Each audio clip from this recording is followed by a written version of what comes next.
of the opposition in Parliament to hold a leader of the opposition or a chief whip accountable, cognizant of the need to entrench democratic principles in electing a leader of the opposition in Parliament and chief opposition whip as representative of all members of opposition in Parliament.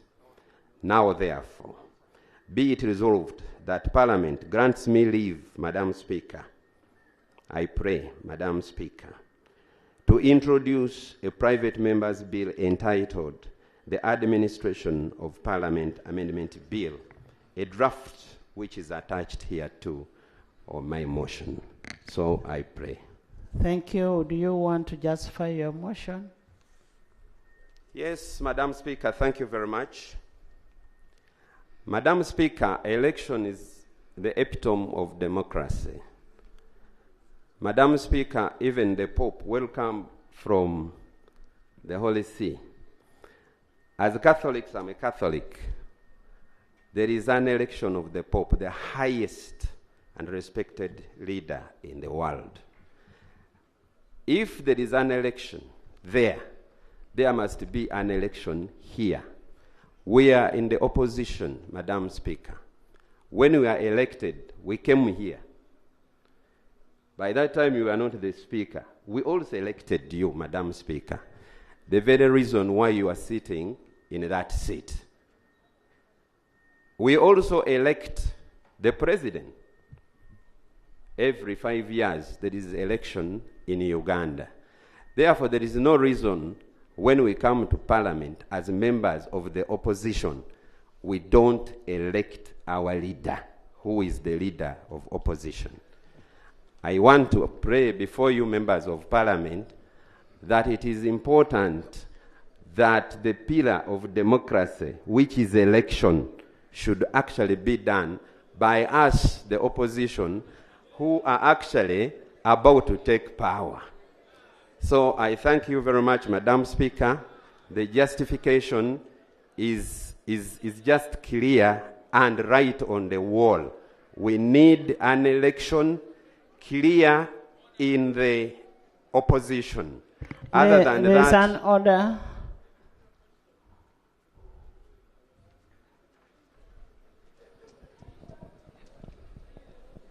Madam Speaker,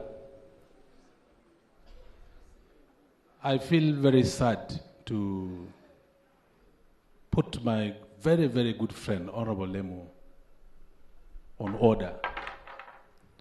Madam Speaker, when you look at the practice and the framers and those who enacted the Parliamentary Act, as it stands now, there are issues embedded as to why the current arrangement in Parliament is working appropriately.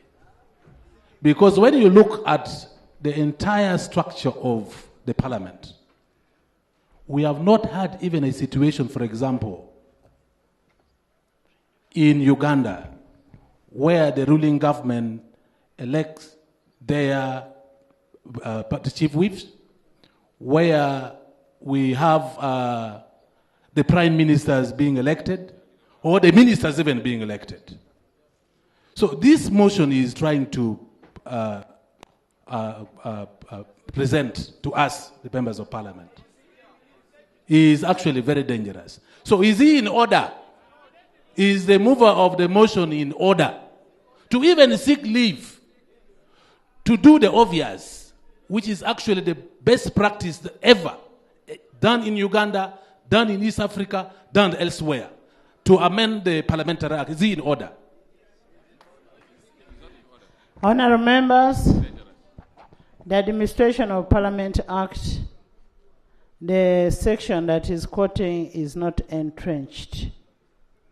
And the honourable member is just seeking leave. The best we can do, if we are not in agreement with what the honourable member is saying, we follow this to the committee and fail it at the committee or fail it in the House when it comes for the second reading.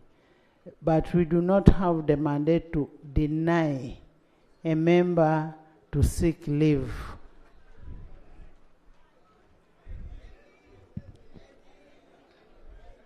Attorney General, can we hear from the Attorney General? Attorney General.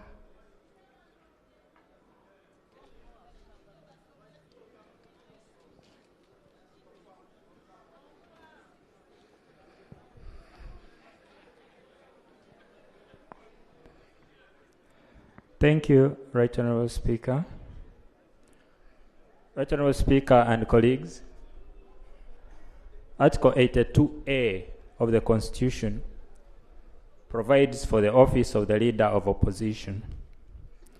It says that under a multi-party organization, under the multi-organization or party form of democracy, there shall be in Parliament a Leader of the Opposition. Clause 2 says Parliament shall, by law, prescribe the following in respect of the Leader of Opposition. A, how he or she is chosen. And I believe Honorable Rumu's motion is on the basis of that. I beg to submit. Thank you, thank you. Thank you so much, honorable members. I continue. Thank you very much, Madam Speaker. I don't know what would be the problem if there is an election in opposition. There is no problem at all, and my brother would not be scared at this time. Now, defects in the existing legislation is what I want to talk about and stop there. Madam Speaker, in July 2005, Uganda transited from the movement political system to a multi-party political system through a national referenda. The adoption of the multi-party system of governance saw the amendment of the Constitution of the Republic of Uganda to create the office of the opposition in the parliament, and subsequently, in 2006, the amendment of the Administration of Parliament Act, Cap 272, to provide for the office of the Leader of the Opposition was enacted. Section 8 of the Administration of Parliament Act, Cap 272, provides for the election of the opposition, the Leader of the Opposition, by the party in opposition to the government, having the greatest numerical strength in Parliament. The rules also say, Madam Speaker, that other parties should be consulted. Madam Speaker, my party has never been consulted on that. Whenever there is a new or the other Leader of Opposition. Section 15 of the Administration of Parliament Act, Cap 272, provides for the appointment of the chief whip by the party in opposition to the government, having the greatest numerical strength in the parliament. This is another leader, Madam Speaker, who is very important on the opposition, who also is not elected. My argument and my prayer is that all those must be elected. I don't want to continue. I want to stop there. But I pray Thank that you. belief is granted. I thank you. Seconda.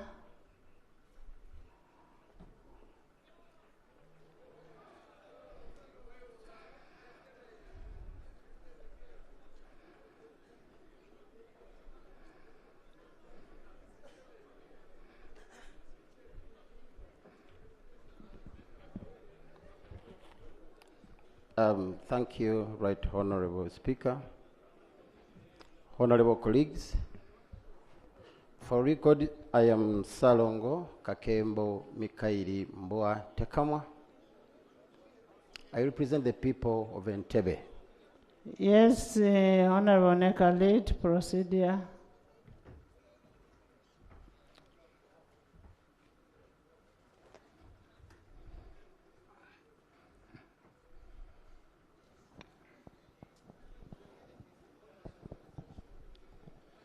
Thank you very much, Right Honorable Speaker.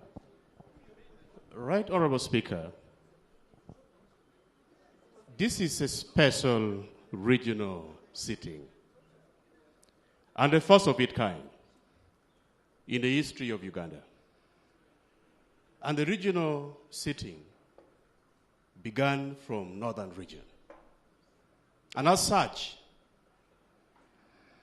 Right Honorable Speaker, I would really request that it remain a special sitting for northern region. Right Honorable Speaker, I see vividly passionate fights being embedded in the spirit which is well-deserving, much well-arranged sitting, very peaceful.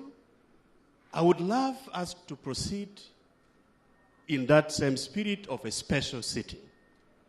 This motion can be raised when we are back at Parliament, not at regional level. Right, Honorable Speaker?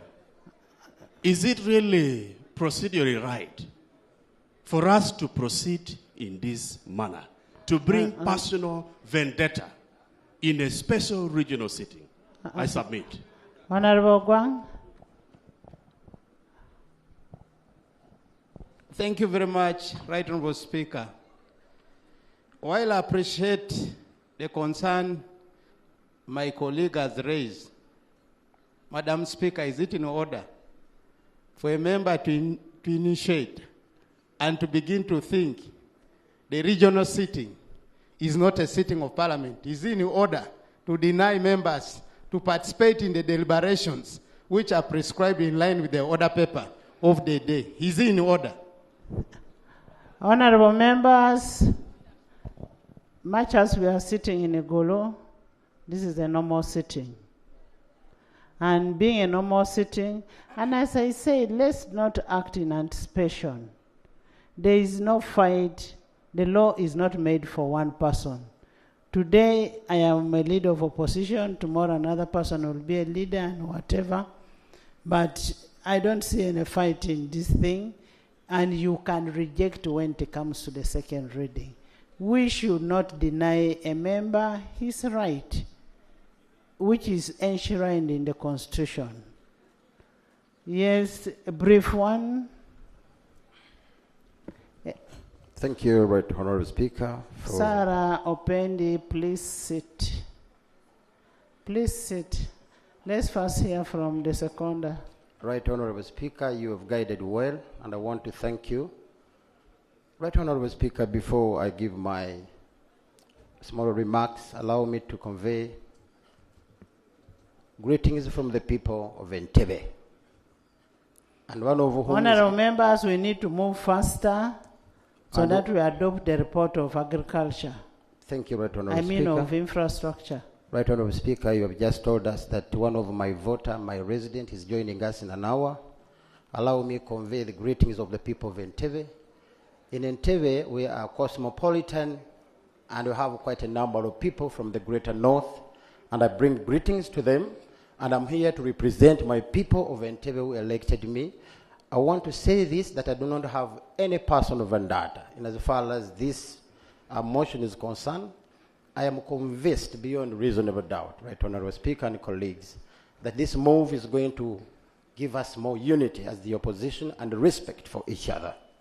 Let us vote for our leaders. What's wrong with that? I am standing here to second this motion, Right Honorable Speaker, in good faith. It will help us, it will build us more, because unity of the opposition means strength of the opposition. Respect for each other means what? Because I must participate in electing my leader as the opposition. We have seen it many times in Parliament, where the leader of opposition thinks that all opposition belongs to his party. In this case, it used to be FDC, and all the opposition would see ourselves as FDC, and yet not. You see, because we did not participate in electing the leader of opposition. Now we are seeing a national unity platform. Tomorrow it will be another party. Honorable DP or Mbwa, any we other didn't party. we didn't behave like that. I was in FDC. Yes, I want to thank you that you did not, but I am getting so scared that I see the opposition in court as if it is only one party. So I want to bring each and everyone on board through this, that come, vote your leader. He will respect you, you will respect him, we shall not have any fight, he will unite us, and by that, it will make us more stronger in the Thank Parliament you, of Uganda. thank you. I beg you to move right. Thank you. Honorable members, I now put a question that Honorable Lumu be granted leave to introduce a private member's bill, the Administration of Parliament Amendment Bill 2024. Those in favor say and the contrary nay. The ayes have it. Pursuant to Rule 121234 of the rules of the procedure, the clerk is hereby instructed to accord the member a requisite support to ensure that the bill is tabled for the first reading. Next item. Item number 42, motion seeking leave of Parliament to introduce a private member's bill, the National Transitional Justice Bill 2024. Further name, the National Transitional Justice Bill.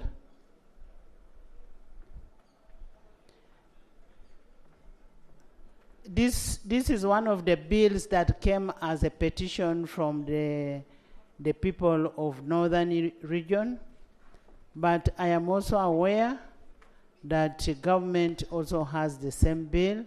So Father Nen can be granted permission, and he works together with the government in processing the bill.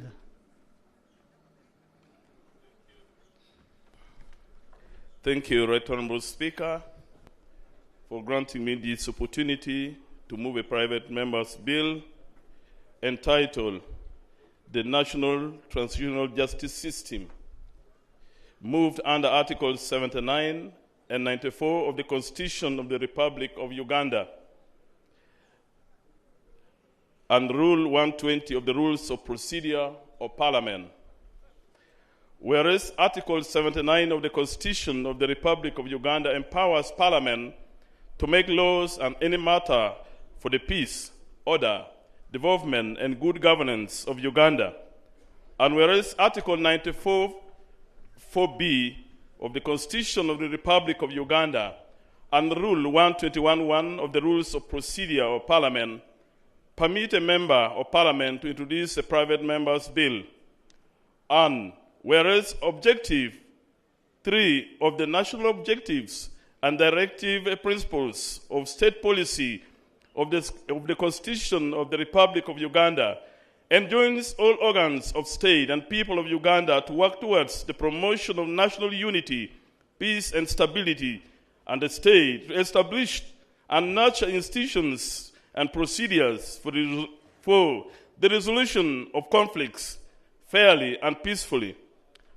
Aware that since gaining independence in 1962, Uganda has experienced cycles of violence, political instability, and gross human rights violations, especially during the brutal regimes of Idi Amin and Milton Obote, and during the protracted LRA insurgency in northern Uganda, among other conflicts. Further aware that the different episodes of political instability have left deep scars on the nation's fabric, arising from the severe violence that has claimed countless lives in form of extrajudicial killings, forced disappearances, loss of property, and torture, perpetuating a legacy of fear, mistrust, and impunity.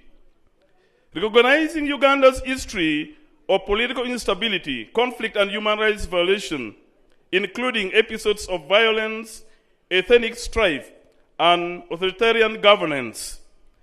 Recognizing that the National Resistance Movement government has made tremendous effort towards resolution of conflict and maintenance of peace and security within the country through attempts such as the Juba Peace Talks, the establishment of the International Crimes Division of the High Court, and the development of the transitional justice policy of 2019, further recognizing that the efforts of government to foster peaceful reconciliation in the country have been immense.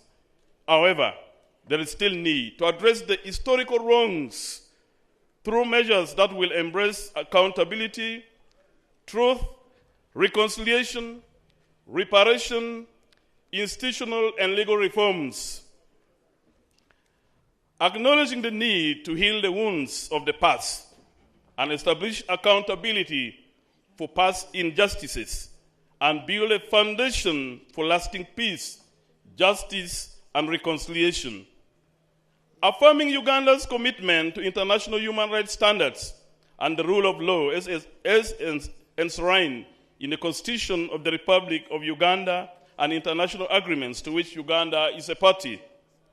Convinced that there is need to enact a transitional justice law to operationalize the national transitional justice policy and to address all facets of transitional justice and ensuring accountability, truth-telling, reparations, and reconciliation.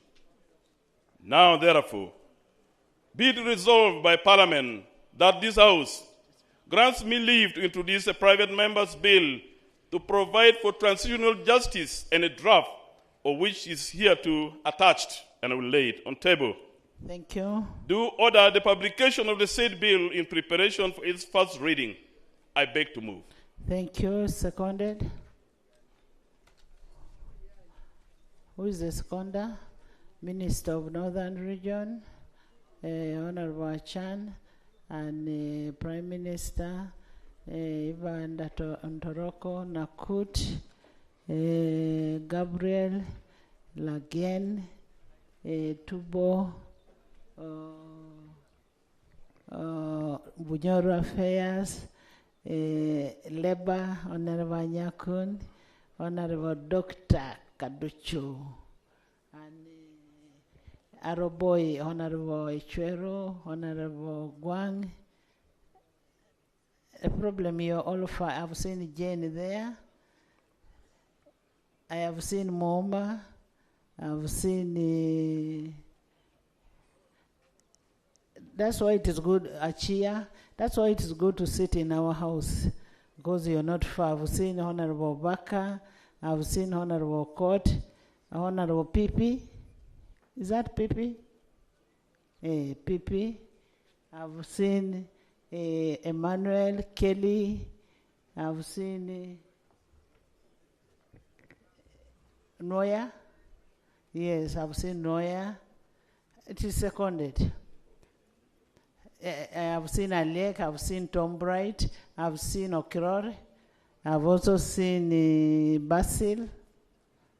And next to Basil, Dr. Boka. Yes, would you just file your bill? Thank you, Right Honorable Speaker. Enactment of a national transitional justice law represents a significant opportunity for Uganda to have an holistic approach to confront its past and build a future grounded in justice, peace, and reconciliation. I therefore urge you and all the members of Parliament and ministers that we use our esteemed offices to advance this critical legislation. This law was badly needed yesterday, but better late than never. Since independence, as I stated in the motion, since 1962, our country has experienced cycles of violence and political instability and gross human rights violations, especially it mentioned during the regimes of Idi Amin and Milton Obote, and worst of its all, during the protracted LRA insurgency in northern Uganda, among other conflicts. So the different episodes of political instability have left deep scars and trauma on the nation. And there is a severe, and most of those who lost their lives actually have never been heard, and justice have never been given them. Right Honorable Speaker, a couple of weeks ago, the ICC convicted an LRA rebel commander, Dominic Ongwen. And the victims of Dominic Ongwen are going to be compensated by the ICC. A few days ago in Gulu, another LRA commander, Koyelo, was convicted by Ugandan court. But his victims are not going to be compensated. A big contradiction. We need this law so that victims of violence in the future may have opportunity to be compensated, to be listened to, and vicious cycle of violence to end in this country. Thank you.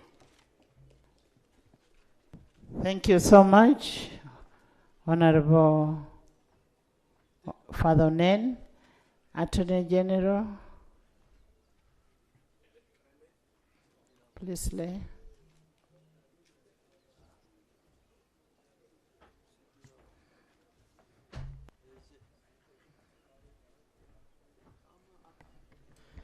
Thank you, Right Honorable Speaker, and thank you to my senior colleague, Father Nen. Right Honorable Speaker and colleagues, the Ministry of Justice and Constitutional Affairs, together with the Ministry of Internal Affairs, have worked on the National Transitional Justice Bill.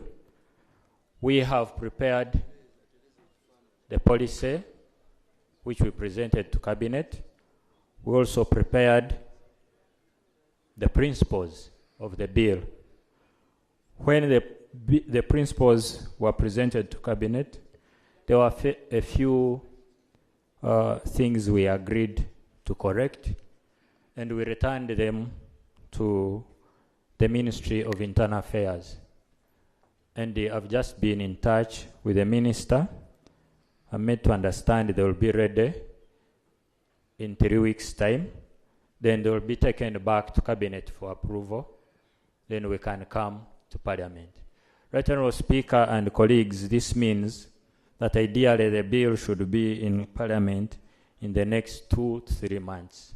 So the ideal thing to do, without necessarily objecting to Father Nen's proposal because it may be carrying very good issues, he could wait. Once we go to the committee, we can consider his proposals and embed them with those of the executive and have one good law. Thank you. Honorable Buru.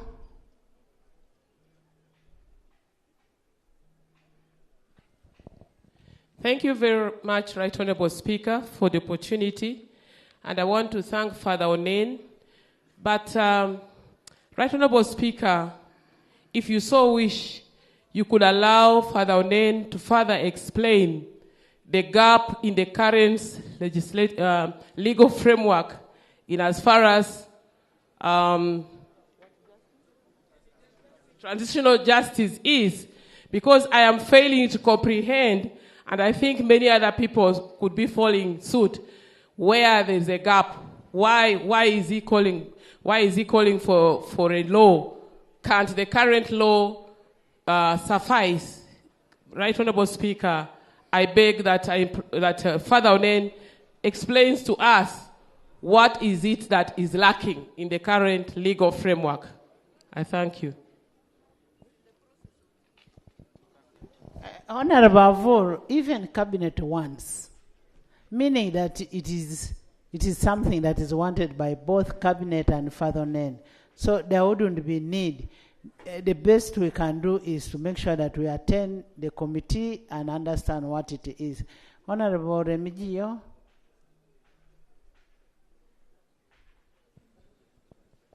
Thank you, Madam Speaker. Madam Speaker, this bill, the Transitional Justice Bill, is actually very critical. And our President has been talking about why do we ignore our traditional justice systems?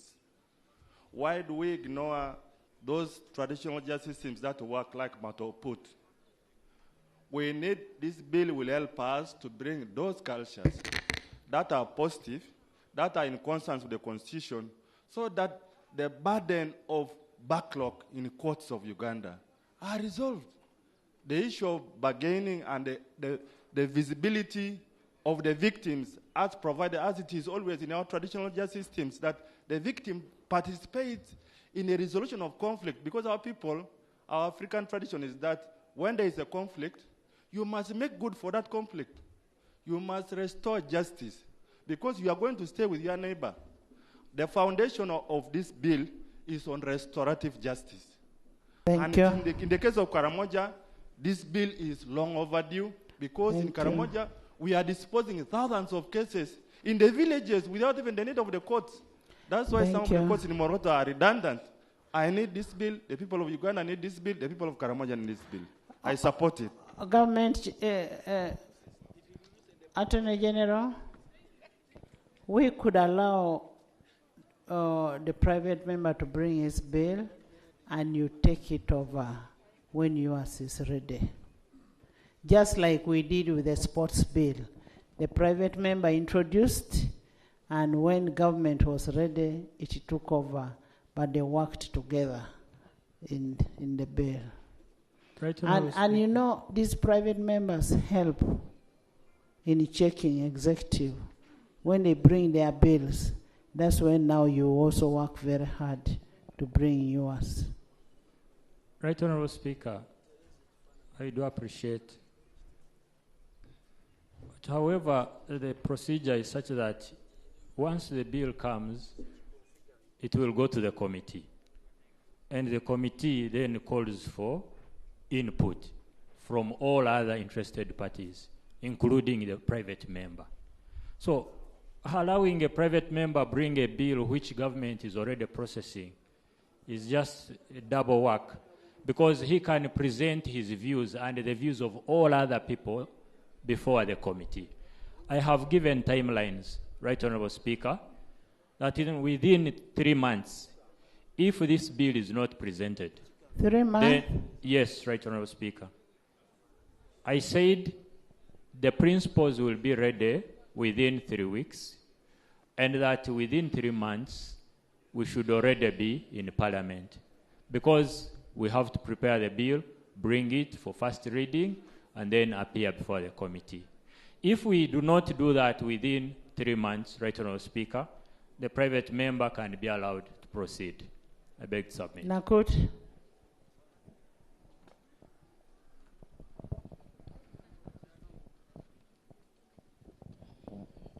Madam Speaker, everyone has said that this bill is long overdue.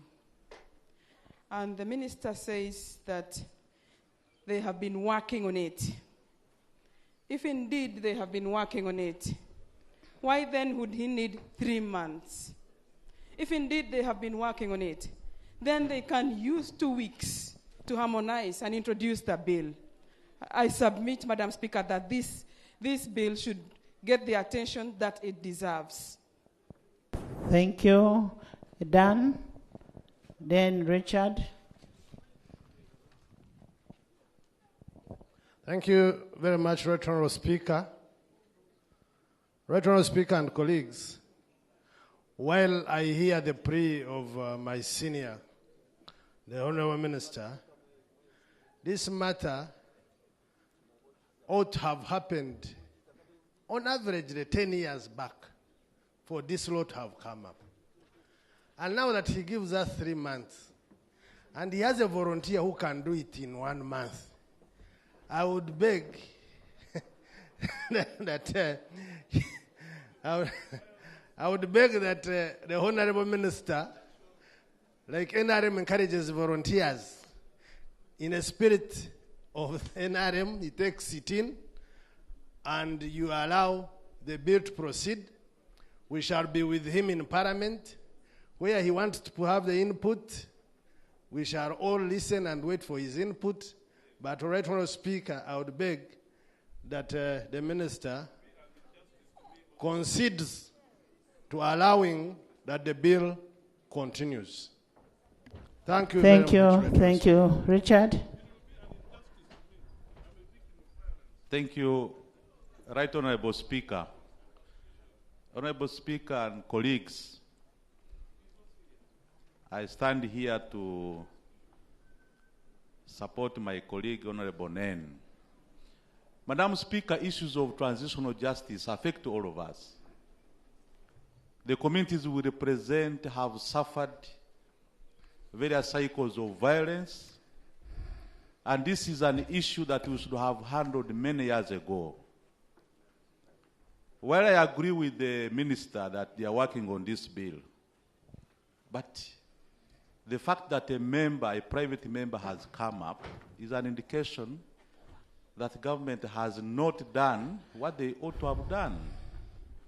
If the Minister of Justice is interested in this matter and the Minister of Internal Affairs, let's allow the member to bring his bill and then they work at the pace of the private member. Right, Honorable Speaker, we have seen many instances before when government has promised to bring a bill in 2-3 months, but it takes another 2-3 years. Right, Honorable Speaker, we are in the 4th year of our term, and time is running. Tomorrow government will come with another excuse. Meanwhile, time is going, and Honorable Nen will be caught up by time. By the time we know it, the term is ending. Remember, Honorable Speaker, the bill will not take 1 week with the committee. So I strongly support and plead with you, Madam Speaker, that we allow our colleague, Honorable Nen, to bring his bill, and then the government can come quickly to work with him. Honorable members, I'm going to give government 1 month to come with their input on the bill.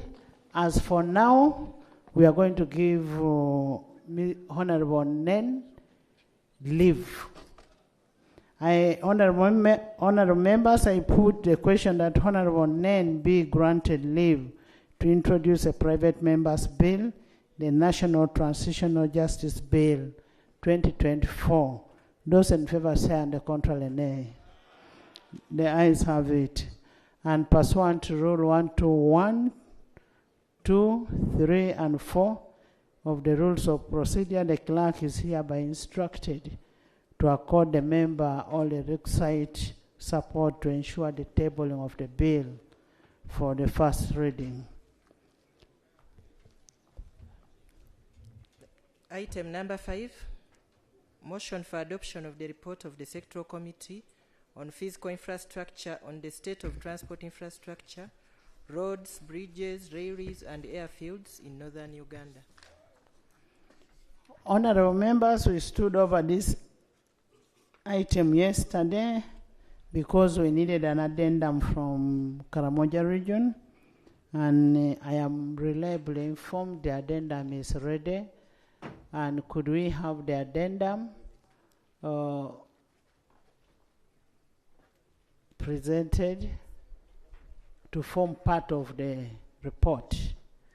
Then we adopted the report with all the amendments that were captured yesterday.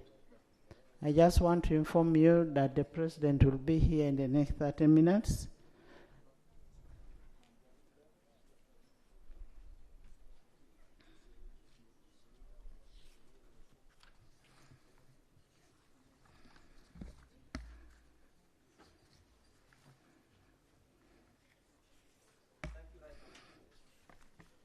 Thank you, Right Honorable Speaker. I want to present the addendum as per the Karamoja region, the discussions related to the infrastructure report of yesterday. Karamoja region identified key roads that need to be included in the report as follows: Moroto, Kotido, Kabong, Karenga Road; Soroti, Amuria, Abim, Kotido Road; Nakapiriprit, Amodat, Alakas Road, that is rejoining to Kenya; Lokitanyela, Loro, Amodat, Karita Road; Napak, Kapelibiong, opening the region to Teso; the rehabilitation of Moroto, Soroti Road; Moroto, Nakiloro, Nakabata Road, opening the region to Kenya; Kotido, Loyoro, Kabong; Kabong, Timu, Loitanit, opening the region again to Kenya. Kabong, Timu, no, Kalapata, na Wountos. Kalapata, Pire. Karenga, Bira, opening the region to South Sudan. Abim, Napak, via Turtuko, is an internal road, but very important. Kotido, Abim, Otuke, Alebtong, Lira. The region also considered the security and trade roads as very important, namely Kotido, Agago, Kotido, Karenga, Kotido, Nakitongo, that is opening the eastern part of Kenya, Morunyang, Majimoto, again the eastern part of Kenya, Nabilatu, Katakwi, which is the Magoro Road, Kabong, Karenga, Kabong, Kitgum, via Lolelia, Lopelepel, Lokuakipi, Narengenya, that is a ring road around the mountain, Namalu, Nabilatuk, Lokapel, Lotome, Koridai, Nabual, Magoro, that is to the Teso side, Amodat, Komerimeri, Lokwanamur, Amuria, Alerek, Okemer Road, Alerek, Kacheri, Karenga, Irir, Nabual, Natirai.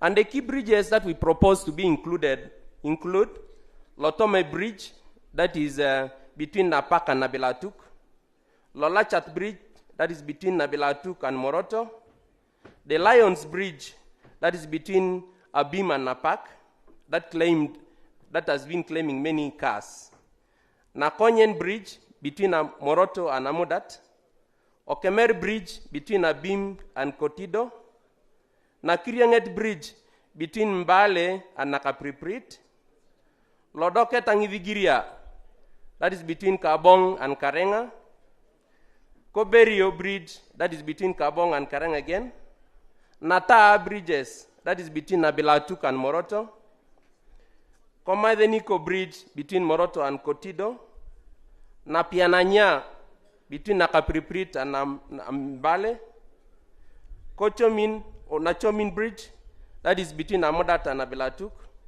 Karita Bridge between Amodat and Kwen, the Dinga Bridge between Amodat and West Pokot, that is a part of Kenya, Nabokotom Bridge between Amodat and West Pokot, that is at the URA border point, and then Dopez Bridge between Kotido and Abim. In terms of the aerodromes, the region considered Nadungeta Airfield in Moroto, that needs to be upgraded, Amodat Airstrip, Morulem Airstrip, that is in Abim, and Kotido Airstrip. So these are the addendum that the region considered to be included in the infrastructure report. Thank you so much.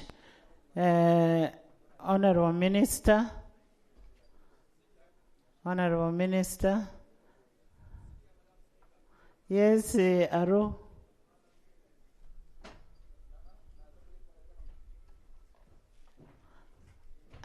Santa, are you from Aro?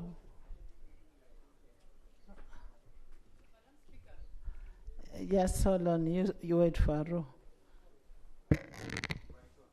Right Honorable Speaker, misinformation is disinformation. Right Honorable Speaker, yesterday, as the Committee for Infrastructure presented on the floor of this August House, it alluded to a fact that work was being undertaken on the Ruekunya, Apache, Lira, Acholibu, Plan Road. Right Honorable Speaker, this is not true to the fact that work is only taking place from Lira, Ruekunye, and ending in Poranga. There is no work as day moves on being taken from Poranga to Acholibu. Matter has it that the contract for works on Poranga to Acholibu was given to Rocco. Right Honorable Speaker, up to this day, Rocco has never set foot in Poranga. The people are mad. Just as we come to Northern Region today, Right Honorable Speaker, you allude to a fact that members who come to this sitting should be re-elected by their people. Right, Honorable Speaker, if this road is not worked on, I'm scared. The simple Miko Makech Christopher, my people will have to vomit me. So is it procedure right that the same committee or the minister comes and articulates to the people of Pade why Poranga Acholibu Road is not being worked on and why the contractor has never stepped on the site of duty? Thank you. Thanks. Santa, then the Honorable Minister. And honorable members, all the roads that you mentioned yesterday form part of the amendment to the report. All of them are captured. And whatever is being recorded is captured in the Hansard. So you don't need to repeat on the same road, like I know Santa is about to. Thank you, Right Honorable Speaker. As guided by you yesterday as part of the addendum, yesterday's report did not include a very important part of Great North Road, which is completely destroyed at Oriamapat Bridge. It was a presidential pledge, and I feel that this road should be captured as part of addendum and our recommendation, Madam Speaker. Thank you. Thank you. Thank you so much. An amendment. I thought we did all the amendments yesterday, you people. Yes. Thank you, the Right Honorable Speaker. Madam Speaker, I'm rising on two issues. One, Agago North County, we have roads that link to Agago North County. One of them comes from Kitgum Konalao, Kitgum Matidi Wall, then Kalon, then it proceeds to Paimol. Then other roads come from Pade side, Pajule, Pade, then also Kalon. On the other hand, there's a road that comes from Paton, Oture Paton, then to Kalon. As I talk now, there's a big emergency. We are on Maram roads. There's been floods. All the roads have been cut off. And yet we have the only missionary hospital in Kalon, Dr. Ambruzoli Hospital, which is serving the catchment area from Abin, that side of Namokora, Pade. Everybody flocks to Kalon, Dr. Ambruzoli Hospital, to get services and medical services. In Agago North, L Center 3, including even Kalon Town Council, there's no L Center 3. Madam Speaker, I am presenting this so that if the House can deem it fit, so that we take it as an emergency on those roads. Minister of Works, UNRWA, should at least move there so that they can do some emergency work on that. Finally, Madam Speaker, on Karoma Bridge, when the site was given to the contractor, I was there. You're talking about Karoma? Karoma Karoma was exhaustively discussed yesterday. The point I want to raise, Madam Speaker. Please, can we hear from Thank you, Madam Speaker. Can we hear from the minister? Thank we'll you. talk about roads and we'll not get tired of roads. Isaac, you still have a road. Amendment to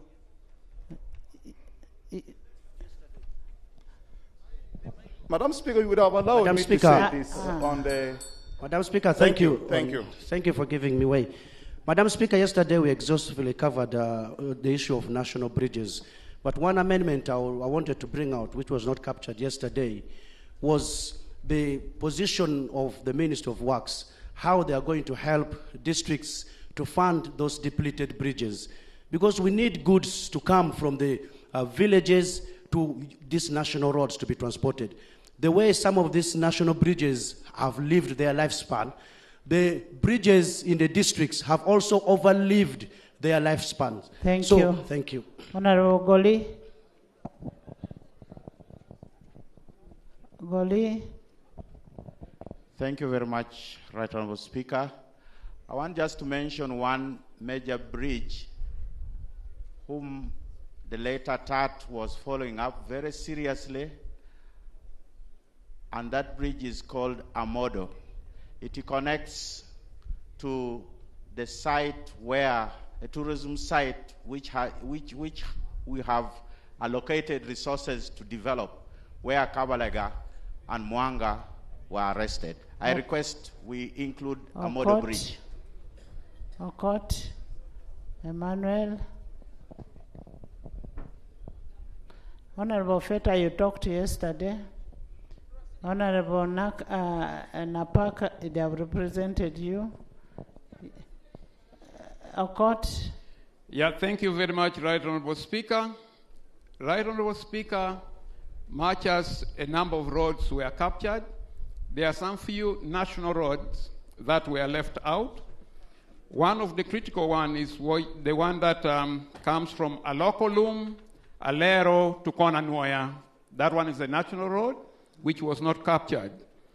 The other one, which were not captured also, is the one that comes from Puran, Pajule, Acholibu, that was talked of. Another one is Minakulu, Lee, Kochgoma.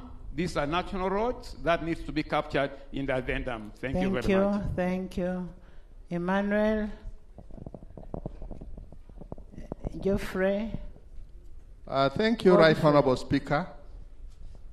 From yesterday, we are talking about several roads, and we know that the most important thing about these roads is the availability of funds.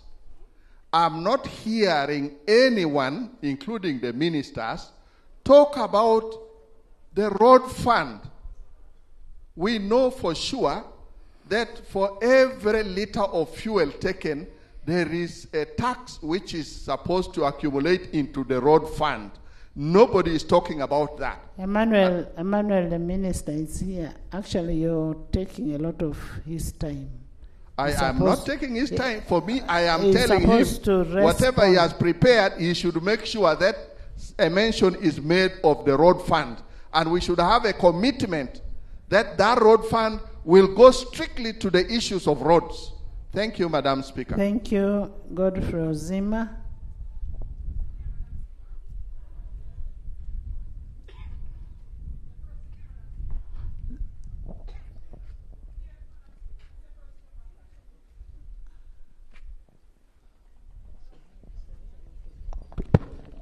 Thank you, Madam Speaker. It's a procedure matter, Madam Speaker. And I know you have allowed me to speak. Madam Speaker, I want to raise... Let your senior just raise something, then you bring your procedure. Madam Speaker, I want to raise an issue concerning a road from Yumbe town to a river called Ore, which is in the border with the Yumbe and Terego.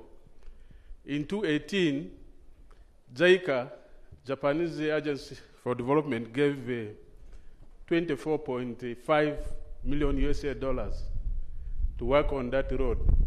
And it is 23.5 kilometers.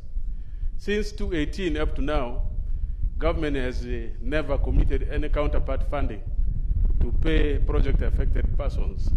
And this was a grant given in relation to a hosting of refugees.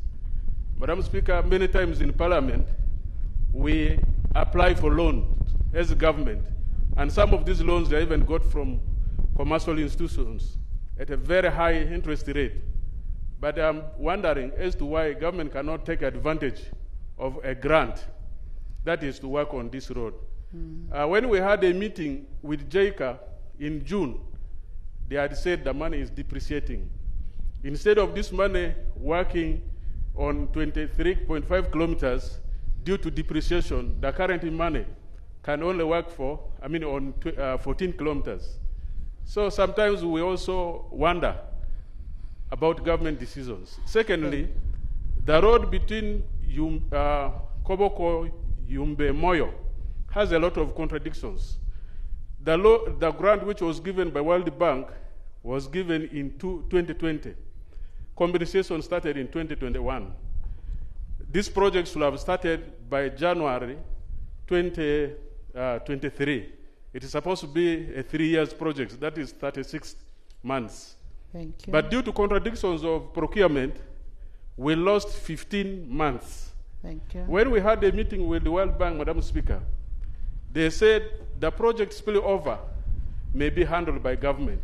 But right now, as we talk, there are also other contradictions that have come, that there are environmental related challenges. And yet, on 16th of April, we had a meeting with the World Bank team. They said all the contradictions concerning that road were handled. There's no problem. But now we are saying there's another challenge. So as of now, we have lost almost 2 years. We are left with just 17 months to work on this road. But should the road not be completed within that project period, we are also worried that this same road will have a challenge. So we really need explanation from government on these two areas as to why these issues cannot be handled. Thank you, Madam Speaker, for the opportunity. Thank you. There was a procedure matter. Yes, Madam Minister, Speaker. take note of what Honorable Nzima is talking about. Right, Honorable Speaker, the procedure matter is on the way we are proceeding in terms of debating this issue of the Infrastructure Committee report. Madam Speaker, yesterday, when I stood here and raised a procedure issue requesting you to apportion time for each sub-region, especially when a matter concerns all the 4 sub-regions, you agreed that you would apportion that time. And yesterday, we spent a better part of our time discussing this report. You accorded nearly 30 members from West Nile alone to debate on infrastructure. And yet the committee report biased this House. The committee report actually misled this House to imagine that the report was for all the 4 sub-regions. The committee report should have been specific on West Nile. Madam Speaker, are we proceeding right to assume that we are handling all the 4 sub-regions when we are handling only 1? Honorable, are we proceeding right, Madam We Speaker? are proceeding very, very well. No, certainly very not. Well. Certainly not. Honorable Nakut, we are doing very, very well. The fact that we have gotten a report from the Karamoja region, we are doing very well, and I will now ask the minister to give us a response to that.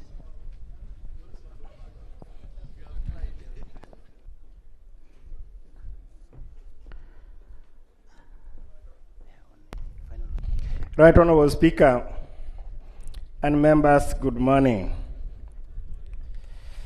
Right Honorable Speaker, my response is going to be fairly brief.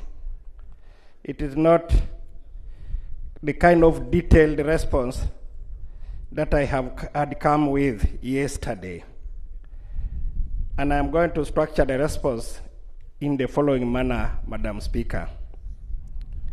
To indicate to members what I have done since yesterday, working with the clerk to Parliament, and what we intend to do with the comprehensive report so far given to us, and then the most urgent things that must be done now.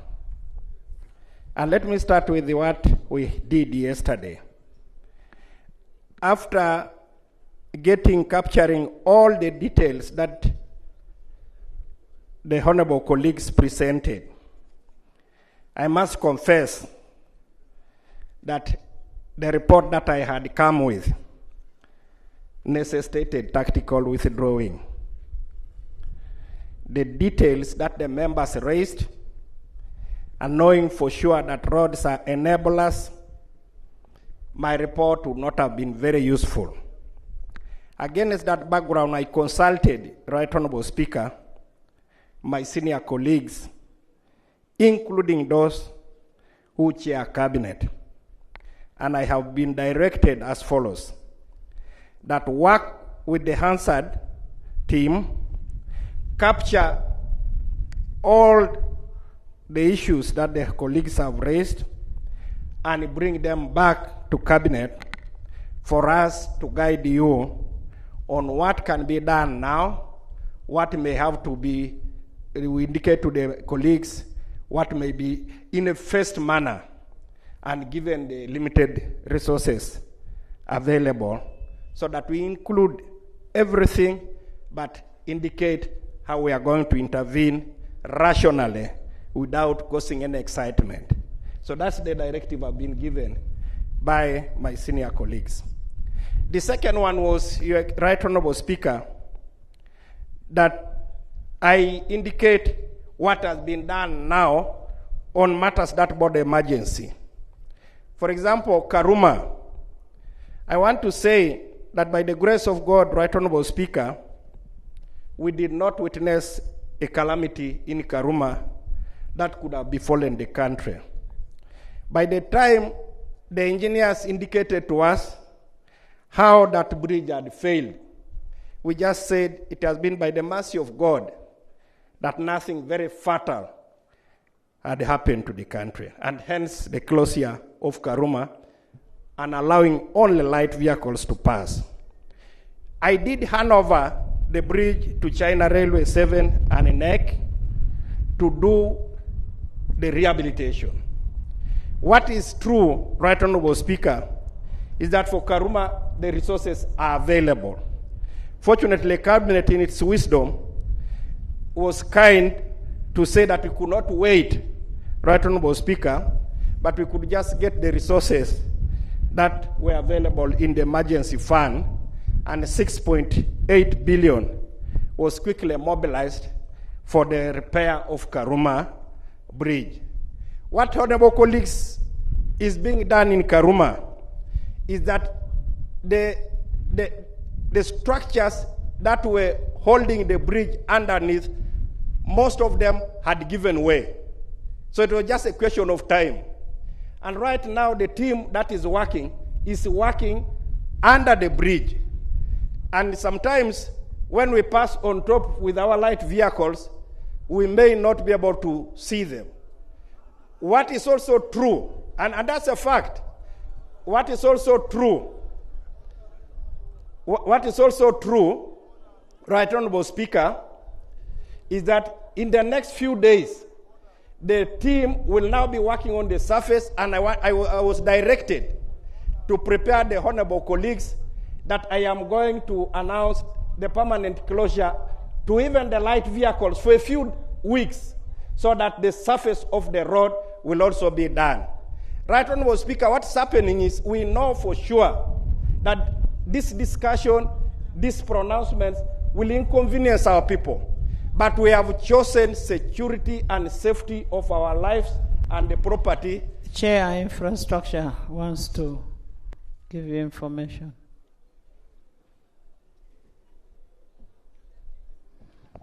Thank you very much, Right Honourable Speaker. It is an African to contest a statement of an elder, but is the minister in order. At least when the committee visited, there was no working underground. So when did that start? Is the minister in order? Maybe they are working in air. I don't know. Not underground. Maybe. Maybe they are using a drone. Maybe.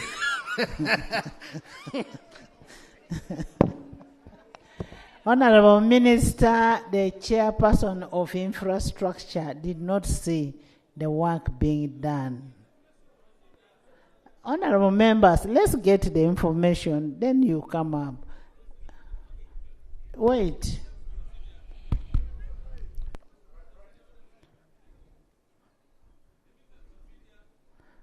They want to give you information. Thank you, Madam Speaker. I want to give information as pertains Karuma Bridge. Personally, I entered under the bridge. Work is ongoing. The bridge was designed and is sitting on six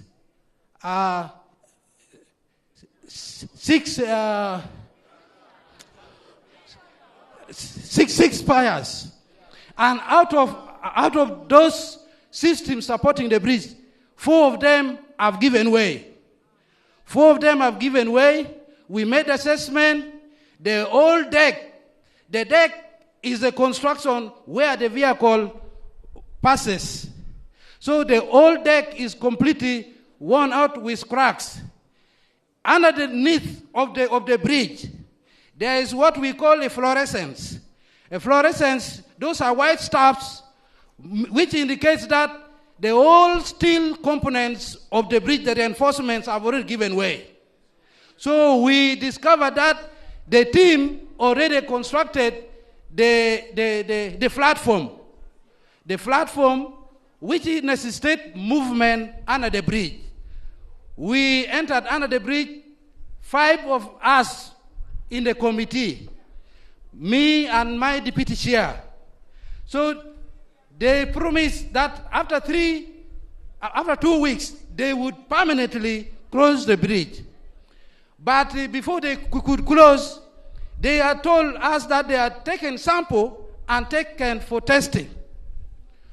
Which, yeah, these are technical things. So after now the test result, they said they would permanently close the bridge. But Madam Speaker, the issue is this. Before they permanently close the bridge, they should provide an alternative route. Because as I talk now, the alternative route, which is a Masiniport ferry, they had a very small ferry, Madam Speaker. And as I talk, even the trucks, if you go there right now, people are spending 5 days without being crossed. Animals are dying. So we are demanding for additional ferry at Masiniport.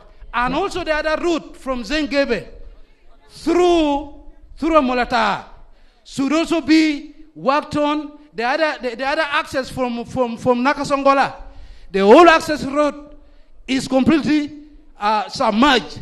So the road needs to be raised and worked on so that accessibility is. Thank you. Finally, Madam Speaker, as they improve on the bridge, we are proposing that they also work on the approaches of the bridge at Karoma. Because as you enter from this side, the bridge is at the curve. As you enter from Noyaia, there's a long curve. The other side also from Karuma, there's also a very long curve. So we are proposing that they should also widen the curve and provide pedestrian walkway. Because it's a risk. Our people are at risk. I thank you, Madam Speaker. Thank you. Honorable Minister, take that seriously. Linus, and I'm also told when they pass around the park, they are charged.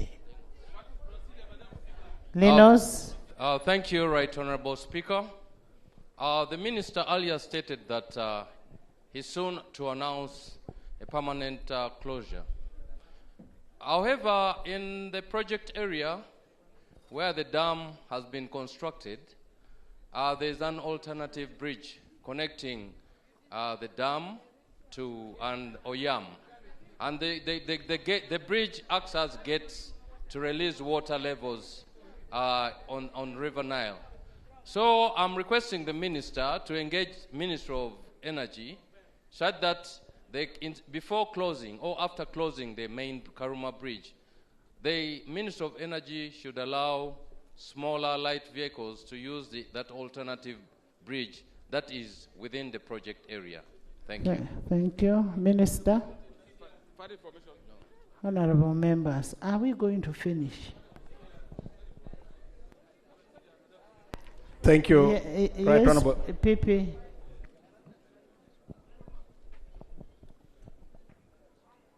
Thank you, Madam Speaker, for allowing me this opportunity once again. Madam Speaker,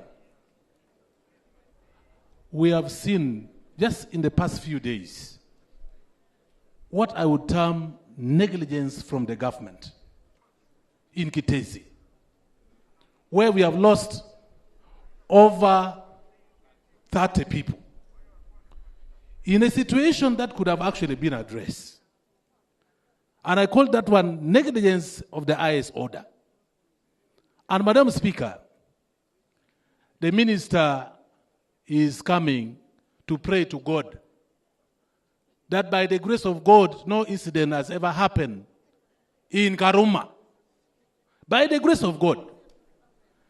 And this is a technical issue which the minister who holds the docket should have been able to be able to monitor. Madam Speaker, the procedural issue I'm raising. Is the minister proceeding rightly to continuously lament in a situation which he could actually be able to address? Is he proceeding rightly to lament? Honorable members, the minister is saying we are going to have that bridge closed and we get alternative routes. He should be arrested. You withdraw your statement. Withdraw it. Withdraw. You are arresting him for what? Honorable PP, it is on record. Honorable PP Okini, what you've said was on microphone. I know it is a joke, but it was on a microphone. I want to apologize for that statement because he's my very good friend. For that matter, Mr. Minister, I apologize and I withdraw the statement. But you also work very hard to make sure things are happening in the right direction. Thank you very much. Honorable Minister, we really need to work on that. Let the Kitesi scenario not come to Karuma. And this one will be worse. Right Honorable Speaker, like I indicated, and I am very happy that the Honorable colleague, who is a technical person, very professional, was able to confirm that work is ongoing. And that rules out even what the chair of the committee was putting me on order for. Right Honorable Speaker, the bridge is being worked on, and two things will be happening at the same time. While we salvage the life of the old bridge, we're also working around the clock to get a new bridge which is properly aligned like the one we have done in Jinja, so that it will be, after a few years, release this old bridge from the kind of work, and we're working in that direction together with the JICA. We need the timelines. I will be in my report that is comprehensive. I will be indicating to you, Right Honorable Speaker and Parliament, when we are going to do what, at what time, and what we have done so far, particularly even in the new bridge in Karuma, because of the sensitive nature of that connectivity. And Honorable Minister, when you're giving us your report, don't tell us we shall do. Tell us we are doing. Thank you. The second one is Pakwach.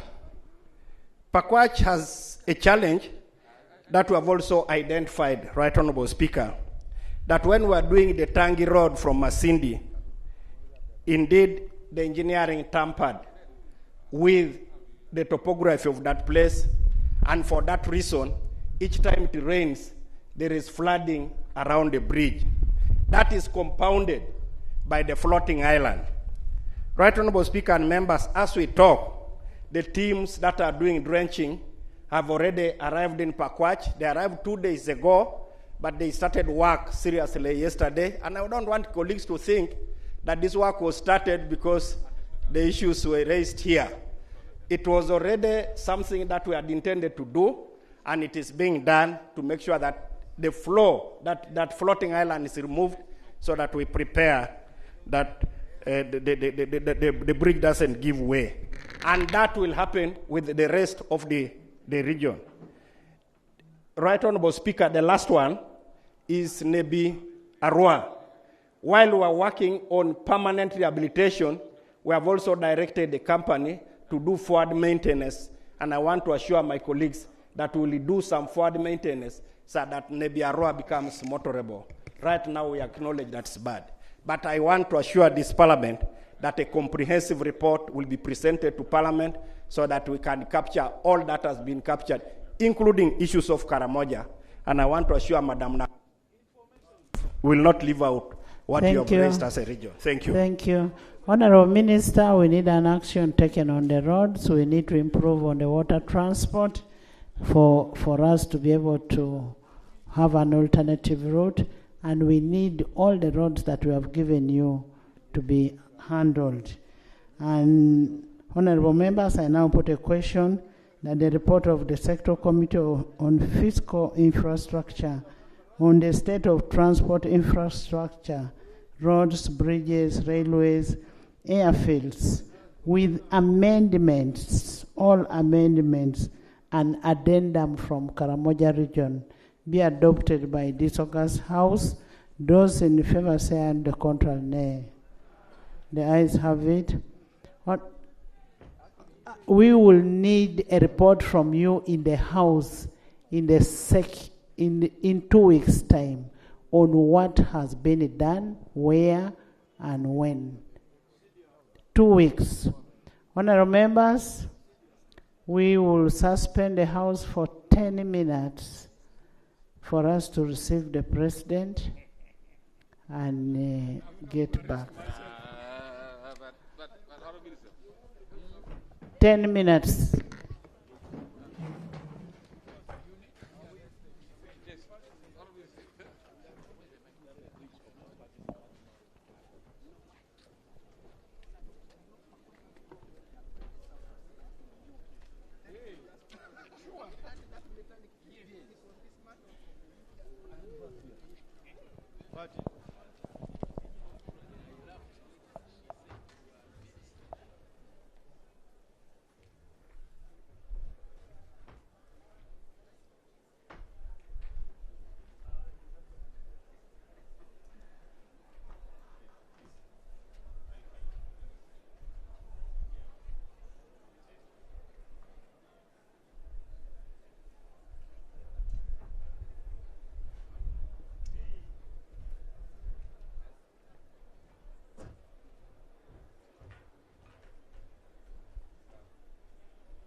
Distinguished guests, ladies and gentlemen, we kindly ask that you do not move too far because we expect His Excellency the President to arrive any minute now.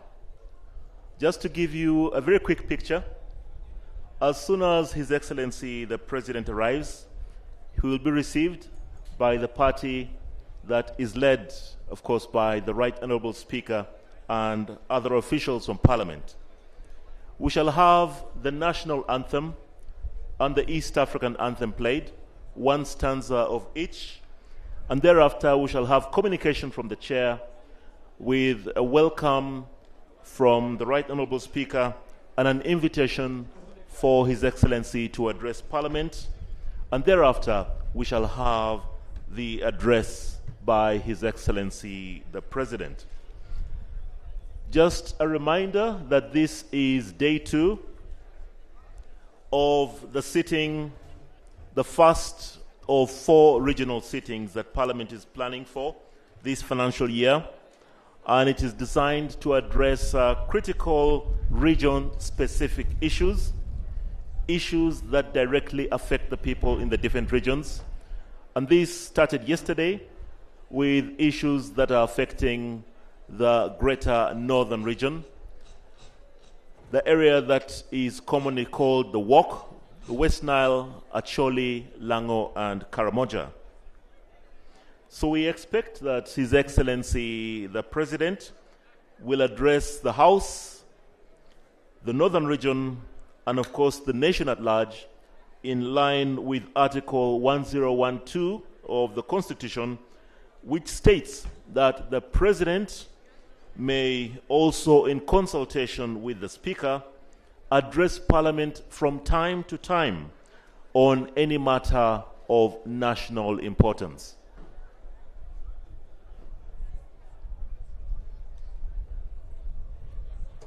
So shortly, we expect that His Excellency the President will be arriving and is going to be met by the Right Honourable Speaker and senior officials from government.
To all our viewers that may be following the proceedings of Parliament and asking a few questions about this sitting, I just wish to remind you that according to the Constitution, Article 95(2) of the Constitution of the Republic of Uganda, and also according to Rule 17 of the Rules of Procedure of Parliament, Parliament may convene at any location within Uganda and at such a time as the Speaker may appoint, and this is done by proclamation. Yesterday at the first sitting, the Right Honourable Speaker read out the proclamation that has designated these grounds, these Kaunda grounds in Gulu, as the precincts of Parliament for the 3 days, yesterday, today, and tomorrow. So to all our guests who are here, we really welcome you to Parliament. And we trust that wherever you're following these proceedings from, you will follow and appreciate all the issues that affect Parliament. There is every indication now that His Excellency the President is arriving. The lead vehicles and all the other vehicles that form his convoy are just about to enter the precincts of Parliament for today, and that is Kaunda grounds. So could I invite all our members who may have taken a break to please come and resume, come and take up your seats once again. Just a reminder, as soon as His Excellency has reached his tent, we shall have the playing of one stanza each of the national anthem and the East African anthem, and thereafter Parliament will resume with a welcome or communication from the chair. The Speaker is expected to welcome His Excellency the President and invite him to make his remarks, and thereafter we shall be addressed by His Excellency the President. So members, would you kindly take your seats up once again?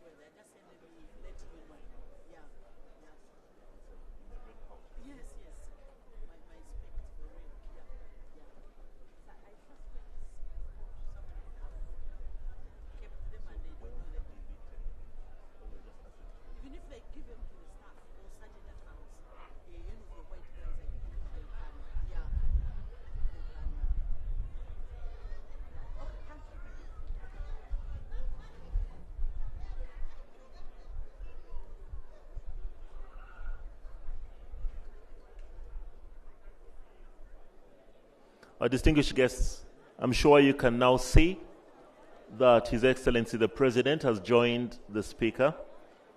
He has been received, and the entourage is walking towards the main tent here in Parliament. Once again, we ask all members to please come and take up your seats so that we can have as little interruption as possible. Once His Excellency has taken his stance at his tent, we shall have the anthems played, and then after, communication from the Speaker and an invitation to His Excellency to address Parliament, the Northern Region, and the country at large.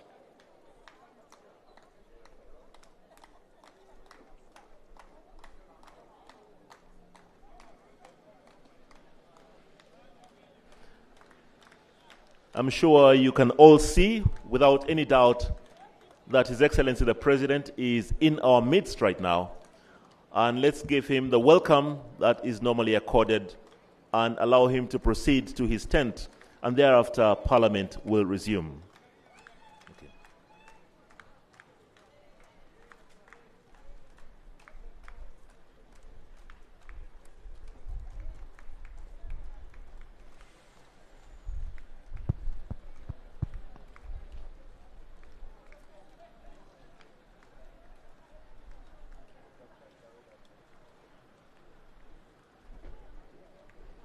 If you are following by radio, this is just to inform you that His Excellency has reached the grounds, the counter grounds, and Parliament is now going to resume. Thank you very much.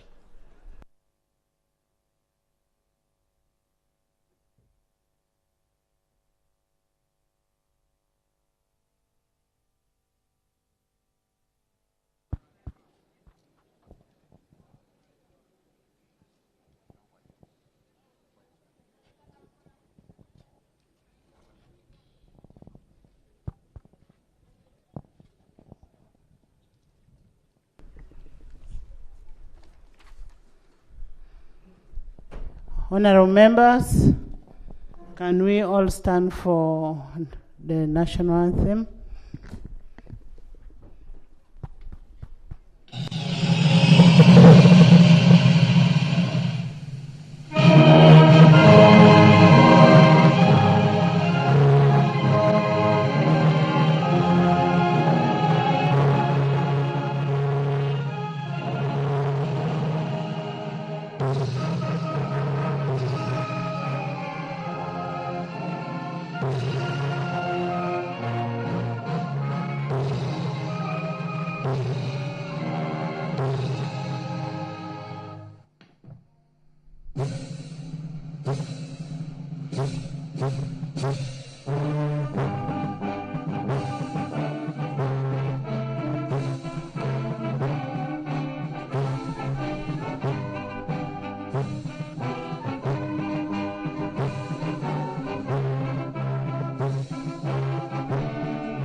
Please take your seats. Your Excellency, as Parliament of Uganda, we are immensely privileged to benefit from your presence at today's special sitting in Northern Region, and specifically in Gulu. And this sitting is covering the issues, challenges, opportunities that are from West Nile, Gulu, West Nile, Acholi, Lango, and Karamoja.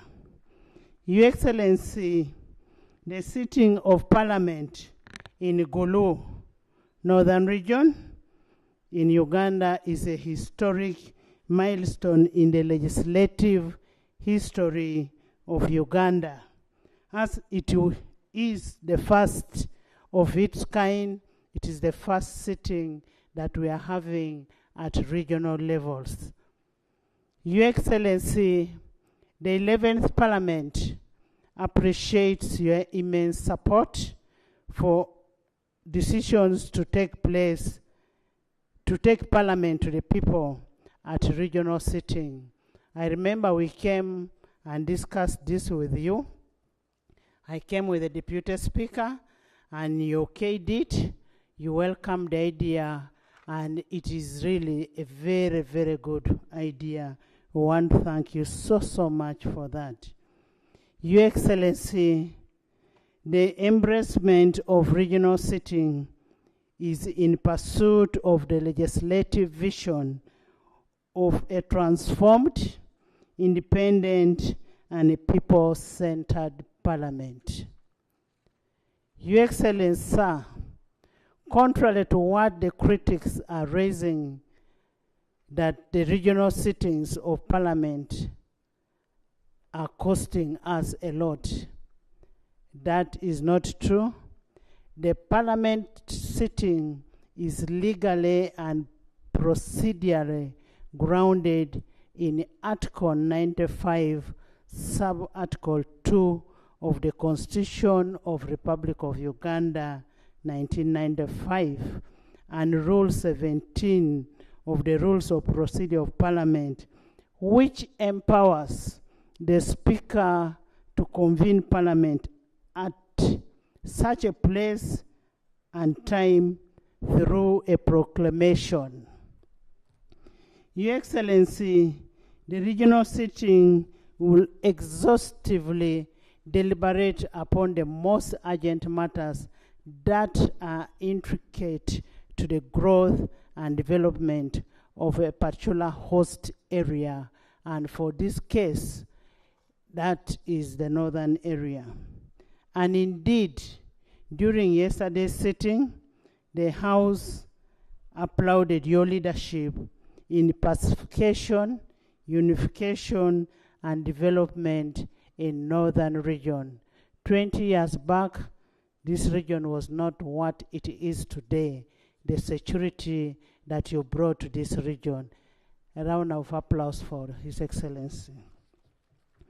Your Excellency, northern region has witnessed remarkable transformation, has witnessed in the urban infrastructural growth, especially under the support of municipality infrastructure development, USMID, the establishment of the public university in Gulu, Lira, Arua, the health sector infrastructural growth, and the progressive growth of the private sector.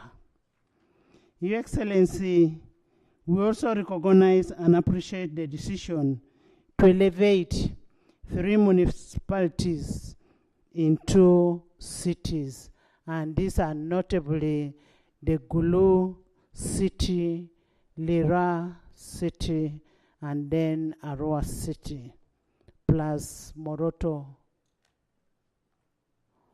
This elevation,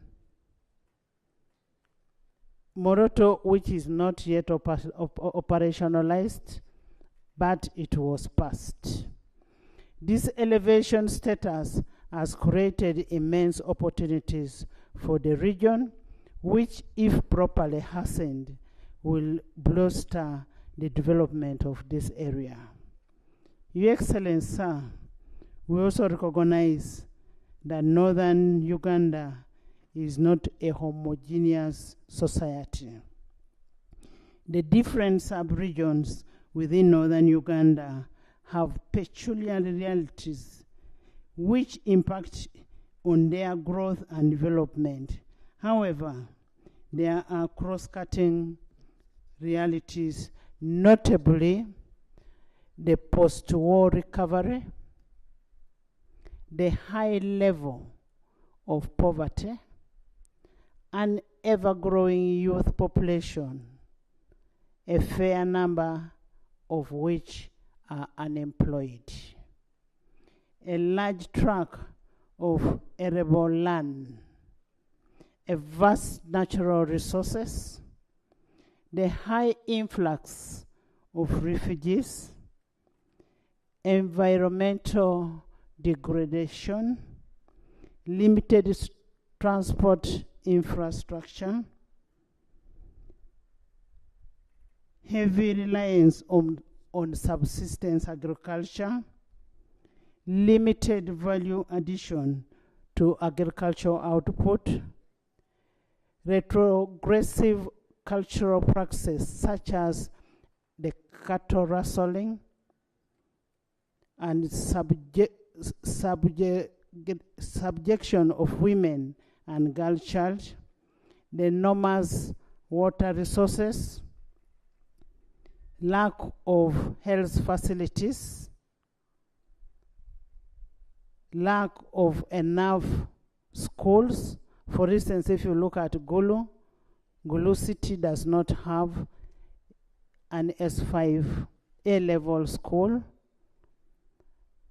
and we have a number of issues that affect each and every area, that is West Nile, Acholi, Lango, and Karamoja.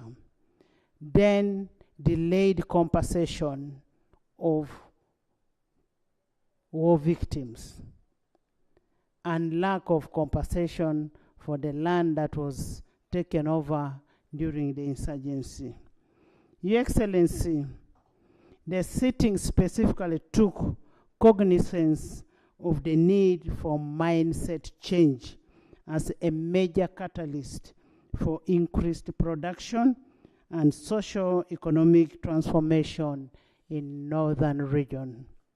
In addition, the House recognized the need to embrace a viable cash crop, livestock agriculture, agricultural mechanization, and value addition and sustainable organic farming, among others. The sitting recognized the importance of reliable transport and communication infrastructure as enabler of growth and development. To this end, members raised the need for rehabilitation and development of the strategic national road infrastructure in different regions, notably Moroto Kotido, Kabong Karenga Road, Koboko Yumbe Moyo Road, Kitugum Kidepo Road, Nebi Goli Paida Road, Vara Vuru Road. There are so many, plus bridges. There are so many of them, and we shall hand it over to you, including our famous Karuma Bridge that is about to give way. Your Excellency, sir, at the end of this sitting, I will submit to you the memorandum detailing all the specifics of the areas of concern that this House has passed, as that the committees found on ground and need to be worked on in the northern region. Members noted the need to work to ensure the success of the prevailing government development initiatives, such as Emioga. The 4-acre model may not be vital in this area because we have all the land. All we need is to do mechanization, provide some funds in societies, create market for these products, identify the cash crops to be grown in this area, to have a participatory approach to what is being done in area, and have a microcredit scheme by adapting such programs of local realities in order to achieve a meaningful outcome in the region.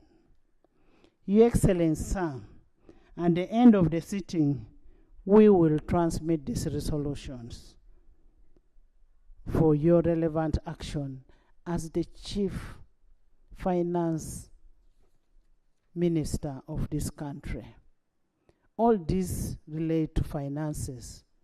Our work is to find out what is lacking, but at the end of the day, it all comes back to the Chief Finance Minister, who is none other than your good self. As the leader of legislature, as the leaders of legislature, we intend to have regional sittings as a salient aspect of our legislative culture and vision for taking parliament to the people, we being a people-centered parliament. And we believe in evidence-based legislation. And the evidence-based legislation can ably be done by our committees who go to the ground and find what is happening on the ground and report back to Parliament. Your Excellency, sir, I now want to take the singular honor of inviting you to address the House and by extension, Northern Region and Uganda on issues that is affecting this region. And just like you've told us that you have only 1 hour here, we had a small motion, if you can allow us, a small motion that can take about 20 minutes, and then you address the House. I don't know how, if you find it fit, Your Excellency, would you allow that? Thank you so much. Honorable Kimosho.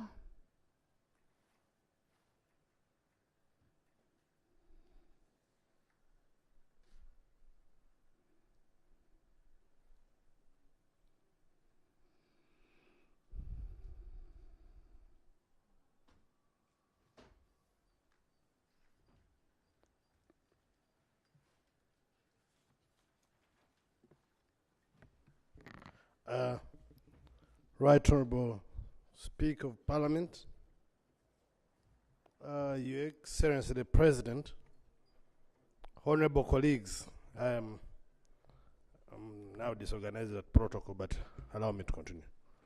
This is a motion for a resolution of Parliament paying tribute to His Excellency General Yoweri Kaguta Museveni Tuhaburwa, the Commander-in-Chief of the Uganda People's Defense Forces, for the visionary leadership of Uganda People's Defense Forces in safeguarding the peace and security of northern region, Acholi, Lango, West Nile, and Karamoja.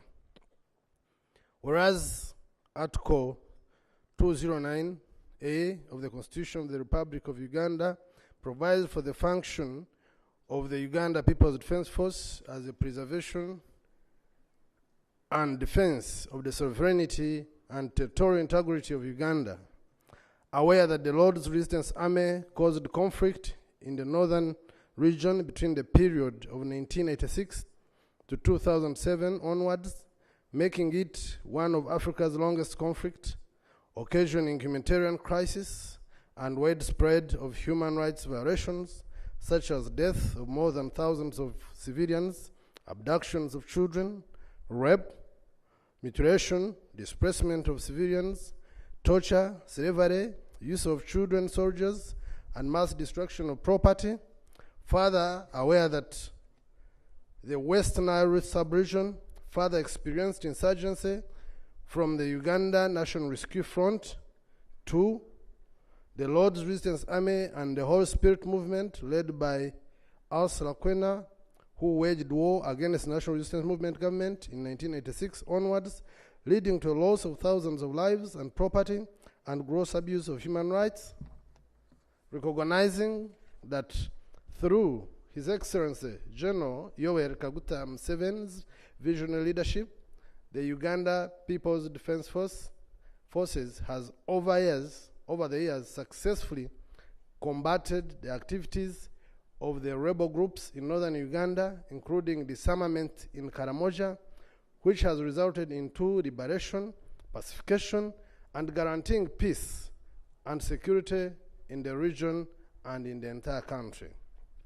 Further, recognizing that under the leadership and guidance of His Excellency General Yoweri Kaguta Museveni, the cessation of hostilities agreement between the government of the Republic of Uganda and the Lord's Resistance Movement was entered in 2006 with the purpose of assembling LRA forces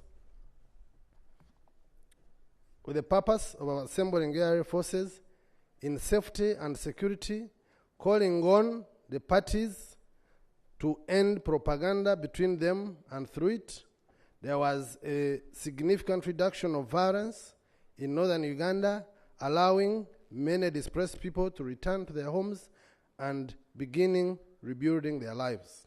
Appreciating that His Excellency General Yoweri Kaguta Museveni facilitated and supported initiatives aimed at reintegration of former Lord's Resistance Army and other rebel combatants and abductees into society through programs for disarmament, demobilization, and reintegration. Further appreciating the tireless efforts of the leadership of Uganda People's Defense Forces working under the guidance of His Excellency General Yoweri Kaguta Museveni towards the continued peace and security in northern Uganda and Uganda generally, cognizant of the fact that His Excellency General Yoweri Kaguta Museveni has strongly championed peace and security within Uganda and neighboring countries like South Sudan, Somalia, Democratic Republic of Congo, among others, by continuing to pursue the Lord's Resistance Army remnants and ensure regional security. Now, therefore, be resolved that Parliament appreciates 1. His Excellency, the President of the Republic of Uganda, General Yoweri Kaguta Museveni Tuhabura, for his visionary, insightful, and decisive leadership in spearheading the deliberate efforts to restore peace and security in northern Uganda and Uganda at large. 2.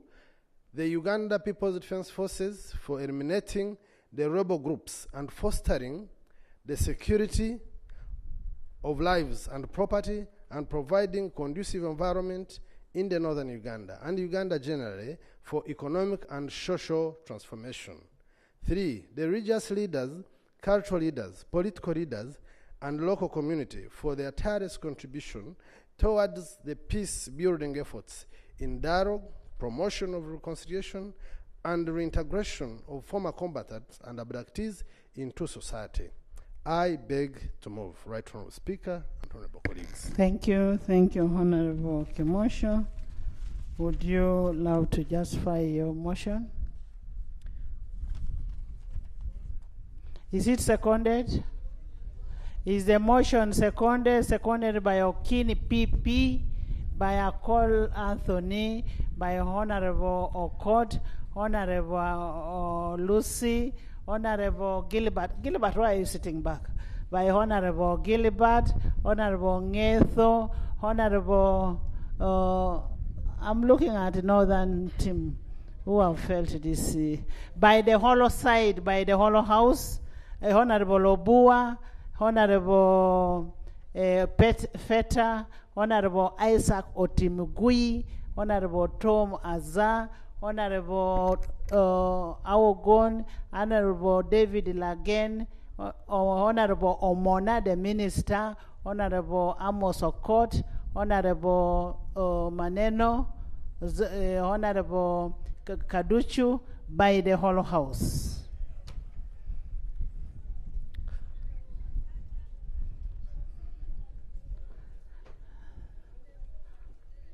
Can you justify? Thank you very much, Right Honourable Speaker and honourable colleagues. Right Honourable Speaker, yesterday, as we started our first ever regional parliamentary meeting, while I was seated in the tent, I had a reflection about what is happening here, Right Honourable Speaker and honourable colleagues. And in my mind and in my heart, I felt this was extraordinary. Extraordinary not because we are in Gulu, extraordinary not because the parliament has come here, extraordinary because I reflected on what used to be here and what is here and what it has taken to put what is in place in northern Uganda and in Gulu in particular. I felt, Right Honourable Speaker, that it has taken extraordinary effort by the visionary leadership of President Yoweri Kaguta Museveni, guiding the Uganda People's Defense Forces, a force that has sacrificed for over 20 years, trying to stabilize the northern region. I reflected, Right Honourable Speaker, a situation where they used to tell us that guns would be singing in different tones, alto, bass, and soprano, from morning to evening. That this place, there would never be a convergence of family. People were at their run. That the pictures we used to see of people having padlocks on their lips. Right Honourable Speaker, it dawned onto my mind and heart that this cannot be taken for granted. That this effort, Right Honourable Speaker, ought to be recognized and appreciated by the whole Parliament and Uganda at large. That now, Right Honourable Speaker, yesterday, we had a force of less than even 100 UPDF and police combined, and everyone was secure. Right Honorable Speaker, in the evening, we walked on the streets of Gulu up to like 10 kilometers inside for jogging and health fitness purposes. And everyone was enjoying themselves. Well, and it was tarmac. Actually, it is more exemplary than most of the towns in this country. And you don't want to imagine that that has happened naturally.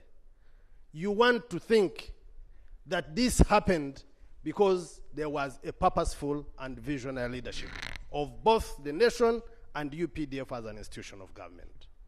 But very finally, Right Honorable Speaker, I felt that we need to appreciate the extraordinary patriotic and the visionary spirit of the President. Right Honorable Speaker, even some of us members of Parliament and the other big rich men in town, whoever gets in money thinks of transferring their homes in those countries. I felt that for the President to have fought for peace since the 60s up to now, and later on integrated his son, who is a general, and who made the last assault on Kony in Garamba, and delivered the tranquility that we see, it is also worth thanking the President for. And our appreciation also goes to all the UPDF commanders, but also General M.K. Mhozi Kainerugaba for the last assault and effort that he took in Garamba. I beg to move, Right Honorable Speaker. Thank you very much. Thank you, Honorable Kimosho. We'll have 1 seconder from West Nile, Lango, Acholi, Karamojong.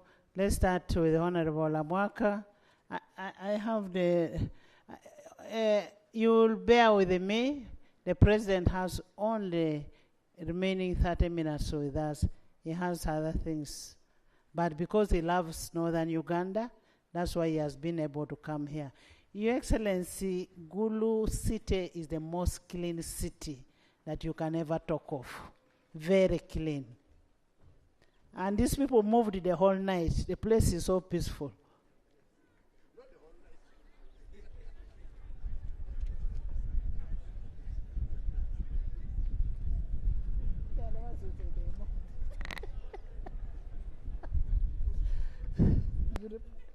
Honorable Amwaka, just 2 minutes.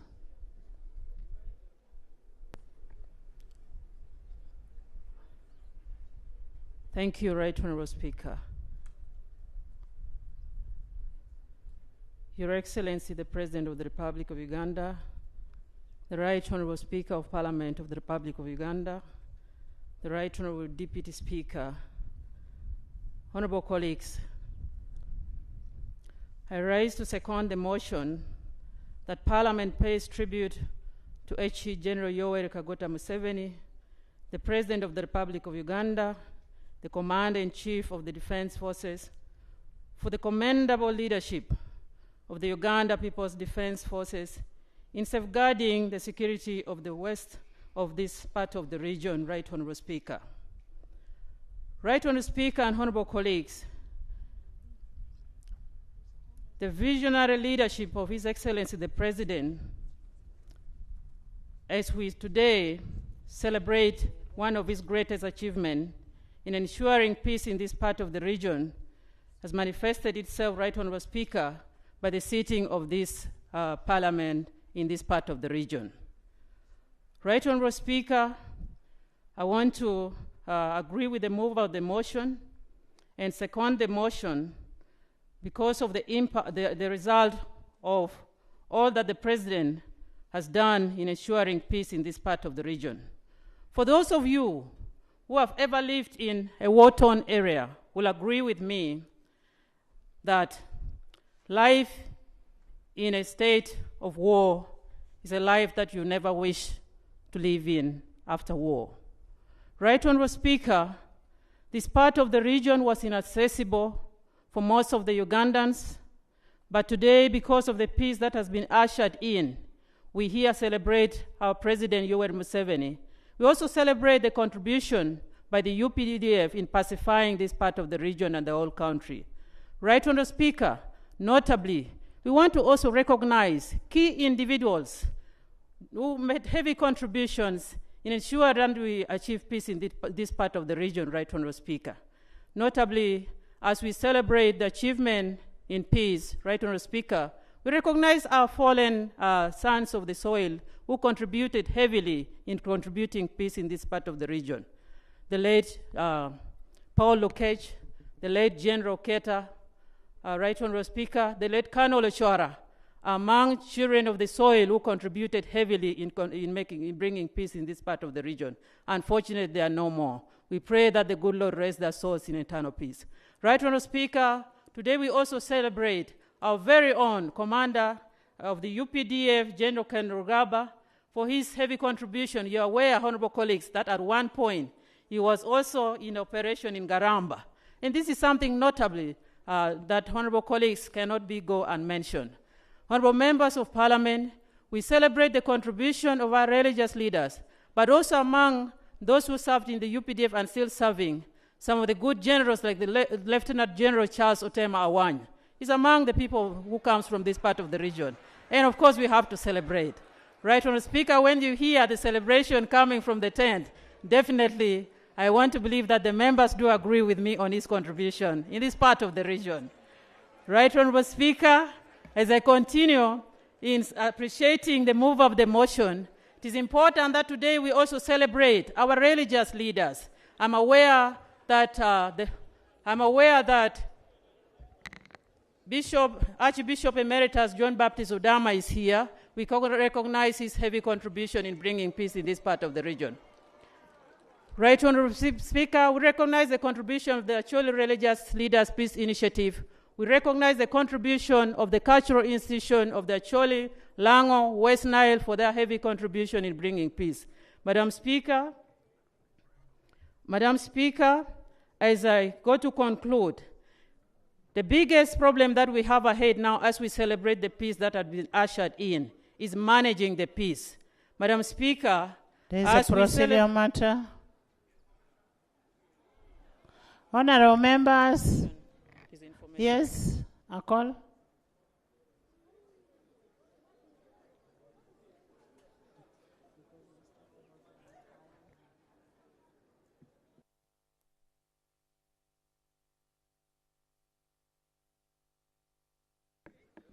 Right Honourable Speaker, I raise on procedural issue.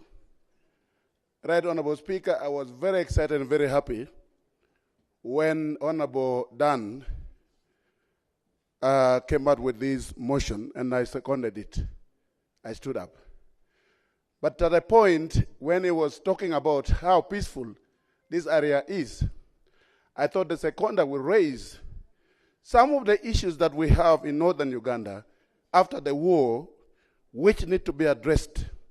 But the fact that she is concluding without talking about the issue of compensation of the war-affected people in northern Uganda, where we are talking about the livestock compensation, we are talking about life which is lost in northern Uganda.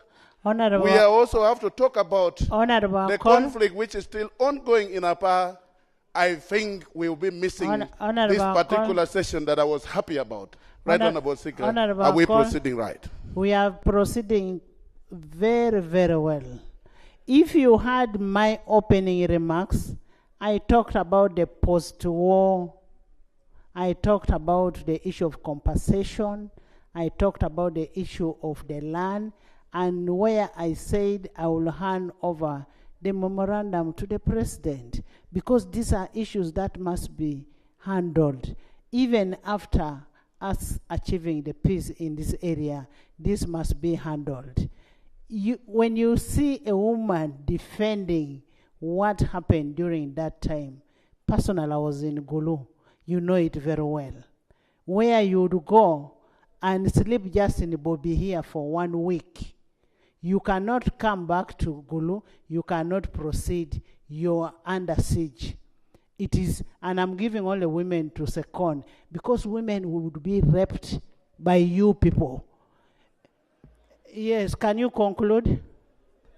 Thank you, Right Honourable Speaker, for your wise ruling. Right Honourable Speaker, as I go to conclude, yes, we have achieved the peace. But I want to state very clearly that we are in the process of managing the peace. And there are salient challenges that, colleagues, you agree with me, that need to be attended to. For those of you who have been in the town, Gulu City, when you move late in the night in some other parts of the suburb of the city, we have so many young people, children and youth, who are stranded and living in the streets children and the young people. And this is the result of the armed conflict that has been in the region. According to the statistics that you've got, Madam Speaker, so far we have about 2,000 street children and young people who are stranded in the streets, snatching women's handbag, grabbing money around in the local markets around. And Right Honourable Speaker, life is becoming, we are getting back in a state of where there is no actual peace again in the real community where these women are living. So we need to deal with how to address the questions, the plight of these children who are living in the street, Madam Speaker. I want to implore Parliament and Your Excellency the President to ensure a special program for these street children in Gulu and the neighboring districts of Gulu City to settle down the children who are in the street. Right, Honourable Speaker. Secondly, there are special programs of government coming in the area, but of course when you look at the impact and how they are being received by the community, there's a lot of gap. This is coming because of mindset problem. Right, Honourable Speaker, many people have talked about the question of mindset. What is bringing this? Is the result of the armed conflict. After the war, they brought in the program of PRDP. But PRDP had the component of ensuring that we address the question of psychosocial support. And this was not dealt with comprehensively, Right Honourable Speaker. And for this reason, we rushed quickly to implement development programs. We left the aspect of psychosocial support, Right Honourable Speaker. And that is why today, when we are living in our community, we have so many children who have returned from captivity. We have so many children who are born in captivity. They have nowhere they can belong. And these are people who need to be attended to psychologically very closely, Right Honourable Speaker. And then in our community, I pray that as we celebrate the achievement of peace today, it is very crucial, Right Honourable Speaker, that we provide support to the children who have returned from captivity, to provide support as far as psychosocial development is concerned, so that even the government programs that are coming, like PDM and the others, could be appreciated by our people. Because once you don't address the mindset of the people, we may not be able to do a lot. Right Honourable Speaker, as I finally make my last statements, Madam Speaker, sir, I want to,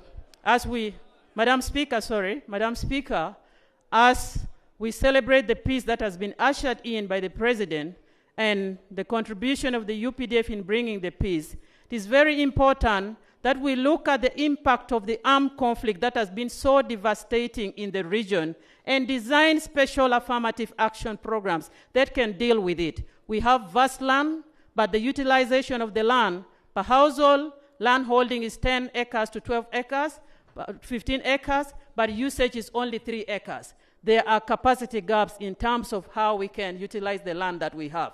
These are results of the armed conflict. I pray, Madam Speaker, that colleagues do support the motion that has been raised by my honourable colleague, that we do appreciate the President and the UPDF in bringing peace in this part of the region. I beg to submit. Thank you, Honourable Lamwaka. Your Excellency, we may need a presidential skilling hub in this region to help us with the youth, and we need counseling of these children, because some of them are born out of that situation there. Honourable Aliek, 1 minute.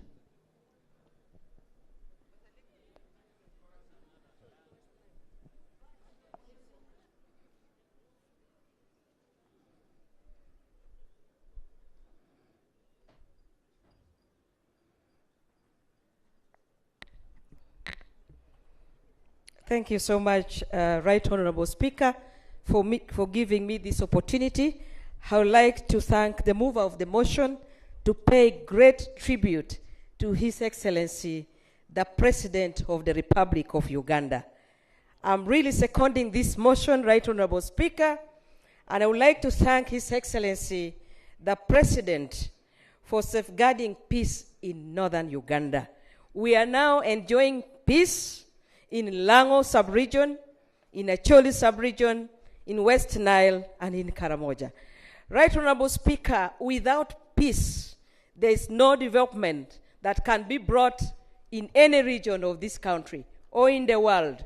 We first of all want peace, and that is the priority that we are talking about.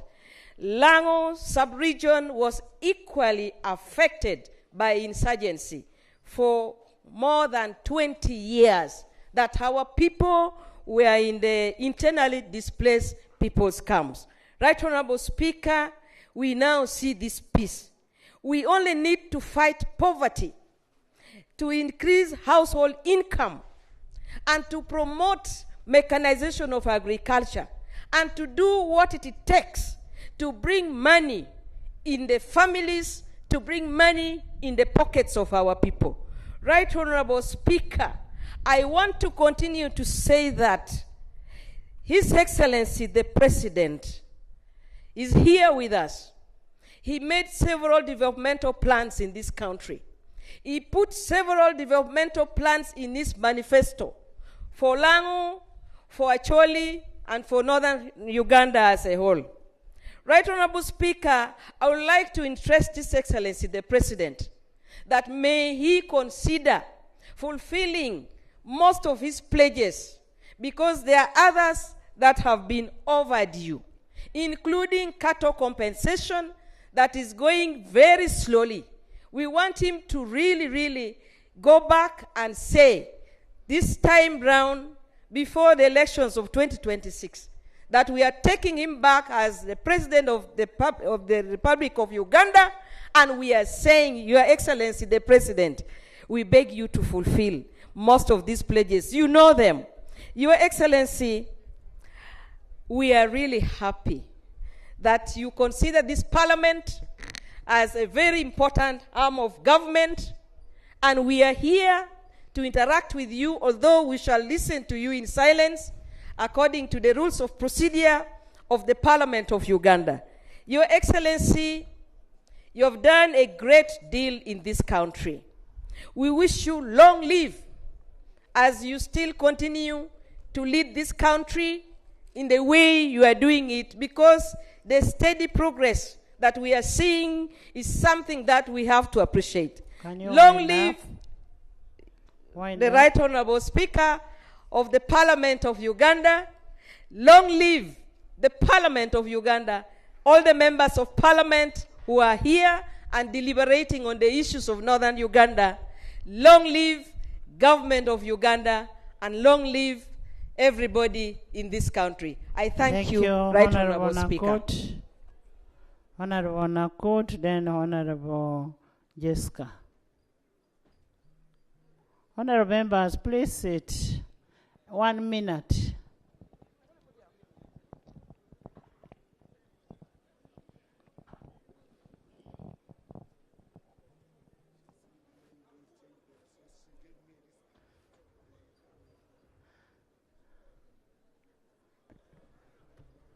Right Honorable Speaker, I stand here to second the motion to pay tribute to the Commander-in-Chief of the Armed Forces and to the UPDF for the job well done in securing our country. Right Honorable Speaker, I was born and raised in Karamoja. I grew up hearing bullets. I grew up knowing that we have to hide and run for our lives, for safety. I grew up knowing that bullets were a medium of exchange in our markets. I grew up seeing boys and men carrying guns in their shoulders and using it as their walking sticks, and they could use it on anyone who offends them. It was extremely insecure growing up in that part of the country. Before my parents died, every evening as they returned home alive, we celebrated, because at least we knew that we were one day short of being orphans. That is the story for every child that that has grown in Karamoja. That time, the guns in our region exceeded the number of guns in some of the ESC countries. It seemed impossible that insecurity would be solved. It seemed impossible that guns would go silent at some point. Until 2006, when against all odds, against all the negative publicity, the UPDF, under the able leadership of President Yoweri Kaguta Museveni, took a bold step to disarm the people of Karamoja. It was not an easy task. I witnessed the disarmament process. I witnessed when the soldiers died. The commanders, I saw their bodies in parts of Karamoja. I am a witness to the level of sacrifice of the men in uniform, the UPDF. At some point I asked myself, what was the motivation? Up to today, I cannot find the answers. That spirit of sacrifice, the revolutionary spirit, I do not know how the commander-in-chief inculcated that revolutionary spirit in the UPDF. A spirit that doesn't see impossibilities. In 2010, exercise, Madam Speaker, in 2010 up to 2007, for the first time in my life, I slept without hearing a bullet. And it's the same for the people that lived in Karamoja. For 7 consecutive years, the UPDF proved to us that it was possible to pacify that part of the country. In 2018, we imagined that Karamoja was now peaceful and the UPDF had to be deployed to secure some other parts of the country. As if these criminals knew that the people that had subdued them were now going. They came back. And that was the insecurity we were debating in this house when I seconded a motion of Honorable Anthony Esenu. I want to thank this parliament and to thank the President of Uganda for listening to that motion, to do a second disarmament exercise. Otherwise, if they had not done that last year, maybe perhaps the members of parliament from Karamoja who are here wouldn't even be here now, because the situation was again bad. The UPDF have mastered the art of dealing with the criminal elements in Karamoja, especially those who carry their guns and misuse it to destroy the peace of others. I want to stand here to support the cause of the UPDF, to support that if a budget appears in this parliament the way it has been appearing, we just maintain it. Right Honorable Speaker, in the same revolutionary spirit that the NRM subdued the gun in Karamoja, I have the conviction that in that spirit they can subdue the scourge of poverty in that region. A region that has continuously reduced the numbers of wealth creators in the country, that has spoiled the indicators of this country. I have a strong belief that if we attacked this menace with the same revolutionary spirit, and the UPDF can deliver it for us, that we will be there with the rest of the country on the same line. Right Honorable Speaker, it is my appeal that even as we celebrate these great achievements of the UPDF, not only in Karamoja, but in the country as a whole, that the transition from insecurity to sustainable peace doesn't be rushed. That the withdrawal or the decline of the UPDF in Karamoja should not be rushed. Otherwise, the same criminal elements who came back in 2018 can come back fierce and worse than they were in 2018, and they could harm our people the more. That is my appeal, Right Honorable Speaker. Right Honorable Speaker, the second appeal given the level of the orphans, the number of the orphans that this war created in this belt of the country, not just in Karamoja, in West Nile, in Acholi, in Lango, and in Karamoja. The statistics indicate that over 60% of our children are actually orphaned. Perhaps that's the reason we're having a crisis of teenagers whom we don't know how to deal with. Here is my appeal that government will consider a special fund to support the orphans that have come up as a result of the war. I submit, Right Honorable. In education, you have a motion on education for the Karamoja region, and Honorable Jessica. Kindly, the President has other engagements.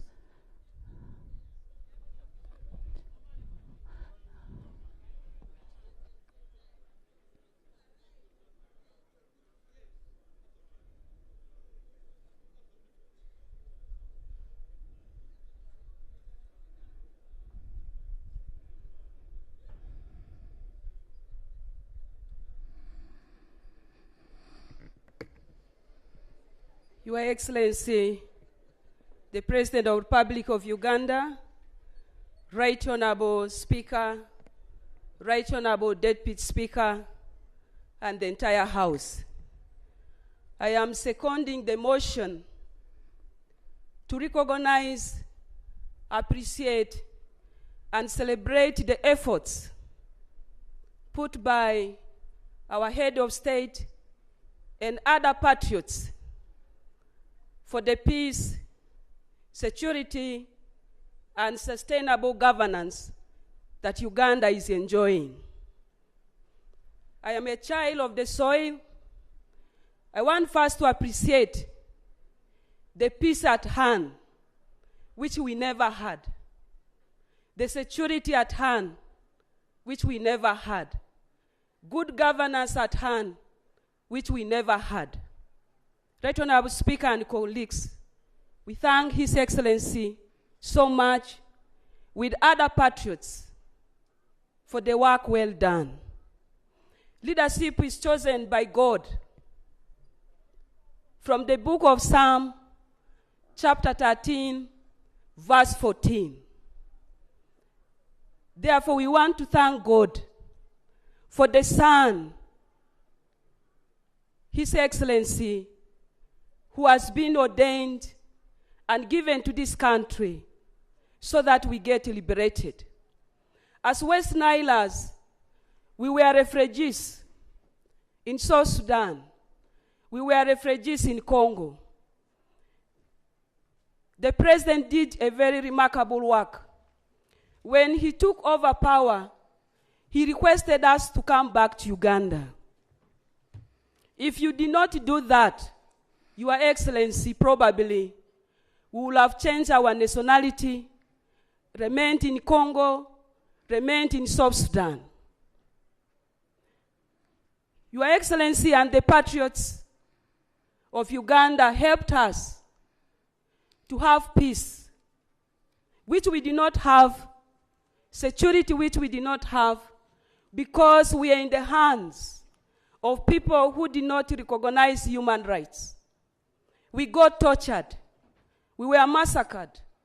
We vividly remain indebted to you because we remember the Umbati massacre, the Atiak massacre, and because of the peace, Right Honorable Speaker and colleagues, though with a lot of pains, we organize memorial services. This region was labeled a lot of names, negative names. As we are seated here, those who are in Guli in our region have now changed mindsets. We were called Anyanya because this region was characterized with bloodshed. Here we are, seated comfortably, deliberating because of the fruits of His Excellency the President and other patriots of this country. Your Excellency, allow me to say this.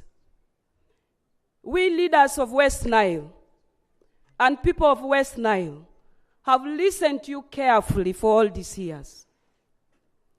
We are changed people. We have learned from you. We appreciate the systems you have put in place. We now want you, with your team, we are requesting you and your team to help us to have economic liberation. We have learned. We are your ambassadors. We are your disciples. We are ready to lead our people.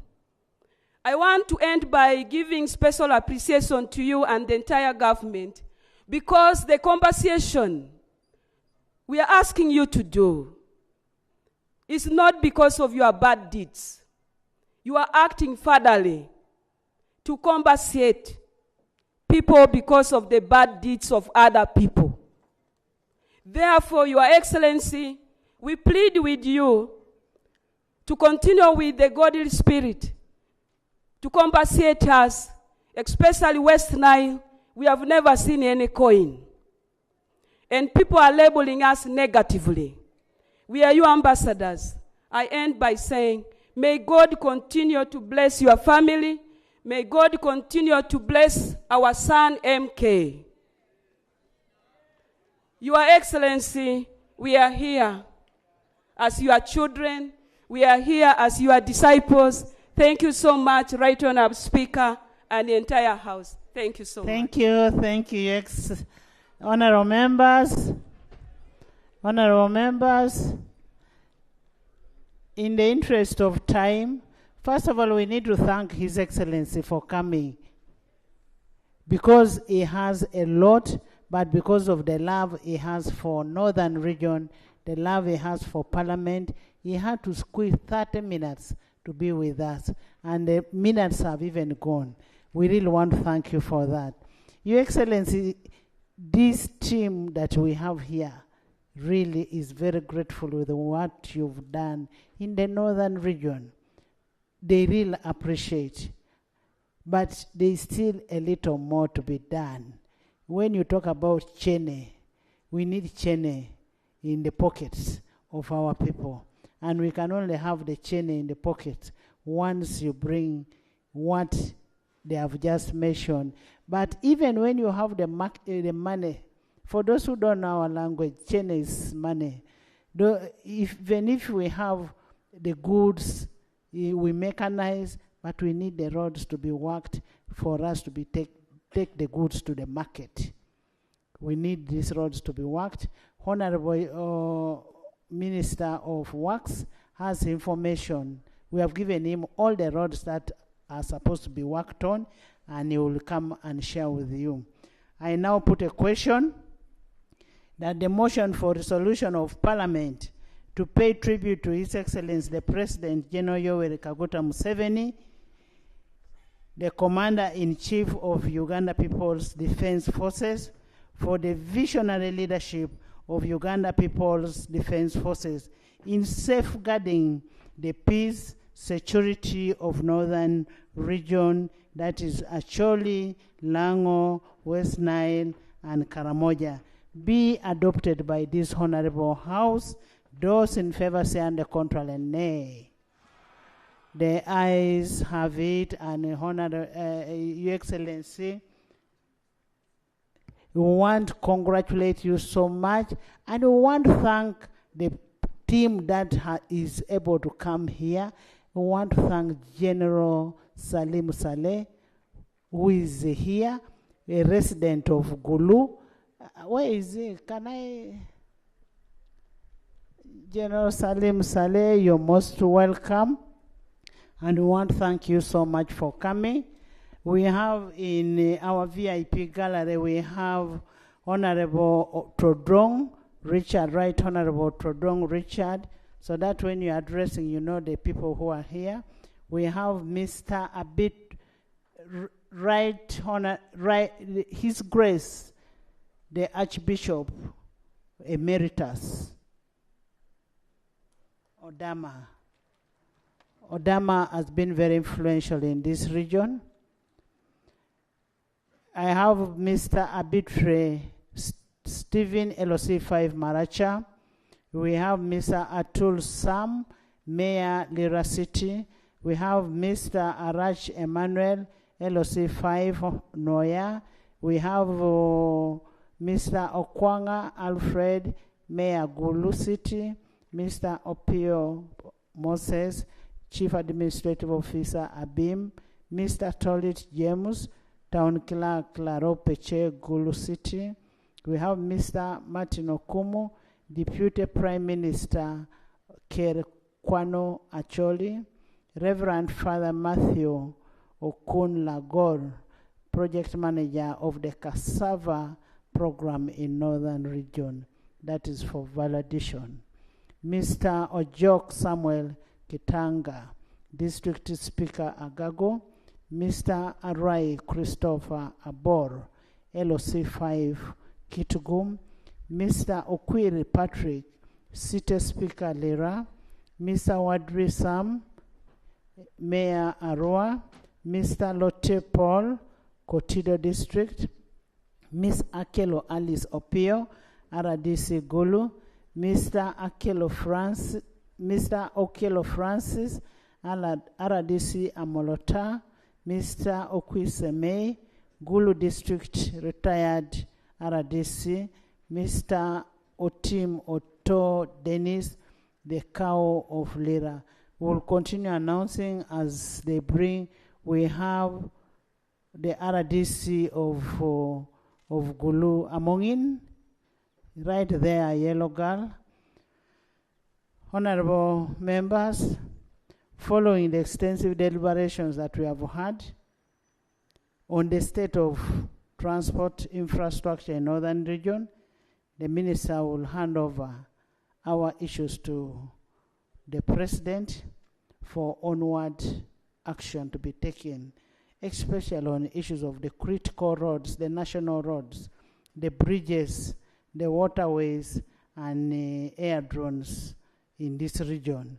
We need, it is our plea, Your Excellency, that we work on this as a fountain of honor. We know there's nothing that is impossible. You will handle, and we want to put Northern Region at a level of other regions. We should be able to put, as Parliament of Uganda, our focus now is on Northern Region. We want Northern Region, much as the peace has come, but we want the peace in the pockets also to be there. We want to thank you. I now want to take this singular honor to invite you, Your Excellency, to speak to the members of Parliament, to the people of Northern Region, and by extension to the country.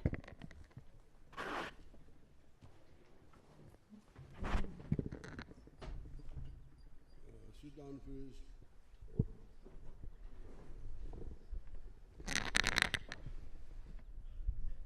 The Right Honorable Speaker of Parliament, all the distinguished persons who are here,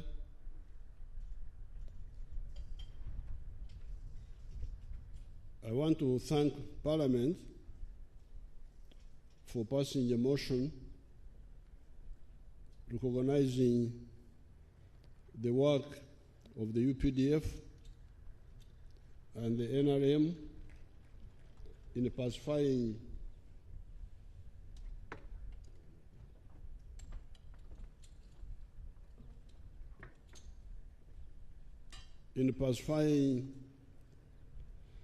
northern Uganda and pacifying the whole country.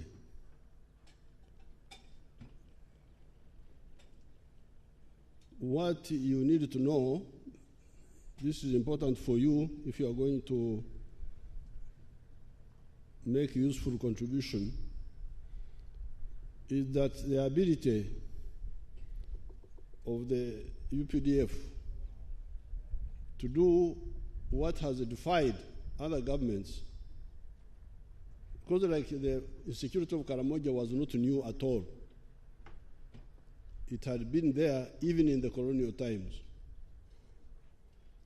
It only got worse after 1979, when the Mafeniko, one of the tribes of Karamoja, looted their arms in Moroto barracks after the Amin soldiers ran away. They were able to get automatic weapons, which they had not so much before. But otherwise, the insecurity was there all the time, even in the colonial times. Now, the reason we were able to do these tasks is because of three things, which if you are really interested, you could listen to. Number one, ideology. The Honorable Jessica Ababiko is telling you, which I don't hear many people talking about, that by 1986, 500,000 people from West Nile were in exile in South Sudan and in Congo. Uganda was number 4 in the whole world in the export of refugees. It was competing with Ethiopia, Afghanistan, and I think Sudan. Uganda was number 4 in the export of the refugees. And what had the West Nile's run away from? From ideological bankruptcy. Because you remember, I was part of fighting Idi Amin. Nobody can say he fought Idi Amin more than I did. But as we were fighting Idi Amin, we always told our people and everybody that, look here, don't blame the mistakes of Idi Amin on all the West Nilers. Because all these things Amin is doing, he doesn't consult the people in West Nile, the villagers. He does them with a small clique of idiots. And don't blame the people of West Nile for this. Even when we were fighting UPC, it was the same.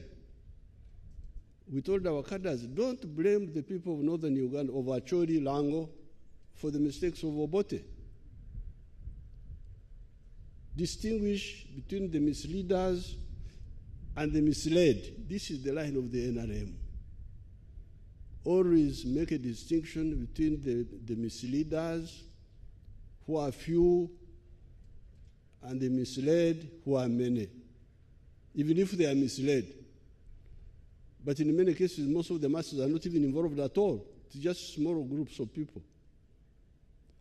So when we took over, when we defeated Amin in 1979, we had formed UNLF.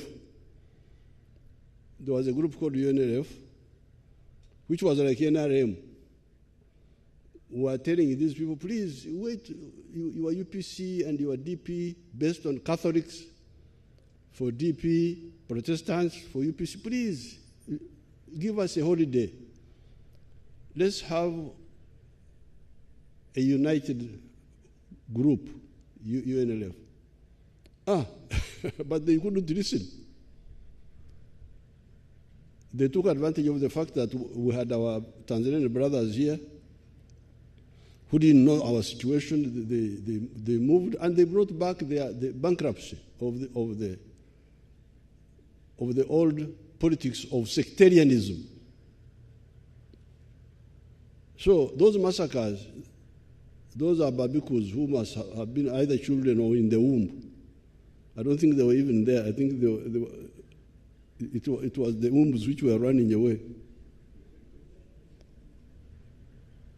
The running started in 1980, not 1979. 1979, we had, because we were together with the Tanzanians, we were with the UNLF, and we had said, isolate Amin. Don't blame the people of West Nile for the mistakes of Amin. But when they brought back their UPC and their nonsense DPs, that's how the problem came up. You Westerners, you are relatives of Idi Amin, so we kill you. Imagine to be killed because of my relative. Bankruptcy. So if you don't, if you say that you really appreciate, you better understand. So that's number one, ideology. We believe in individual responsibility. You cannot blame a group for the mistakes of one member of that group. That is point number one. And we never believe in sectarianism. So the first reason why we are able to do what Nakut, I thought Nakut was a cadre. Now I've discovered she's still a Karamajong.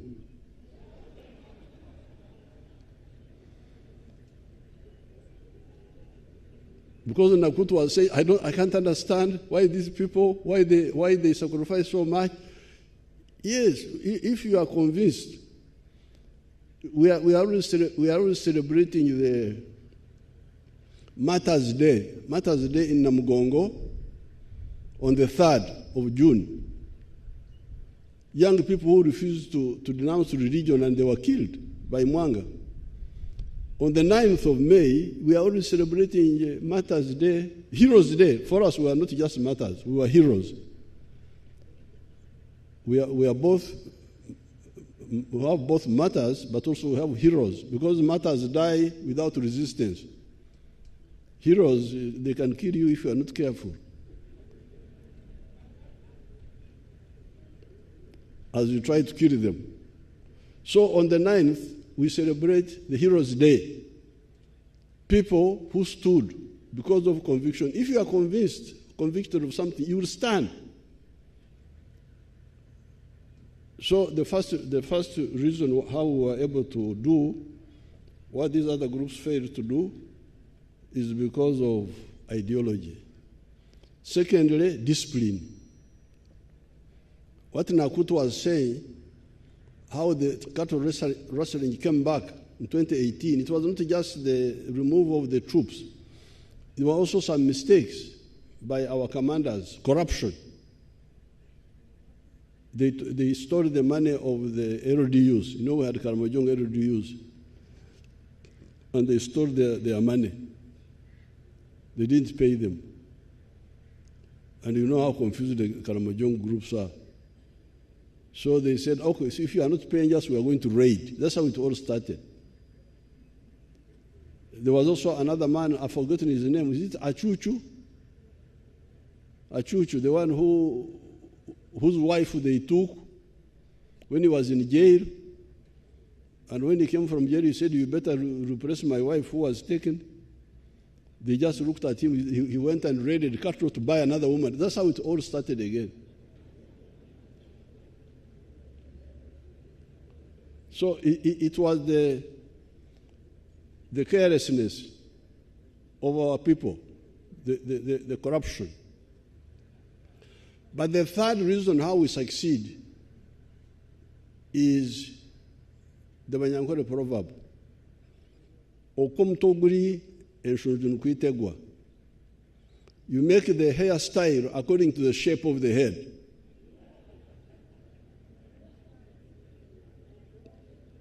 If you have got a head with big bones like this, the hairstyle will follow the shape of the head. When we are budgeting, this is very important for you fellows. How could we build such a powerful army with very little money? Because we budget we plan according to our small budget. That's why when we are building the army, we don't start with the barracks. The barracks don't look so smart. We start with the personnel, the training, and the weapons. Soldiers are staying in some Mama Ingia Pole. But the one in Mama Ingia Pori can also kill you, like the one coming from a Gorofa. So that's how we have been managing. If you look at the budget of Uganda, it was like $500 million some years ago. You look at the budgets of other African countries, big, billions. So because of that budgeting according to the shape of the head, the hairstyle according to the shape of the head, that's how we manage. Three things: ideology, discipline, and realism in budgeting. Don't budget unrealistically. So I'm glad you are having your conference here, and I've been hearing what you have been saying, but straight away I can tell you that the things to do are very many. You can't do all things at the same time. So I take you back to the Bible. Seek ye first the kingdom of heaven, and the rest will be added unto you. Seek ye first the kingdom of heaven and his righteousness, and the rest will be added unto you. We have been telling you and telling everybody since the 1960s that whatever you do, if you want the people to develop, start with the homestead incomes. Start with the homestead incomes. Because we are now talking of roads, what. There are where roads are good. The road from Guru to Kampala is definitely good. It's not about the problem of the bridge is a recent one. It has just come now. Otherwise, the road was good. All the way from Matiak, from Bibia, was tarmac all the way to Kampala. The one from Musingo, Kitugum, Gulu, all the way to Kampala. What are you selling along that road? I know there is some simsim from Kitugum, but what else? So, from the 1960s, we have been telling all those who care to listen to us that please seek ye first the homestead incomes, and the rest will be added unto you. In 2018, I made a countrywide tour, zone by zone, and I gave you this booklet where I talked of the 4 sectors and the 7 ways for wealth creation and job creation. I heard the speaker, I want to speak up, don't please bring a new confusion by saying that the 4 acres model does not apply here. It does. I don't agree with that line. In this booklet, I made it clear that the 4 acres model was a rescue operation for the parts of the country that had already fragmented land. That's why I said, since you have very few acres, do not make sure the chura, I normally use our words here, the chura, the aymar, the otita, the chivaro is correct. Because if you don't, you will never get out of poverty. That's why I said, for the 4 acres and less, 7 activities, 7 enterprises. Coffee, 1 acre. Fruits, 1 acre. Pasture for dairy, 1 acre. 1 acre for foodstuff like cassava. In the backyard, you put poultry for eggs. You put piggery for pigs. Then if you are near a wetland, fish farming. And when you do that, you get millions of shillings, even if you are doing it on a very small scale. We are giving you the examples of the Nyakanas and so on. And I called this here in this booklet, intensive agriculture. Use intensive agriculture with high-value enterprises to get out of poverty using a smaller piece of land which you have, either 4 acres or less. But even if you have got more, there's no harm. Instead of having 1 acre of coffee, have 4. What is the problem? You can still use the same even if you have a bigger land. And 10 acres you are talking about, because I want you to make the chura, not just talk. Now I want the chura of the average land holding in the north. When I fly over coming the way I was like this morning, the area is not, that land, if you look at the gardens, from especially Lango, I'm not so sure how many people, that Lango, the southern side, the Maruzi and those areas, near Kokoro, the Amoratar, the population seems to be heavy. Because from the air I can see garden next to garden. You don't see much bush anymore. Even here, coming here, the areas of Minakuru, all they were coming here. The areas where I see some emptiness are the areas after Bariregi, going to Agago. Yes, I can see some space there, and some parts of the Kaparabiong, the other side of Teso. But some of the, like Teso, Serere, Ngora, very, population seems to be quite high. So what chura are you using? Don't waste our time again by bringing confusion here, this confusion. No, please. Even if you say 10 acres, because there are two strategies. Intensive agriculture is the 4 acres I'm talking about. But even if you have got 10, you can use the same for more land. You will be very rich. But the other one is extensive agriculture. When I was in Ajumani, my brother Moses Ari was talking about cotton. Then I said, okay, cotton. How much do I get from cotton in an acre?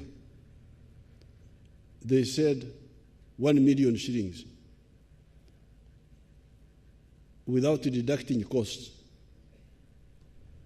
So, if it is true, and when you are discussing, please go into those details. Don't just talk and pass resolutions and deceive yourselves. I'm really no longer interested in that type of approach.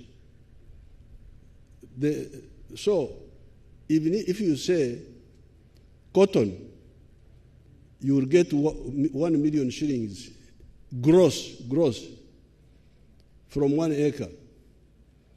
Even if you have got 12 acres, as you say, because somebody was saying that you have big land, 12 acres. 12 acres is not big land, unless you get another word for big. If you are saying Madit, is it Madit or Madwong? 12 acres is not a lot. So if you have got 10 acres, 2 acres are for food. You remain with the 10 acres. If you get 1 million from 1 acre, is 10 million enough? So I want the real chura, please, Right Honorable Speaker. Chura, not just talking. The ones, I advised the cotton group, there are people with big land. I have big land. And there are other people. I said, you register us, we who have got big land. Let us produce cotton for you. I can put 100 acres of my land to cotton out of patriotism. I don't need cotton.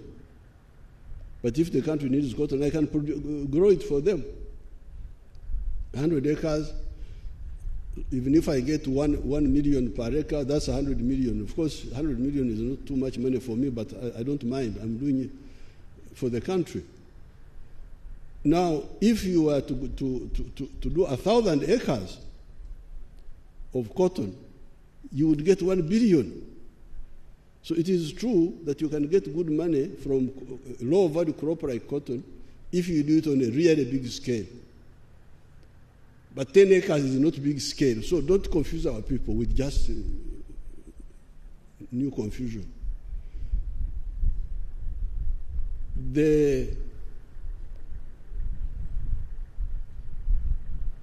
It is extensive agriculture versus intensive agriculture.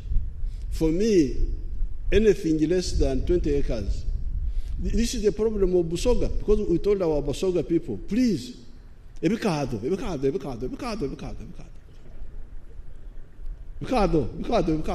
Kamara.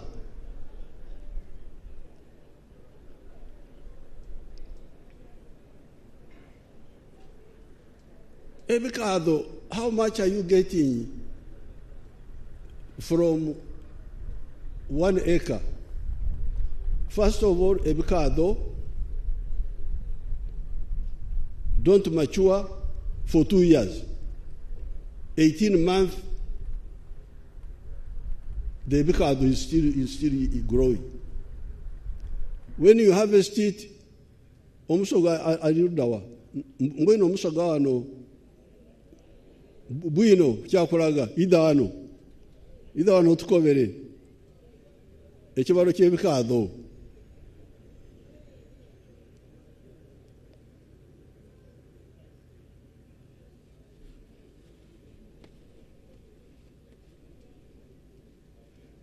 If I have got 1 acre, what will I get from ebikado after 18 months?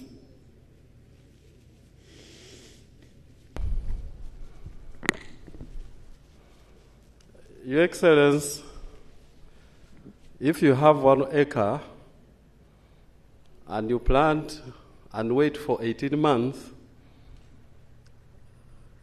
at the current level of pricing, then you harvest and get about 6 million shillings. 6 million shillings. Gross. Uh-huh. And the cost involves, first of all, the initial preparation, and then buying the planting material. And the planting material is expensive. And then after that, you have to look after the garden for the 18 months. And very often, for those who don't have the land, before you plant the cane, you have to hire the land. So the cost is very high. Is it like 40% what? The cost is much higher than 40%. Because it is labor intensive. More than half? More than a half. Yeah, so from now, okay, let's get one of cotton. The one who knows cotton, who will tell us about the cotton? And maize. Maize. Because in my 7 activities here, I don't recommend cotton, I don't recommend maize, I don't recommend ebikado, I don't recommend tea. People are crying with the tea now.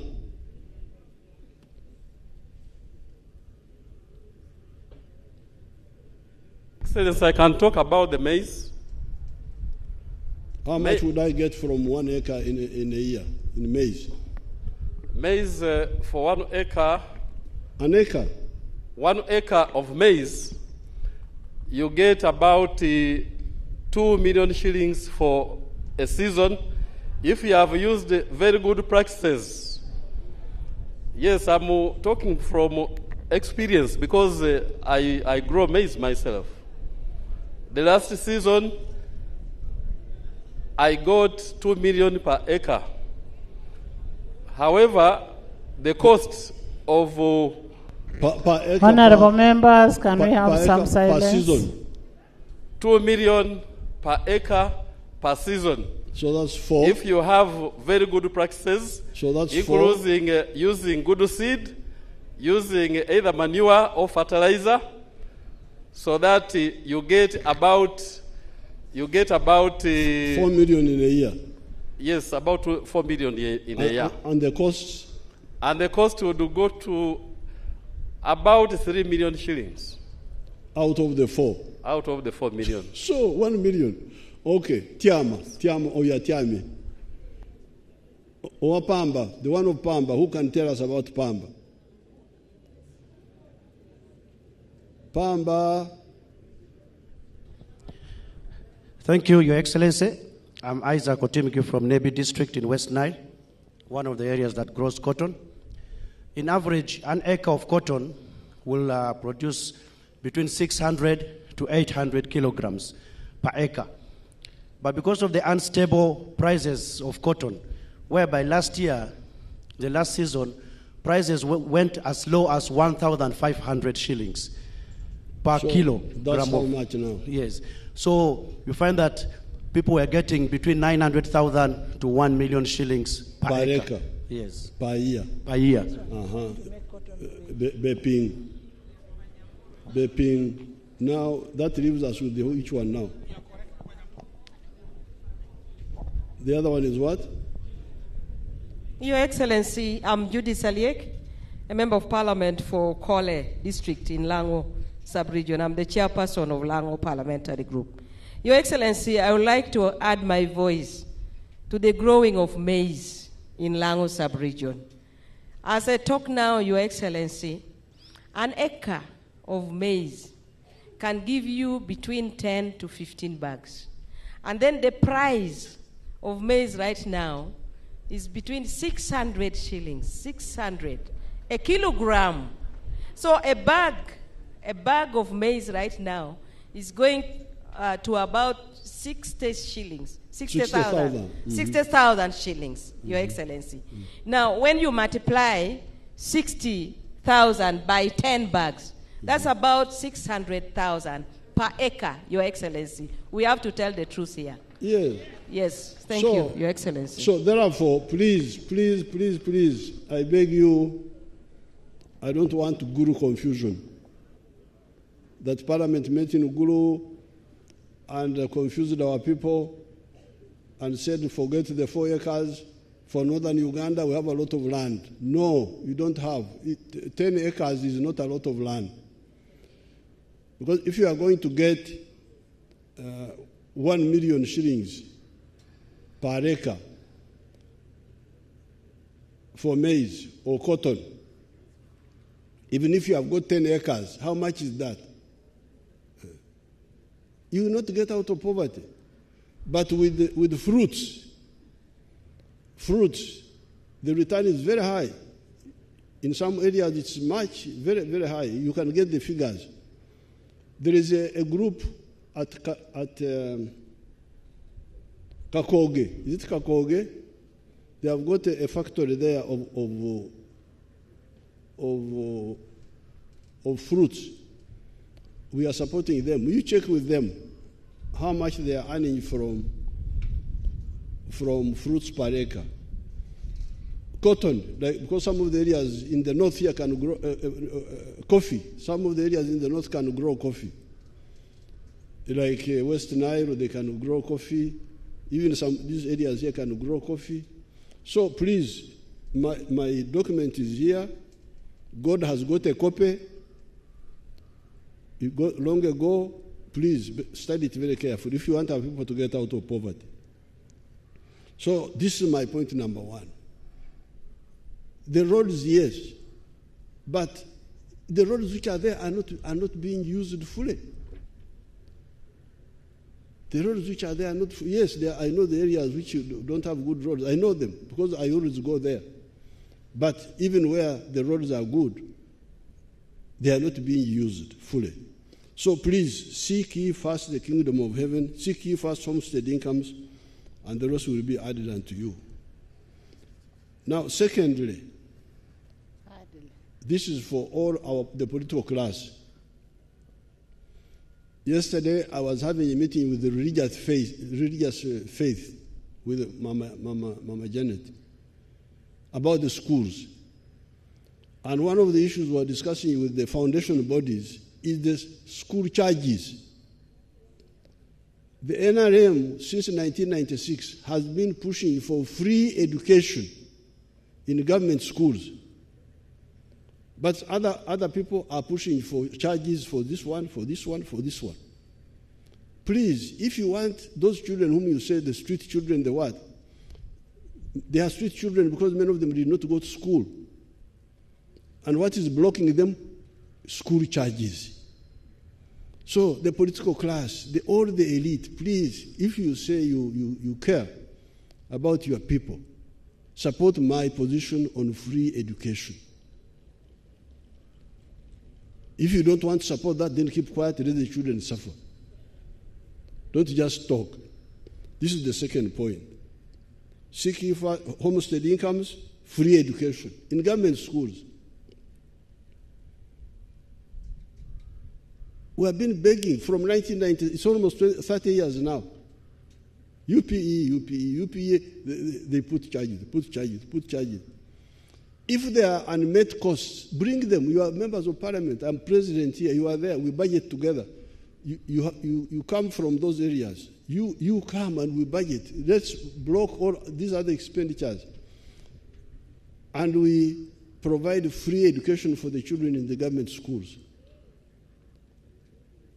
Don't go and say, I am paying for children in my constituency. How many are you paying for? 10. How will 10 children in a constituency, apart from putting you in debt, solve the problems? Huh?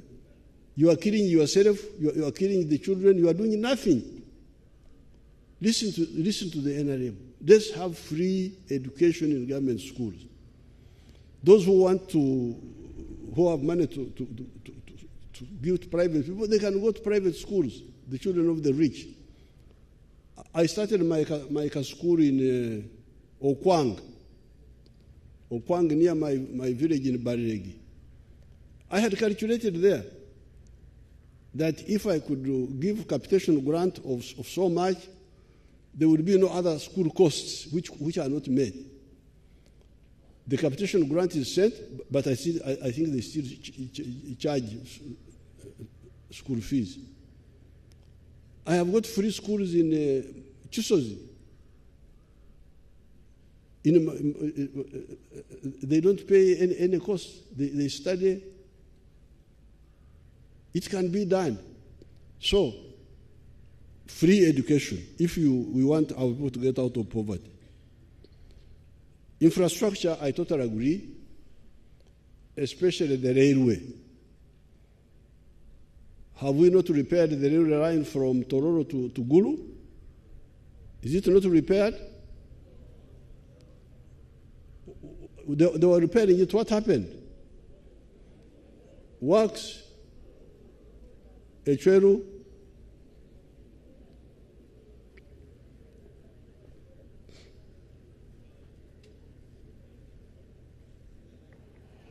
Your Excellency, as you guided in Cabinet, work on Malaba, Soroti, Lira, Gulu Railway, meter gauge is on. We have reached Kumi so far. There was a small technicality between us, the office, and the team working, which we have also resolved after consulting you with the Muzee Matiaka Saija. So they have resumed. The first phase will bring the meter gauge up to Gulu here. Then the second phase will be from Gulu to Pakwach. Yes. So that for cargo, you use the railway. You tell they are saying when.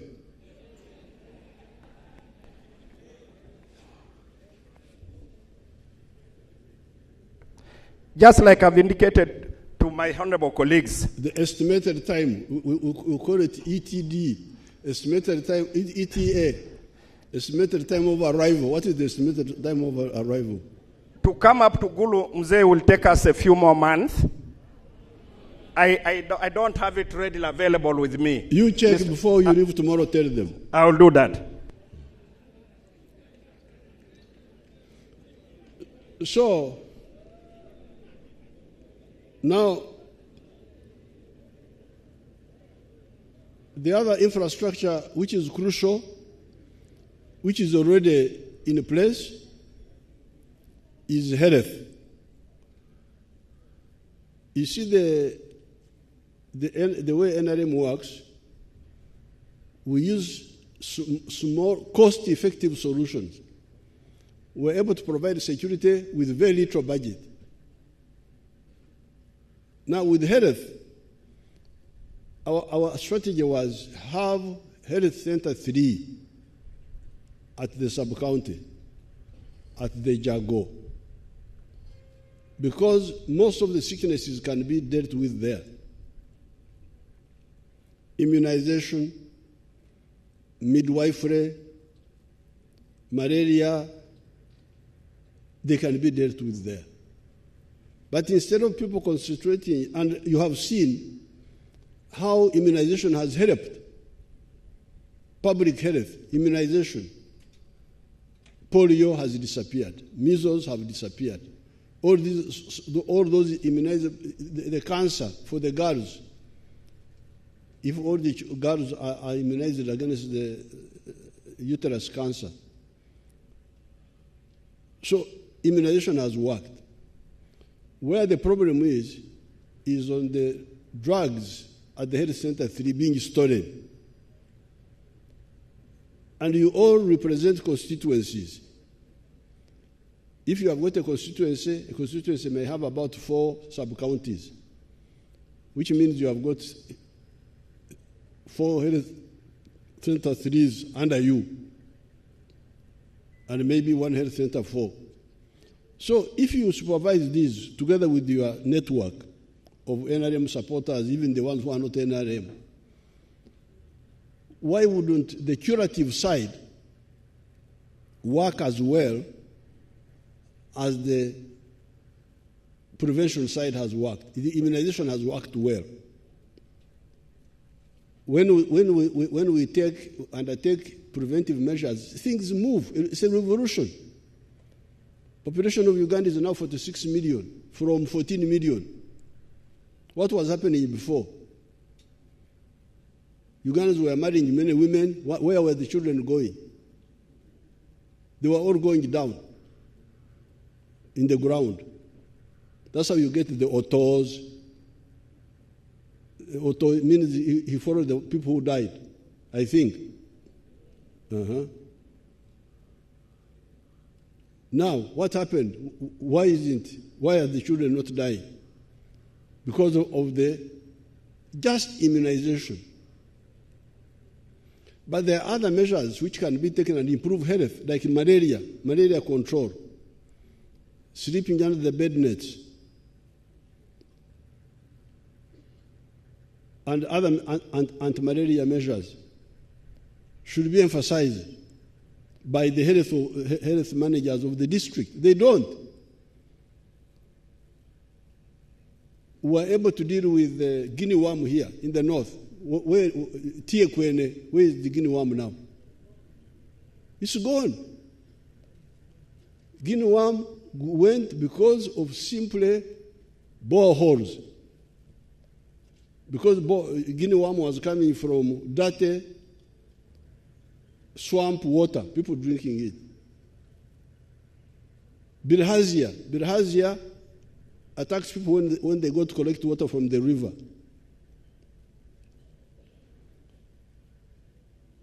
So, just with immunization alone, we have caused a revolution in the population growth. What if we added other preventive measures, safe water, so that the waterborne diseases are eliminated, nutrition,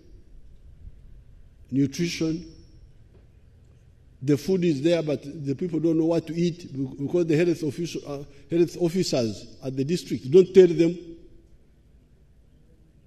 The radios are there for abusing Museveni only. Nobody thinks of using the radios to say, you people, you eat this, you eat that, you eat that, you eat that. You will have, because some of the diseases are from poor nutrition. The girls getting married when they are still young, before the age of 18. This is just sensitization. Say a child who is not yet 18 is not old enough to carry children. And it will either cause her problems or cause the child problems. All these preventive measures are there. But we have used only immunization. And you see how much it has helped us. What if we added all the others? So while I note this, the budget, the infrastructure, the infrastructure which you have is already good enough. Let it be fully used. If it is used, you can be sure that many of the sicknesses will be eliminated. Then we remain with the cancers, with the other diseases which are, and then we remain. But even the diseases of prosperity, or obesity, heart disease, diabetes, the diseases of Jalonyo. When you are rich, you get all sorts of non-communicable diseases. They can also be stopped by exercise. So yes, we can spend more on the health infrastructure, but how about the strategy of health care, which is not just buildings and even drugs? By the time you go on the drugs, you have already lost your health. Now, the other crucial infrastructure element which you should talk about is irrigation. We launched something here near Tochi. That Tochi, what is it about? What are we irrigating there? Can somebody tell us? Tochi.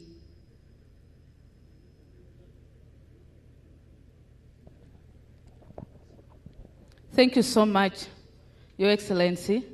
I'm the chairperson for the Agriculture Committee. And in the report that we presented...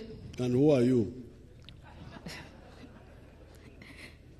Thank you so much, Your Excellency. I'm Auma Linda Agnes, the woman member of parliament for Lira District. Auma, Nyara. Thank you so much, Your Excellency. Tochi irrigation scheme was one of the projects that we did oversight on as Agriculture Committee under water for production facilities. What is it irrigating? Tochi is irrigating rice.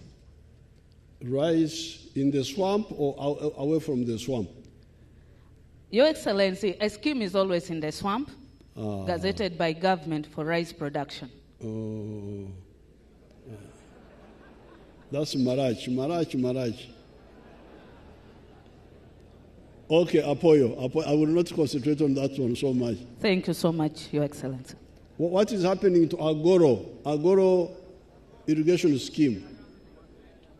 Agoro.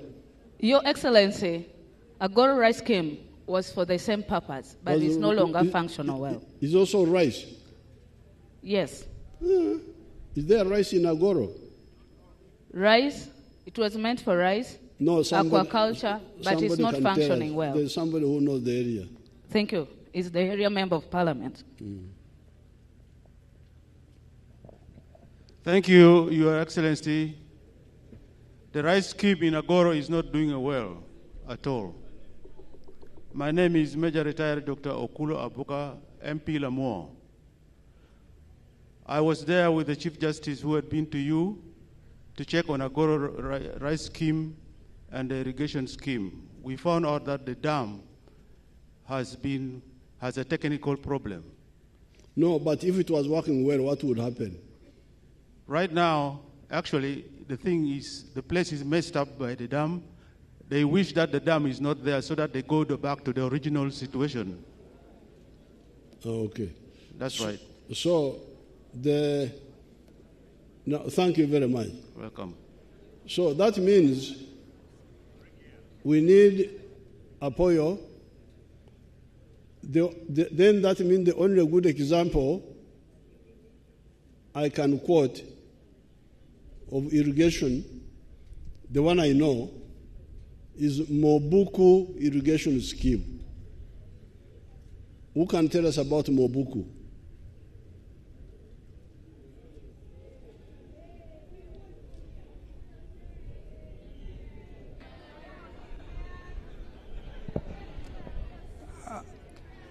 Your Excellency, my name is Atkins Katsabe. I'm a member of Parliament of Bukonjo County West. Your Excellency. But Bukonjo County West is not Mobuku. It is far away. Yes, but... but you know, senior.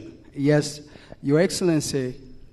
First of all, I want to appreciate government for the support. As you're aware, Your Excellency, Mobuko irrigation serves into facilitating two crops, major crops. One, maize, and two, cotton. And Mobuko has placed Kasese to serve as a district basket in as far as food production is concerned. Your Excellency, in April 29, 2009, we were with you in Katoru. Katoru serves as a cotton growing area for cash production. And I remember Your Excellency advising your citizens in Katoru to diversify from cotton to other crops. And you promised them, Your Excellency, to give them a large scale or medium water for production. Your Excellency, your people in Katoru are still waiting for that promise from you to get delivered because it was a presidential pledge, Your Excellency, in addition to clean and safe drinking water. Thank you, Katsabe. Thank you, Mr. President. Your Excellency, I'm called Kambale Ferigo. I'm the Member of Parliament for Kasese Municipality, where Mobuku irrigation is. How many homesteads are involved? Your Excellency, there are around 2,000 homesteads. But I want to give some mathematics on the production. Most of our people in the Mobuku irrigation scheme currently are involved in rice production. Rice? Yes, and we have 2 seasons in a year. And because of irrigation, Your Excellency, 1 acre of rice gives around 30 bags per season. And that 1 bag is 100 kilograms. And at the moment, every kilogram is 4,000 shillings. The price is a bit low. So you can imagine 100 kilogram, that is 400,000 times 30, that is 12 million in a season. And we have 2 seasons in a year, that is 24 million. If you deduct operational costs, that's around 7 million, 21, somebody can earn around 14 million shillings a year.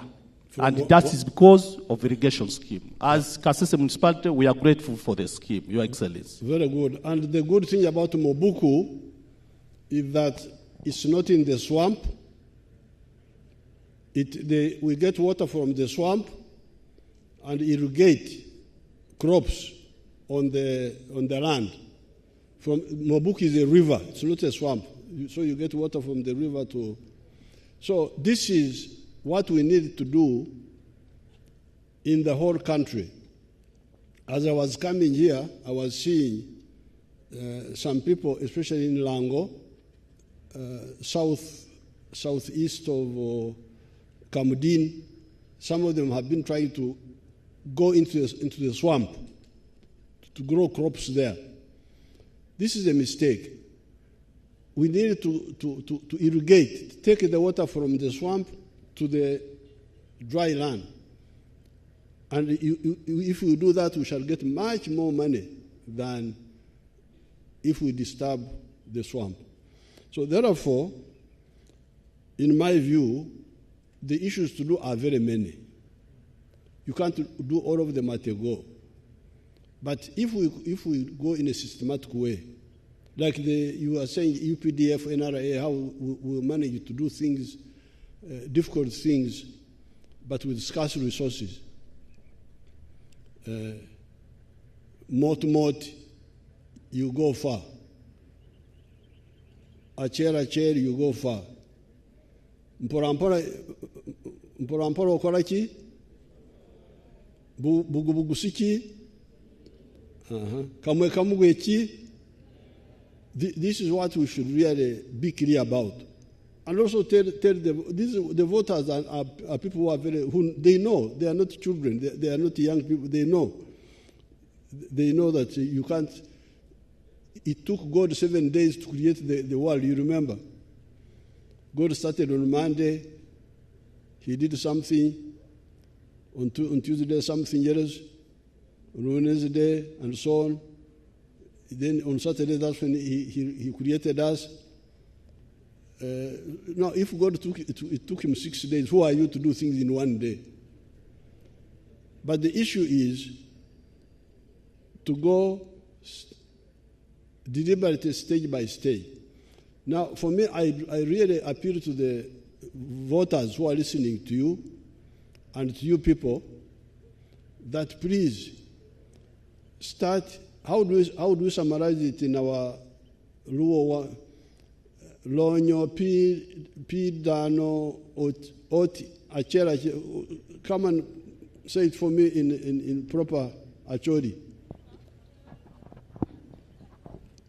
Lonyo.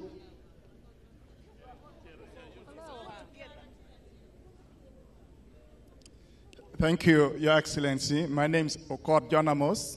I know you are from Agago. I know you. Yes, Your Excellency.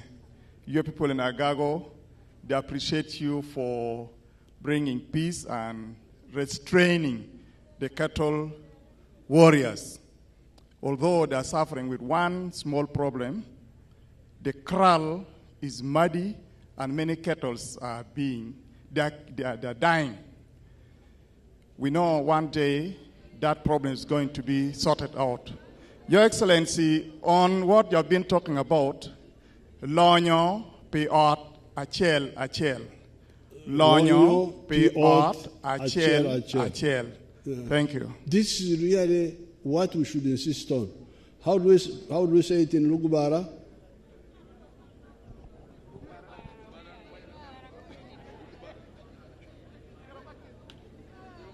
Lugubara.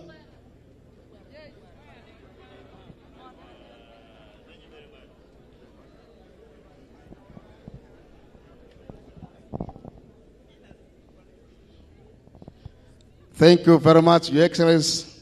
My name is Adrico Yovan, Member of Parliament, Vora Constituency, Arua District. In Lobara, we say, were. Were. Yes. That means what? Thank you. What does it mean? Were means small. The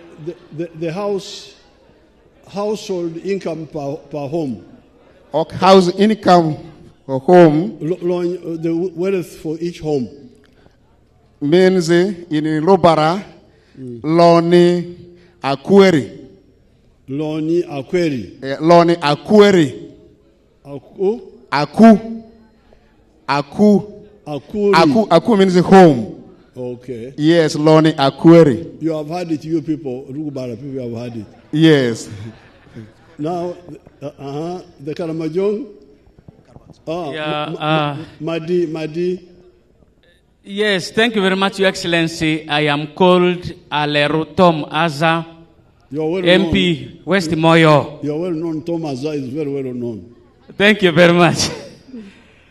Your Excellency, what we are talking about is alleviation of poverty at household levels. Gaga, garu karobe. Garu karobe ko enza. Very good. And then, Your Excellency, this is now a reminder. Your Excellency, while we were in Chankwanzi about 2 years ago, we thank you very much. You promised for us tractors for all the MPs in the district from northern Uganda.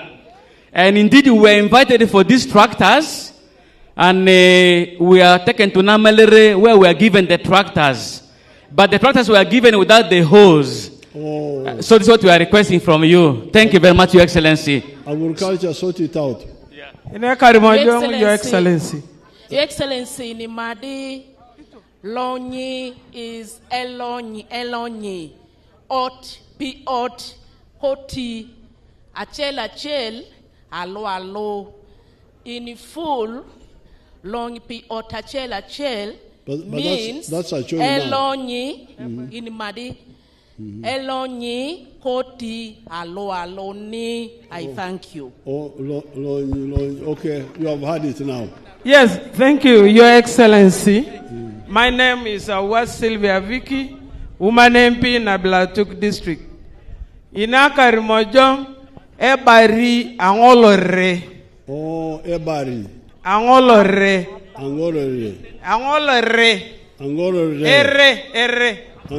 Ere. Yes. But Your Excellency, I want to tell you something about Karamoja water for production. If there is anywhere where the dams have been constructed and there is no water, you find them in Karamoja.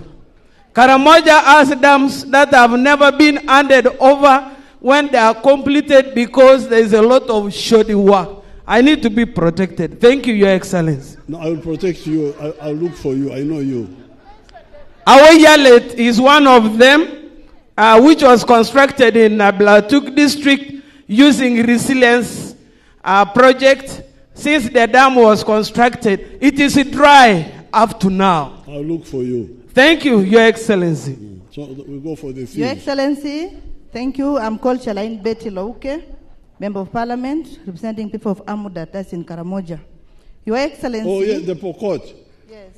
Your Excellency, I'm a Pokot, a small tribe in Karamoja region, which has different cultures. The translation on whatever you've been telling us about household income, in Pokot, it is said, Skanat yes, it sounds Italian word, but you have to understand, it's a Pokot. Very good. Which is a Kalenjin tribe in Uganda. The Pokot have had it. Thank you, Your Excellency. So, my request, Your Excellency, from Amudat, we have so many dams which were constructed, but it needs what we call desilting. So the ministry can get aware about it. Thank you. Thank you, honorable members. Let the president finish his speech. Thank you. So now, yes, who is that one? Somebody wanted. Oh, that is from Teso. Teso is not part of northern region. Teso is not part of northern region. Yes, we are dealing with the northern region.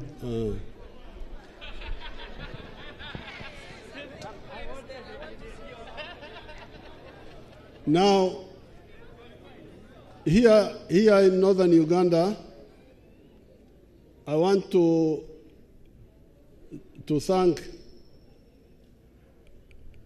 No, we have finished. Honorable members, when the president is speaking, he must be heard in silence. Here in northern Uganda, I have been working with Mzee Archbishop Odama on the issue of cassava. The cassava is very important. I had asked Mzee Odama's team when we met in Chobe about the chura, pareka, because me, I started with that one. I don't know whether Mzee Odama's team, the other reverend, I don't want to make Mzee Odama have to stand here, but the other reverend who was handling the cassava, what was the chura per acre? Come here in the center, they see you. Bino Khan. Here where they can... you pass behind, this is a gallery. Father, kindly pass behind this side. No, here in front of the MPs. Here. Apoyo, I can see you now. What was the chura per acre when the prices were good? Your Excellency, the President of Uganda,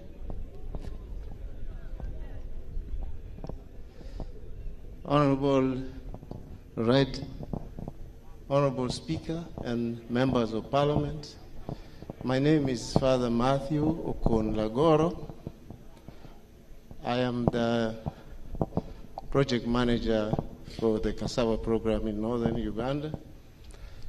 We have been at it for the last 5 years.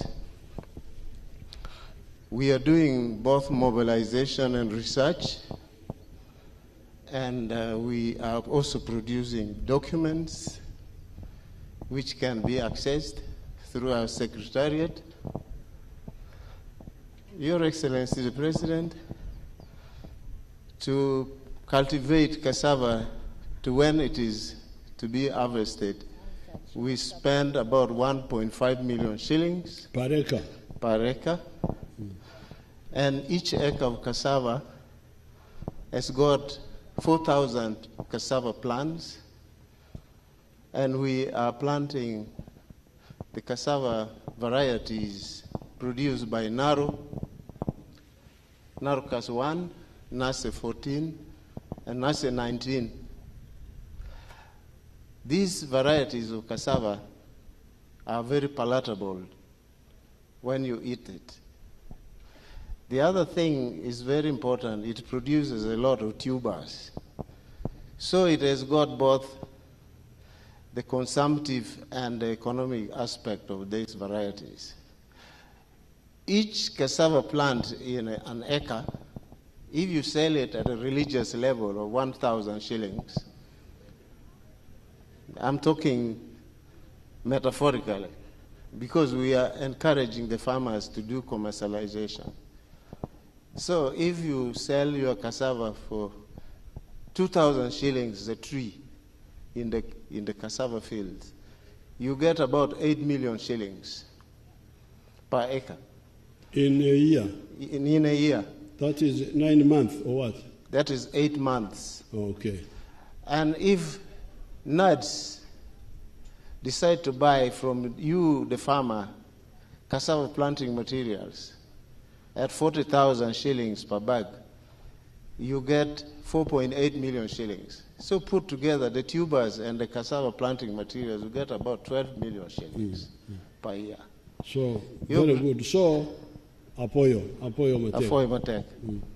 Now, for cassava, you can hear cassava is important for, I want to meet my PPS. I want you to organize so that I meet Mzee Odama in the coming days. My PPS be in touch with His Grace. Now, our cassava project, we promoted a lot of cassava in the northern Uganda, but also in Teso. And the production now is very big. So we are now beginning to get problems of processing. But there was also a mistake, which we didn't know, done by the Ministry of Finance, where apparently they put a tax on starch made in Uganda. They put VAT, 18%. Then they did not put tax on imported starch. Now, recently, when I was in Buked area, in Teso, I had gone to Teso initially for our daughter Among's function. Then I also went to Buked and I got this information.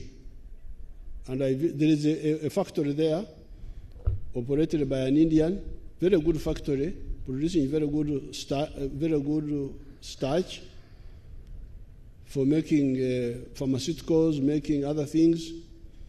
They told me this. So in the cabinet on Monday, I ordered the removal of the 18% tax on the locally produced starch. Thank you. And I ordered the imposition of a high import duty tax on imported starch. And when I met the Indians in that place called Ladot, it's called Ladot, they assured me that now that if I do that, they will be able to upscale the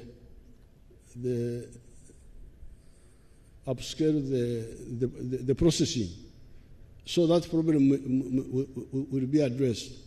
But in the meantime, the Reverend could tell me what happened to our factory in Achoribur. We are also going to have our own factory in Achoribur. What happened to that factory?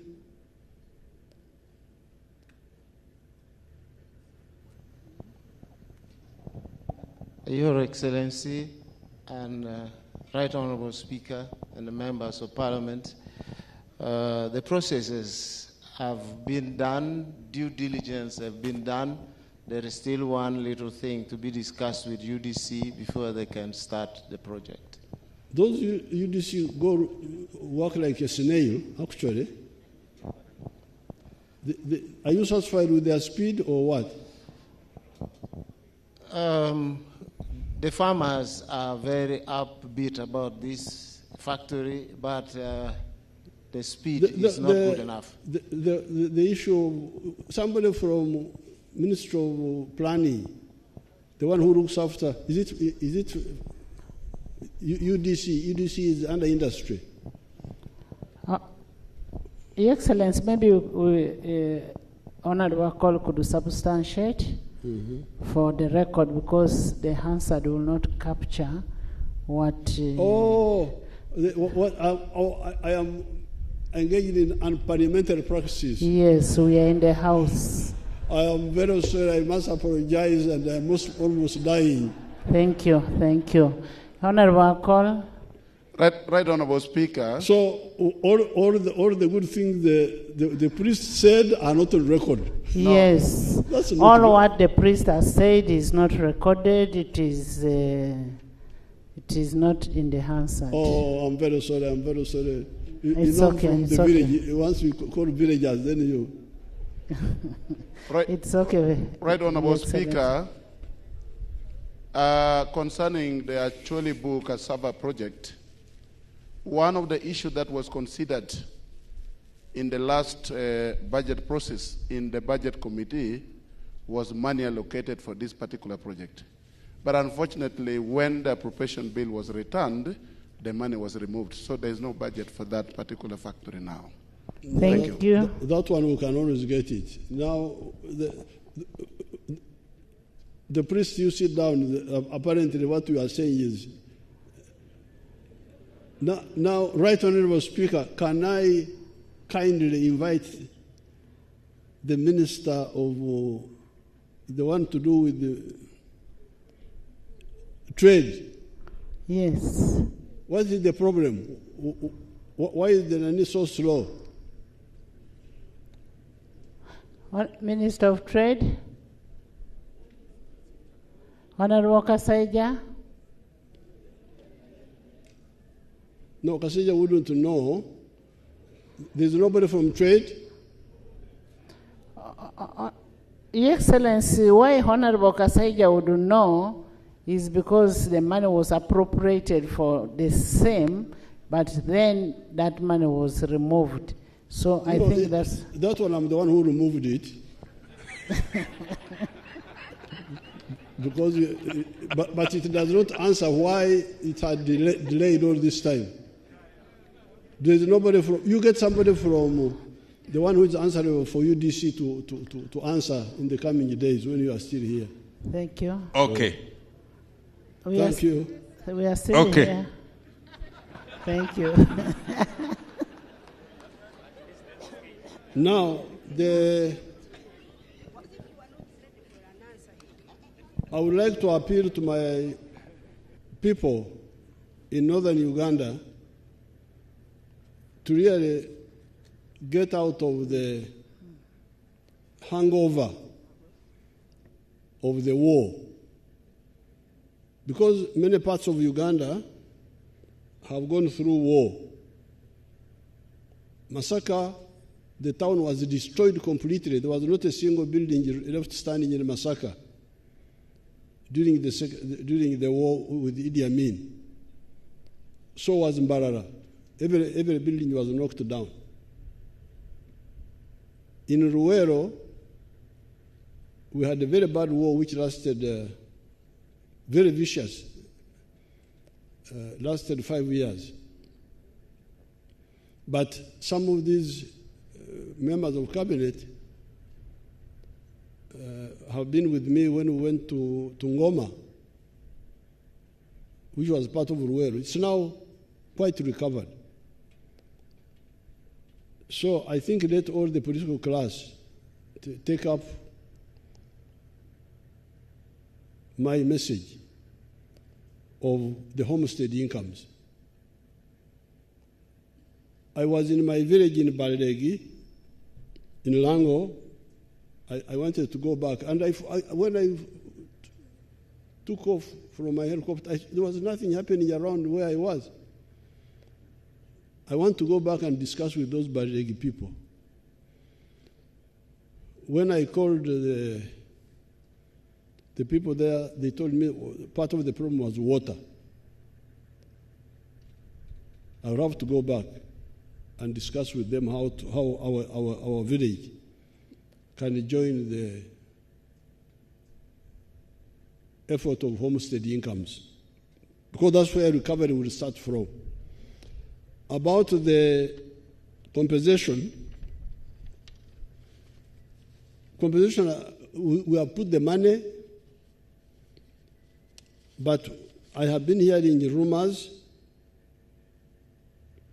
that the money is not well used. It is taken by people who are not known or things like that. So that's why I wanted to call a conference of elders from these areas, and then we see how to move. We have agreed to pay this money, but who is getting the money? Because now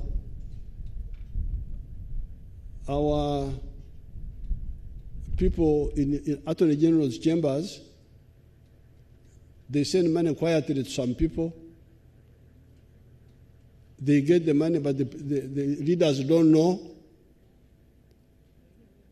Kafuzi, what's happening with that one? Kafuzi was following that one. What was the issue there?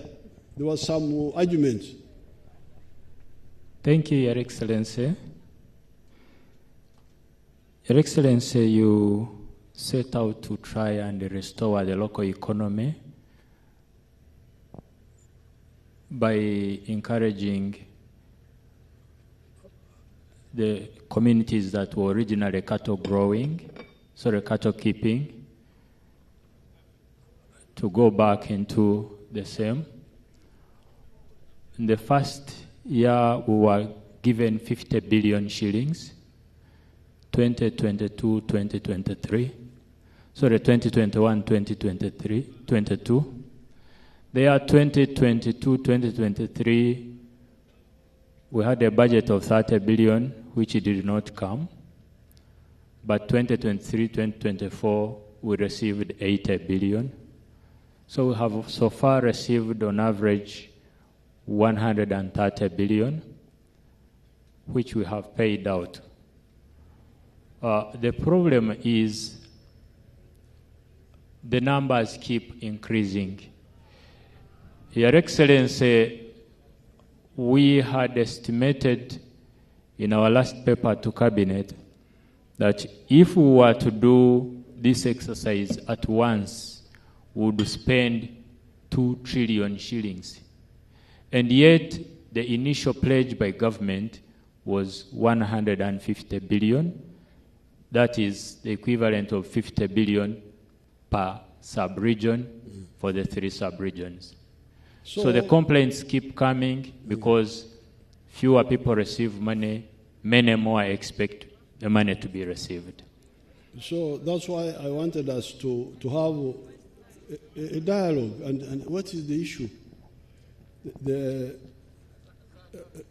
I would call a meeting and we discuss, you, the members of parliament from the area, plus the elders, so that you can tell us what, because as Kafuzi says, numbers keep changing.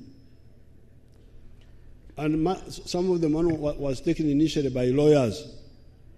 So many problems. But we are committed. Now, finally,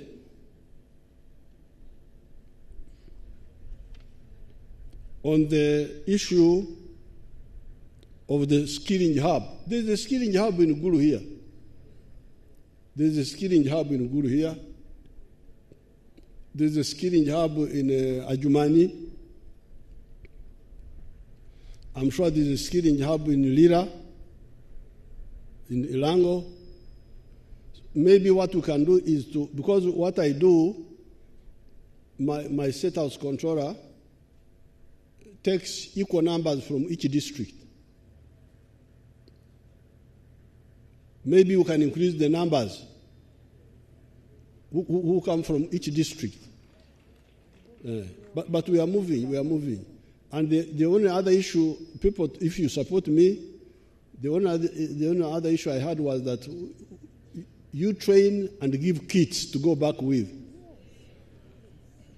Instead of training and they go back with empty hands. So we can fine-tune that. So I thank you for coming here to have the meeting here. And you have heard my views.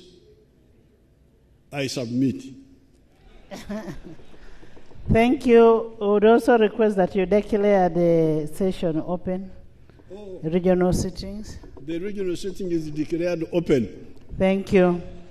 Your Excellency, having addressed Parliament in accordance to Article 101, Sub-Article 2 of the Constitution, we want to thank you so much for creating time to be here with us and for giving us a clear and a concise address. It is always inspirational listening to your words of wisdom.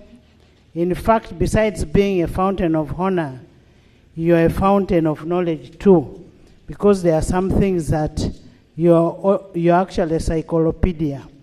Your Excellency, while we appreciate the solution-oriented 4-acre model for prosperity, we still reiterate we need mechanization in the region.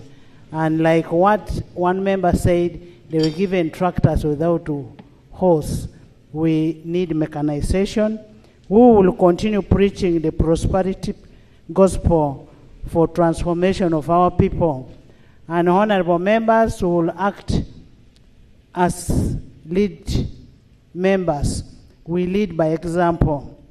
We will do this, and Your Excellency, between West Nile and Acholi, we don't have the demonstration farm.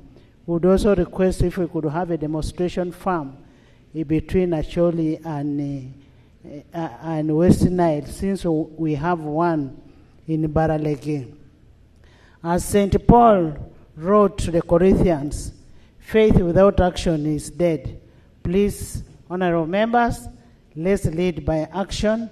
Your Excellency, we want to appreciate your words of wisdom. And for the issues of free education, Parliament is always ready and willing to do what executive does. Kindly bring the instrument and we'll work on it to ensure that we have free education. And the memorandum that we are going to hand over to you, Your Excellency, is a document that has been worked on for the last 2 years by General Salim Saleh and team, and we want to thank him for the good work he has done while here. Once more, thank you, and we want to thank you greatly for coming. Can we stand for national anthems?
Honorable members, as we go for signing of the visitors book and a group picture, we'll suspend the House for 10 minutes, for 30 minutes as we go for lunch.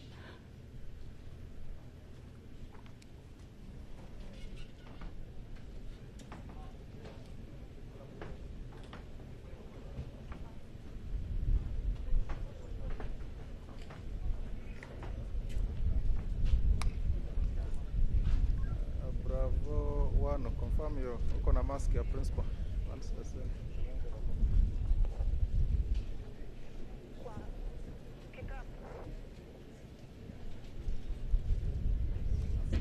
Kwa kitabu hii kwa meza.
there anything you guys, you have any meeting there? I take for her the notebook?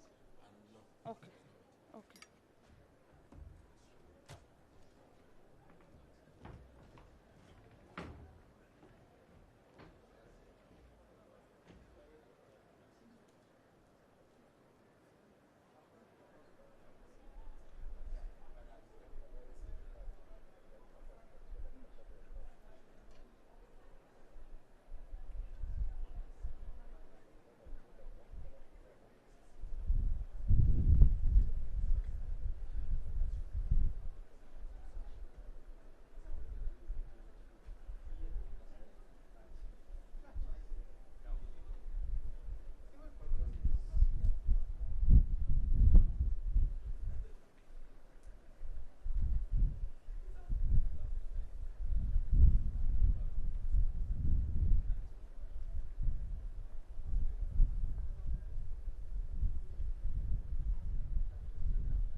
Check.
Claire, Let me go.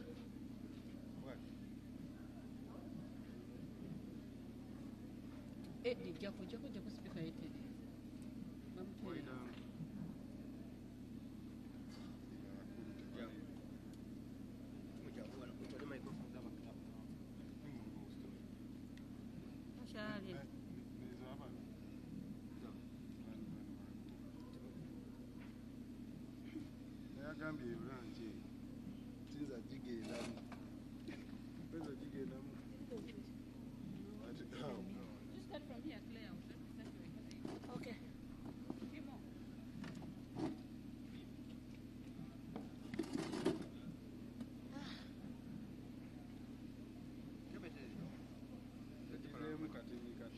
Vicky, you have resumed here. Yes.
Government Chief Whip, can we start the House?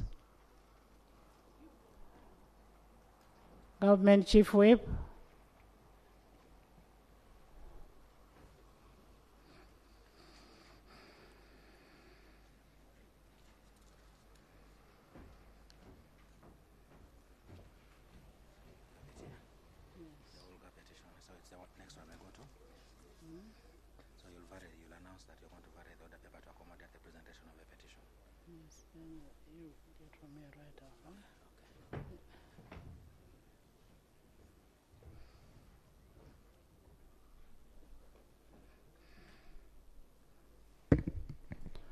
Honorable members, can we get back to the House?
Yes. You were saying something about the dinner.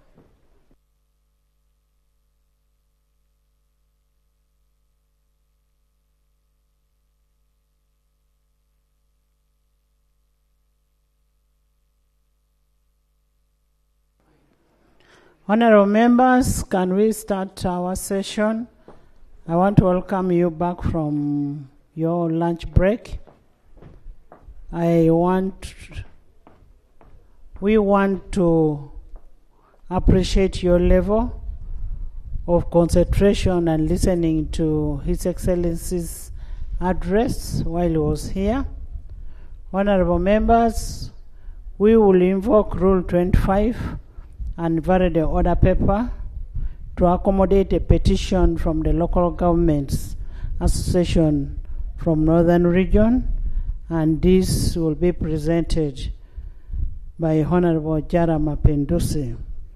Honorable members, after the sitting, we will host you for a dinner. We have a dinner where you will enjoy all the cultural dances from Northern Region, and the dinner will be right here, just behind there. So you're almost welcome.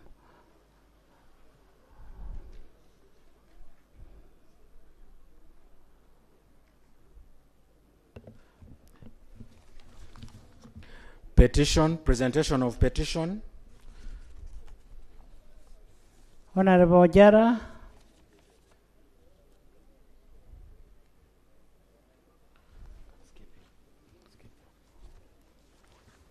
Honorable Akol.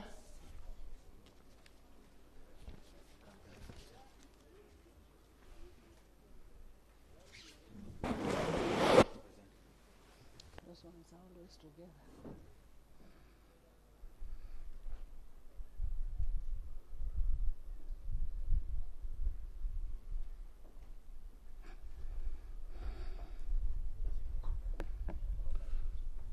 Right, Honorable Speaker, it is a petition to the Speaker of Parliament of Uganda on service delivery in local government. Right, Honorable Speaker, provision of transport for top local government leaders at district, city, and municipal levels. Madam Speaker, local government leaders do not have vehicles to ease mobility while executing and monitoring government programs. This makes attending meetings within the local government and Kampala, whenever called upon, very difficult. We therefore petition your office to see to it that government procures vehicles for district chairpersons, city mayors, municipals, mayors, chief administrative officers, city town clerks, municipality town clerk. The above offices' cost for these vehicles is estimated to be 70 billion Uganda shillings. We additionally petition your office to see to it that government procures motorcycles to senior assistant secretaries and town council clerks, like the case was for political leaders. At that level, this will require an estimated 26.7 billion Uganda shilling for about 2,053 technical managers at lower local government level. Right, Honorable Speaker, the second petition is about salaries for political and technical leaders in local government. Madam Speaker, we have full-time political leaders right from LC1 to district and city levels. These people render commendable services to this country, and yet their pay is so meager. The table below shows salaries for the full-time political leaders.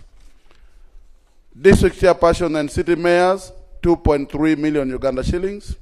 District and city executive committees members, 600,000 per month. Municipal mayors, 1.2 million Uganda shilling per month. Municipal divisions and sub-county chairpersons, 330,000 Uganda shillings per month. LC2 chairpersons, 10,000 Uganda shillings per month. And LC1 chairperson, 10,000 shillings Uganda shilling per month. Right, Honorable Speaker, Similarly, the technical staff also get meager salaries, which are not commensurate with the current economy. Their salaries vary depending on the salary scale as per the staff structures. To mention a few, the chief administrative officer, the COW, and the city town clerks get Uganda shillings 2.369,300, while the municipal town clerk gets around 1,800,000 Uganda shillings. Right Honorable Speaker, we therefore petition you to see to it that salaries for the all political leaders and all technical staffs are increased by at least 100% across the board to help them execute their duties diligently and have better standard of living. Right Honorable Speaker, the next one is recruitment of staff. Right Honorable Speaker, local governments are the center of service delivery as per decentralization policy, and this requires, among many things, adequate staff to execute those duties. To the contrary, I wish to inform you that the local government have very low staffing positions, ranging from 30 to 60%. The nearby created cities have not been able to recruit much as they have approved staff structures. The district and other lower local government, especially sub-counties and town councils, do not have substantive staff as required. All this is because of the failure to provide sufficient wage bill to carry out recruitment, and this has crippled service delivery in the country. Right Honorable Speaker, we therefore petition you to prevail over the Ministry of Finance, Planning and Economic Development, and also the Ministry of Local Government and Public Service to provide sufficient wage bill to facilitate recruitment. Right Honorable Speaker, the next petition is about the solid waste management. Right Honorable Speaker, the issues of solid waste management in all local government is a matter that requires comprehensive and coordinated planning. Right Honorable Speaker, many local governments are highly concerned about the recent unfortunate happening at Ketezi landfill waste management, which left many lives lost and property destroyed. Right Honorable Speaker, the petition to your office is to ensure financing for sustainable solid waste management practices and investment in the different local government administrative units. Right Honorable Speaker, next is the provision of road equipment to cities and municipalities and the districts. Right Honorable Speaker, cities have greatly expanded in size, and this has automatically increased the road network erroneously. Secondly, cities are an equivalence of districts under the Local Government Act, and all districts have a complete set of road equipment. Thirdly, most of the municipal council have a big road network, and they require road equipment as well. Right Honorable Speaker, consider the vital role that roads play in the stimulating local economic development. We pray that at least each of the 10 cities gets a full set of road equipment, and each of the 31 municipalities gets a motor grader, roller, and 5 tippers, and each town council gets a tractor to assist in garbage management. Right Honorable Speaker. Right Honorable Speaker, the next is conditional grant to physical planning for district, cities, municipalities, and town councils. Right Honorable Speaker, physical planning is key if we are to have a harmonious and integrated settlement in our towns. Right Honorable Speaker, you are aware that housing and sustainable urban development is one of a compromise and principles of decentralization, which requires fast delivery of services through prompt execution of their budgets. Right Honorable Speaker, some time back Parliament had made a resolution constraining Ministry of Finance from controlling local government revenue, but this matter has never been implemented, and local governments have continued to suffer without money for service delivery for some time. Right Honorable Speaker, as local governments, we have not realized any single benefits arising out of this system other than unnecessary delays in returning the money, difficulty in approving supplementary budgets, and failure to return some of the monies at the end of the financial year. Right Honorable Speaker, in view of the above, we propose that the Public Finance Management Act be amended to allow local government collects monies and utilize their local revenues as it were in accordance with the Local Government Act. Right Honorable Speaker, this is a petition which is signed by the different local government at the different levels, and all their signatures are attached. I beg to move. Thank you. Thank you. Thank you so much, Honorable Akol. I was going to call you Mapendusi. Honorable Akol. Right Honorable, I beg to lay the petition and the signatures attached. I beg to lay. Please lay, pursuant to Rule 30, Sub-Rule 6 of the Rules of Procedure, the petition stands referred to the Minister of Local Government. Minister, receive the petition and process it and give a response. Next. Item 9 on the order paper, presentation of petition on the need for reform and enhancement of youth empowerment programs in northern Uganda.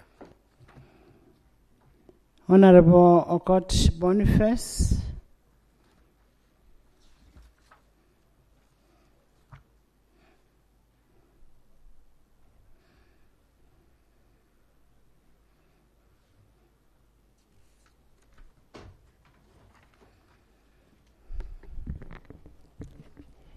Right Honorable Speaker and Honorable Members, pursuant to Rule 30 of the Rules of Procedure of the Parliament of the Republic of Uganda, the humble petition of the undersigned youth of Northern Uganda, presented on their behalf by Honorable Okot Boniface Henry, who is myself, soweth and states that, number one, your petitioners are youth from Northern Uganda, and they decry the ineffectiveness of current youth empowerment programs in the northern region to drive a meaningful socio-economic transformation.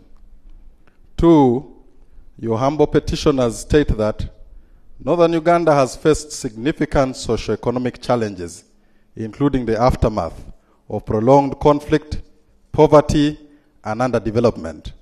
In response, various youth empowerment programs have been launched with the intent to address these issues, provide skills, and create opportunities for the youth. However, despite investments and initiatives aimed at uplifting the youth, many of these programs have largely fallen short of delivering impactful, meaningful, and sustainable results. Examples of these projects with amounts invested in Northern Region is shown in Table 1. You'll see the programs. There's Youth Livelihood Program, 41.2 billion.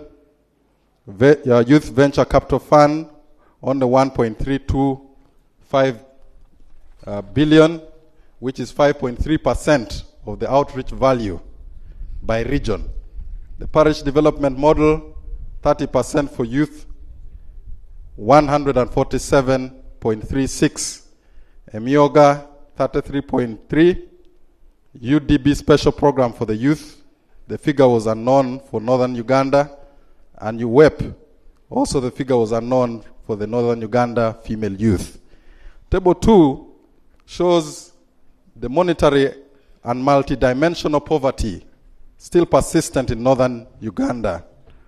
And from the table, you'll notice that based on poverty statistics, which are detailed, all the sub-regions of Northern Uganda still have higher multidimensional poverty rates than the national average.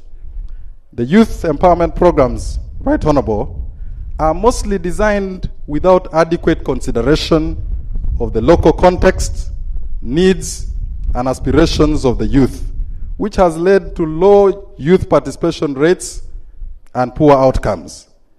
They are also not fully effected because of limited or even sometimes lack of necessary infrastructure. But they also frequently fail to cover remote and underserved areas, leaving a significant portion of the youth population without access to opportunities. there is noticeable absence, Right Honorable Speaker, of rigorous monitoring and evaluation mechanisms to assess the effectiveness and the impact of these programs, hence leading to the continuation of ineffective strategies. The design and the implementation, Right Honorable Speaker, of these programs frequently overlook the input and involvement of local communities, youth groups, and other key stakeholders. These programs also ought to be audited and reviewed in order to enhance full effectiveness and implementation. Now, therefore, your humble petitioners pray that Parliament urges government to review existing youth empowerment programs by 1, tailoring the programs to meet specific needs and realities of local context and incorporating the input from local communities and the youth themselves. 2, allocating adequate resources for the development of infrastructure for effective program delivery. 3, developing strategies to extend the programs to remote and underserved areas so as to ensure equitable access for all the youth. 4, implementing robust monitoring and evaluation frameworks to regularly assess the impact of the programs and make necessary adjustments. 5, equipping the youth with practical skills and opportunities and support that they need to thrive, including equipment after practical studies in the presidential skilling centers. 6, increasing stakeholder engagement through fostering greater involvement of local communities, youth organizations, and stakeholders in the design, implementation, and oversight of youth empowerment initiatives. Finally, comprehensively tackling multidimensional poverty among the youth of northern Uganda by ensuring that all social services of education and health are youth responsive. And in very specific terms, the issues that they have raised on education is that they also need government to equitably distribute educational scholarships and student loan scheme, given the high poverty rate in the region, and prioritize offering seed funding to the universities in the northern region. Consider also deployment of our medical interns produced within our universities, and also increase the capacity of Law Development Center for many students doing law that also appended their signatures here. On health, they want government to deal with mental health because drug abuse is common among the youth and the nodding syndrome comprehensively. Finally, government should urgently grant Northern Uganda NOSAF 4 and other affirmative action empowerment programs with terms that ensure impact and sustainability to meaningfully bridge the regional development gaps. And your humble petitioners are duly bound and will ever pray, and here to your humble petitioners have appended their signatures with all the relevant attachments. Right Honorable, I beg to lay the petition and the signatures of the youth attached. Thank you, Honorable Court. Honorable members, petitions are a vital avenue for citizen engagement with the Parliament, and based on Section 30 of the Rules of Procedure, I want duly 36, Section 30, subsection 6 of Rules of Procedure of Parliament, and due to the urgency of the matter, I am referring the petition to the Minister of Gender, Labour and Social Development, and report back to the House within 2 weeks.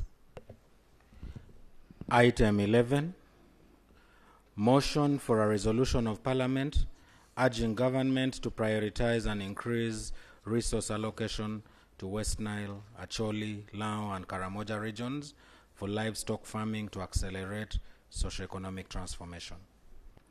Honourable members, before we get the member on in front here, we have in the VIP gallery, we have Colonel Retired Oboya, Fearless, Oyat, the LOC 5 Pade District. You're most welcome.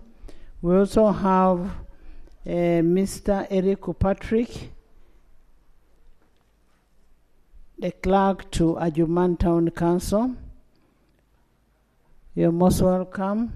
We have Honorable Mangapi Lawrence from Ajuman Town Council. You're most welcome.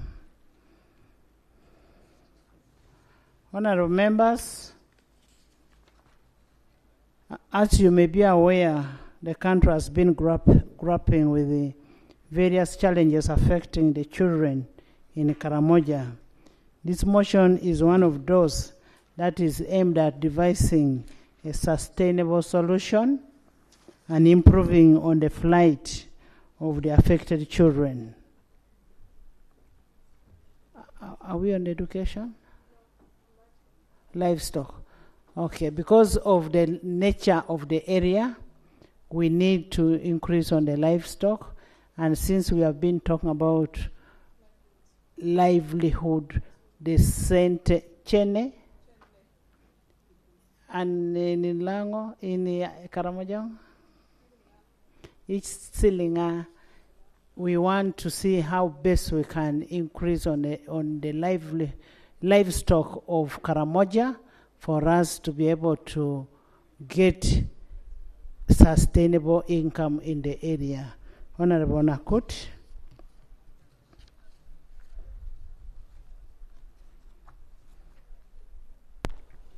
Thank you, Right Honorable Speaker. The motion covers all the 4 sub-regions. Motion for a resolution of Parliament urging government to prioritize and increase resource allocation to West Nile, Acholi, Lango, and Karamoja sub-regions for livestock farming to accelerate socio-economic transformation. Moved under Rule 56 of our Rules of Procedure of Parliament. Whereas Article 32 of the Constitution of the Republic of Uganda, 1995, provides that the states shall take affirmative action in favor of groups marginalized on the basis of reason created by history for the purpose of redressing imbalances which exist against them. And whereas the northern region, and in particular Karamoja, is the country's most marginalized sub-region with a predominantly pastoralist population, aware that livestock is a critical asset for the people of Uganda, and in Karamoja it provides not only a primary source of income, but also food security, cultural identity, and social stability. Further aware that government has committed itself to supporting socio-economic transformation of all Ugandans, regardless of economic sectors and geographical location. Further aware that, despite the interventions by government and other actors in promoting the livestock sector by the creation of animal breeding and fattening facilities, the establishment of Dairy Development Authority, the opening of ranches, the performance of livestock sector in northern Uganda remains dismal, despite being a region with adequate land suitable to sustain agricultural productivity. Concerned that the larger part of northern Uganda faces significant challenges, including recurrent droughts, limited access to veterinary services, inadequate infrastructure, and insecurity, all of which have severely impacted livestock productivity and the livelihoods of the community. Further concerned that the livestock and crop sector largely depend on nature, and the increasing climate change cannot guarantee the required amounts of rainfall.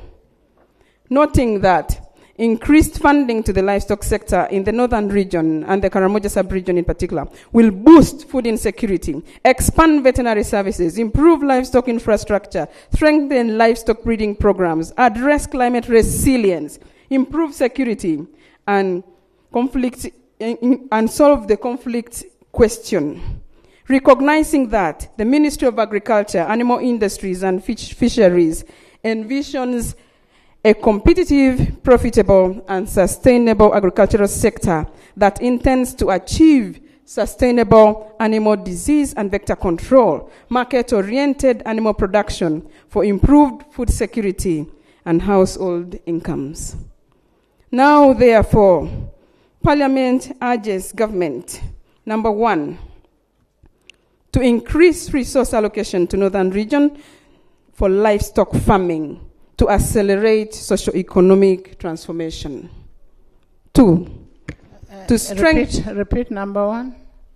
Number 1, to increase resource allocation. To urge government. To urge government to increase resource allocation to northern region for livestock farming to accelerate socio-economic transformation. 2, to urge government to strengthen market access by linking livestock farmers in Karamoja sub-region to international meat markets, including the opportunities offered by the Africa Continental Free Trade Area and other international partnerships with the Middle East. Number 3, to strengthen the scope and functionality of Nuoya Animal Breeding and Fattening Facility and open at least one more such facility in Karamoja sub-region. 4, to introduce livestock breeding, fattening, and management skilling course in the existing industrial hubs in the 4 sub-regions of West Nile, Lango, Acholi, and Karamoja to enhance the skill of youth in livestock sector. And number 5, to support the growth of beef production in northern Uganda by functionalizing the Arua Ranch in Asua Ranch in Kitgum and Iriri Ranch in Napak district, plus opening similar ranches in West Nile and Lango sub-regions to complement the strides attained in dairy production in western Uganda. I submit, Right Honorable. Thank you, Honorable Nakut Faith. Is the motion seconded? Is it seconded? Seconded by Isaac, Zombo, by the whole House? Yes, including the Minister of Northern Uganda. Thank you. Honorable Call.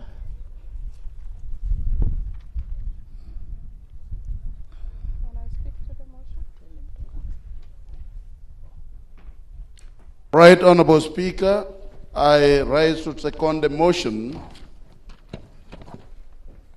for resolution of Parliament urging government to prioritize the increased resource allocation to West Nile, Acholi, Lango, and Karamoja regions for livestock farming to accelerate socio-economic transformation. Right Honorable Speaker.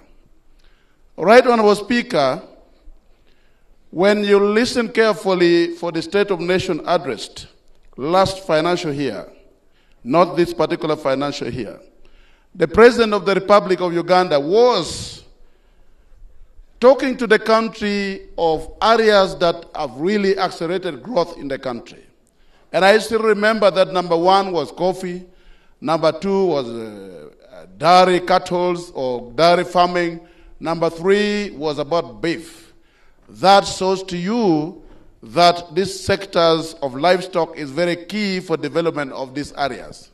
Right Honorable Speaker, these areas before, especially West Nile, Acholi, Lango, and Karamoja, have been doing very well in livestock. In particular, some of the areas lost the cows or the livestock because of the war. But you will realize that in the planning of the country, in budgeting for the country, more resources in terms of livestock has not been given to these particular sub-regions of West Nile, Acholi, Lango, and Karamoja. And because of that, even the existing ranches, Aswa Ranch, which is located in Pade, not in Kitgum, has not been receiving the resources needed to make sure that they do their work to prioritize so that the farmers in these areas go back to their original way of farming, which has really affected the farmers in this sub-region. Right Honorable Speaker, when we talk about poverty in the country, the contributors of poverty in this country has been in these 4 sub-regions. And it is very dangerous for our local community to contribute for poverty in the country other than contributing for the development of the country. You will realize that when you are talking about poverty map in the country, Asoli sub-region went from 68% of recent from the UBOS figures, it has gone to 70%. While Karamoja is stagnating around 65%, West Nile around 35%, Lango. So basically, if government wants to achieve development in this country, this particular part of the country is not doing well because they have not been prioritizing the issue of livestock farming and also perennial crops. And that is key in development of this country. I therefore second this motion, and I think government must take serious actions to make sure that these particular sub-regions receive the necessary budget, and that is the only way that we can remove our people from poverty. When you look at the problem in the country now, the prices of these crops that people produce, the soybeans, the maize, they keep fluctuating on a daily basis, while the prices of milk and the price of meat keep increasing. As I talk with you now, a kilogram of goat, for example, goes at around 18,000 Uganda shilling in Gulu, while a person who cultivated maize will sell a kilogram of maize at about 400 shilling or 500 shilling. How many kilograms of maize do you need to sell so that you can buy a kilogram of meat to eat in your family? So these are some of the challenges that our local people have been facing because people have been engaged in crops that you work 3-4 months and you have to go back again. I was surprised yesterday when a member of parliament, my colleague Honorable Abet Bonica, was telling us that the leaders of this sub-region have not been guiding our community well. It is not the case. Government have not prioritized livestock farming in northern Uganda, while at the same time, people who come from their animals from other regions are grazing the animals here, getting a lot of milk, and also getting a lot of meat from this sub-region. I beg to move. Thank you very much. There's an order. He's off the microphone. Honorable Akol, Anthony, we cannot say that government has not contributed much to restocking of this area because we've just passed a loan of 354 million USD dollars and Agricultural Transformation Project Fund that is going to revamp Aswa Ranch. It is not totally that it has been left out. Much as government has tried its best, but it will, we need more. Yes, Dr. Bedi. Tinka, you want to speak? Let me first get from Dr. Bedi. Right Honorable, the seconder of this motion has insinuated that yesterday I did allude to the MPs of this area that they are not guiding the people very well. I have never said that. We should capture, we are unanswered, we are on the record. What I said was very clear. I encouraged them, our honorable members, to call for those areas, agricultural enterprises that are key for this area. I didn't say what he has said, I said. And exactly that's what you said. We need a stakeholders meeting with the leaders for you to be able to guide the leaders on what should be done best. Thank you so much, Honorable Ababiko. Let me first have the seconders, then I come over. I will have Tinka. Now, Northerners, you also need to be helped by outsiders. Thank you, Right Honourable Speaker. I am supporting this motion because livestock farming produce a lot of benefits, and per now, according to the statistics and census of 2021,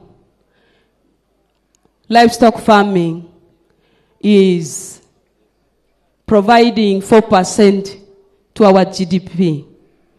Right Honourable Speaker and colleagues, culturally, northern Uganda has got very strong attachment to animals, especially our cows, our goats, and so forth.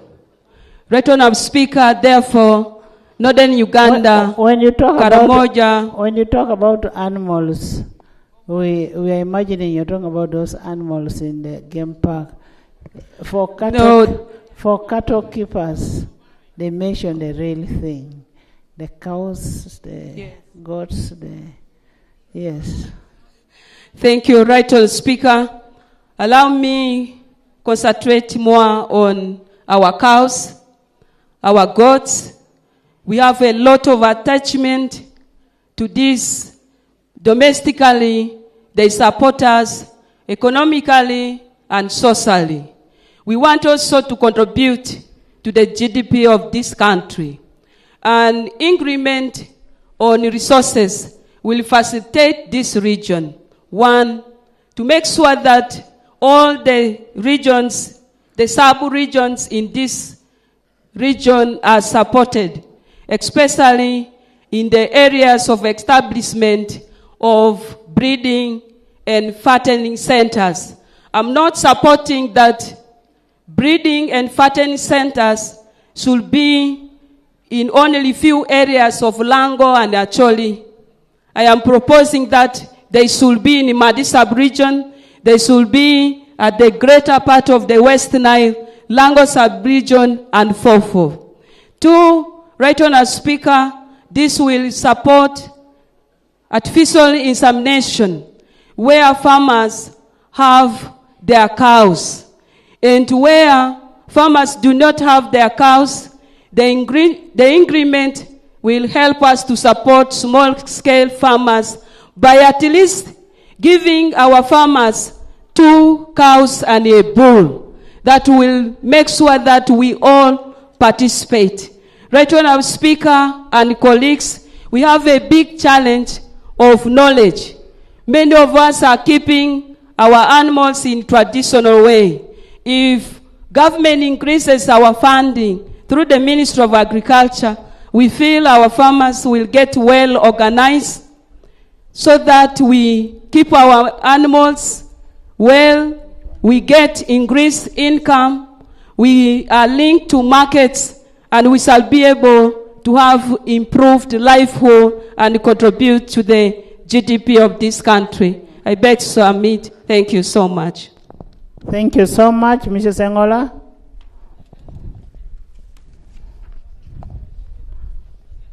From Lango.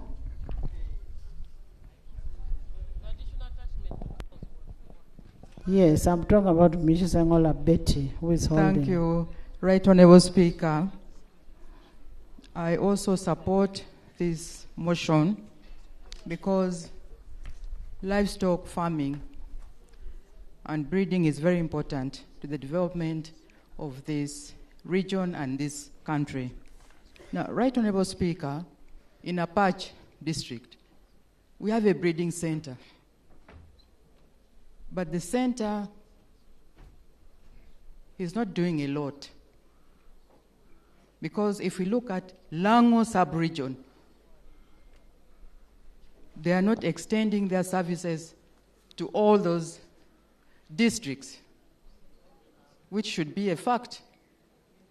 So this center should do a lot in letting the farmers know what they're doing. Because we find livestock farming very important in beef, in milk, in hides and skins, and others. And all that is income to our people. So I do support this motion, and government should, through the Ministry of Agriculture, increase farms so that our people can benefit. I thank you, Right Honorable Speaker. Thank you. Thank you so much, Tinka.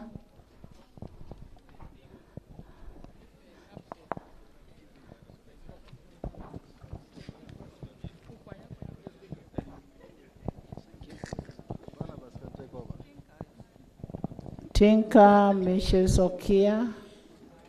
Thank you very much, Right Honorable Speaker. Honorable members, we are also trying to help. Non-northerners have also asked that they want to support you in discussing this. So long as we are discussing about greater northern Uganda.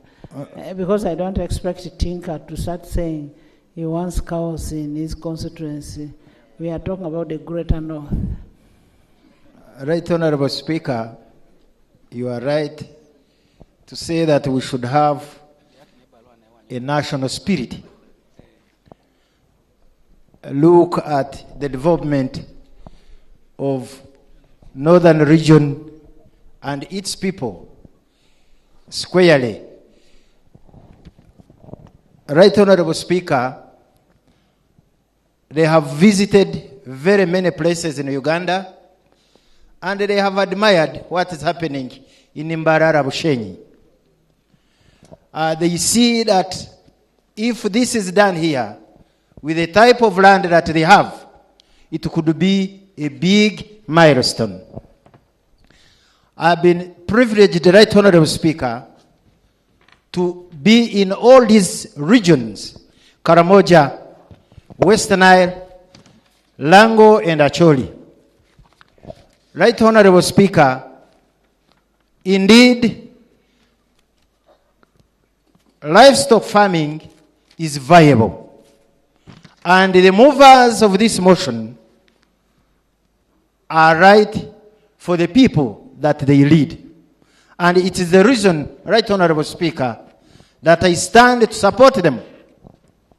Right Honorable Speaker, I will be quick to add. When I was in Karamoja, I discovered that it is normally hit with heavy drought. Other than having to increase resource for livestock farming, the government must intentionally move to have this region access sustainable water sources. In Libya, Right Honorable Speaker, the leadership by then realized that they could not have sustainable source in Libya of water. They decided to channel water to the desert areas from the sea.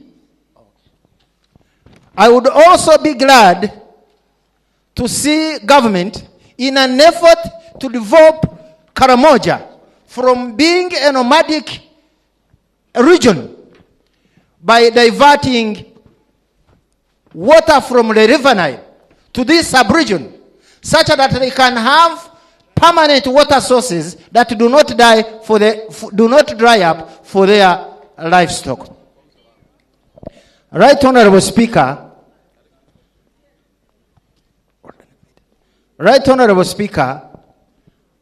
I want to see something tangible.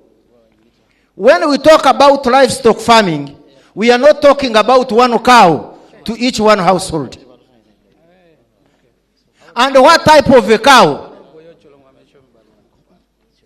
We are talking about maybe 5 to 20 heifers of where it is possible, zero grazing, such that these people can be engaged in heavy milk production that can be marketed and they get money that can increase capacities of these households to get enough money to have decent housing, educate the children they produce in their homes, and be able to have capacity in case they are invaded by any form of sickness to treat themselves.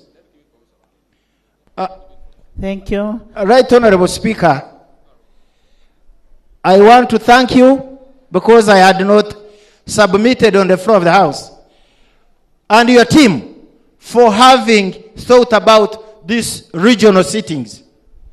I had an interaction with people from northern Uganda when in the evening, particularly in Guru, a number of them were very appreciative of this initiative.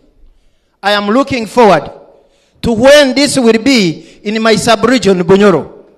Certainly, our demands are very clear, and we will expect that the people from northern Uganda will also support us. Thank you. Thank you. May God bless you. Thank you, Honorable Tinker. Honorable Tinker, we have an international obligation with Egypt, and diversion of water from the Nile would be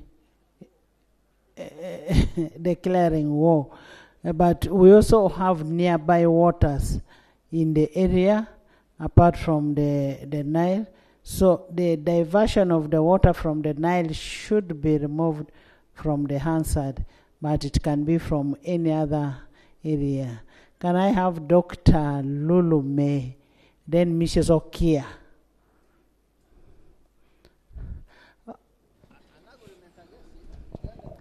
After Mrs. Okia, then we have Lillian. Thank you very much, Right Honorable Speaker of Parliament. And I thank the mover of this motion, which I would like to support wholeheartedly. We have been hearing a lot of stories that the northern region, before the war, had a lot of livestock. And then, after the war, there have been efforts to restock the livestock. We want to evaluate, we want to cause an evaluation of the restoration of the livestock in northern Uganda. There are certain pictures which I see usually, Right Honorable Speaker, when the president is looking after his cattle. Thousands of them, and they are usually local breeds.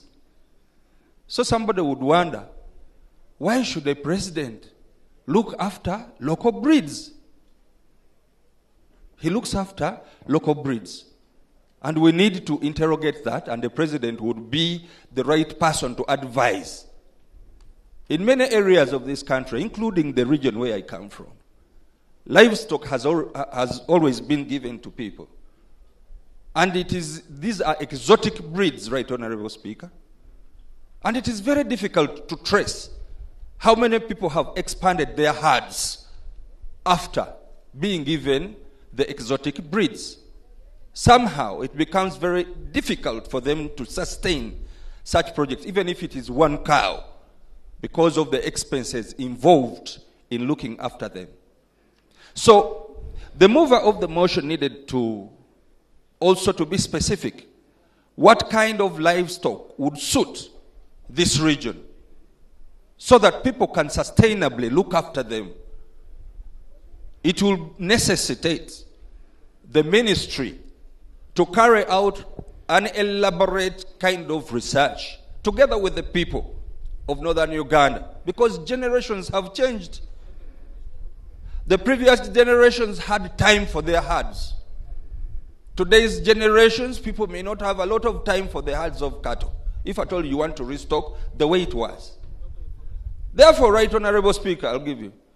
Therefore, Right Honorable Speaker, while I support this motion, I would like the mover to do the needful social engagements within the region to ensure that if an investment is going to be directly made to improve livestock in this area with vast land and grasslands, the types of breeds, and then the ability to sustain the project, even if it is one cow, is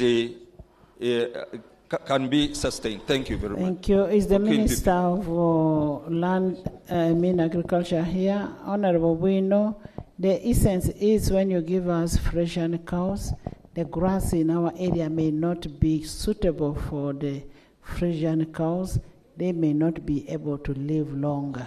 And for you, you may think, well, this is what will give us milk, and we sell.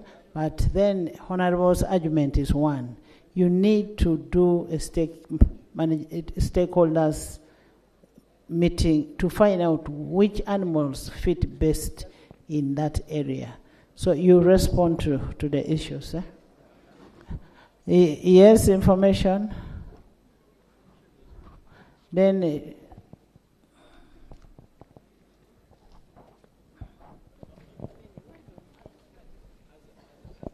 Right Honorable, this acting law is a vet by profession. Right Honorable, Karamoja has a breed which we call zebu animals. Small, but very good for that area. What we need to do is to bring a breed to improve. To crossbreed. Yes, we crossbreed so that we can improve the growth rate and the size. And those breeds are there, Bolan, just from the neighborhood in Kenya, and everywhere we have them. That's what we need to do. In Western Uganda, they have improved the local breed, the Ankole breed, by crossing with Frisian, because they are looking for milk. Here we don't need to look for milk, for instance, in Karamoja. We need to look for beef. Those are issues which I know that our ministry is well able, because they are vets that have gone to school, well trained, and they can give us a good program. But the idea that government focuses on this region with abundant land, abundant pastures, is an idea that must be given priority and we must implement. And lastly, Right Honorable, one of the members has ably articulated the issue of water for production.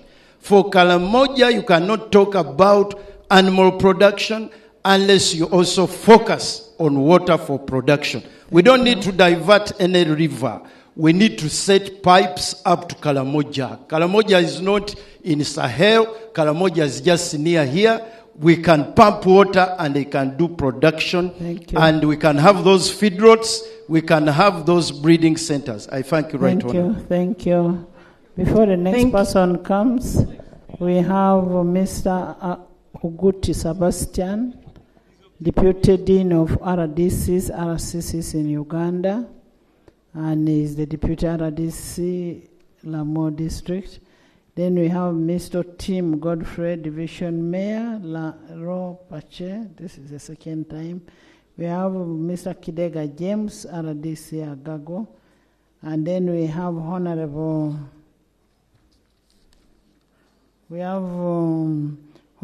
Jennifer Nantume Egunyo, the cow of Noya District.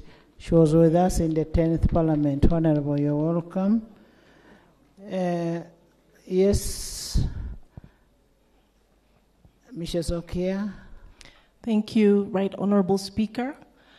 I stand to second the motion that government should prioritize resource allocation to Northern Region for livestock farming. Right Honorable Speaker, the chura that His Excellency was talking about in the 7 enterprises, which government has already done for us, livestock farming is one of them. Livestock farming is one of the biggest producers of revenue, especially when it's done at zero grazing level. His Excellency has always said that for him, he does the local animals because he has a vast land. Now, in northern Uganda, I can give the example of Madiokolo district. Each household has access to about 4 acres and above. Some households have access to over hundreds of acres. And this is, a lot of this land it has lots of tall grass and bushes. And this has attracted what people are calling the Balalo to our region. And the Balalo have seen that their animals have thrived in this area. So we would really support if government could help even the local people, because the people have just been saying, let the Balalo go. But that doesn't solve an issue. How about if the local people were empowered and taught to do what the cattle grazers are also doing? Right Honorable Speaker, the Madiokolo district is very good for goat rearing. A small pilot project has been done in the parish which I belong to, and people have prospered.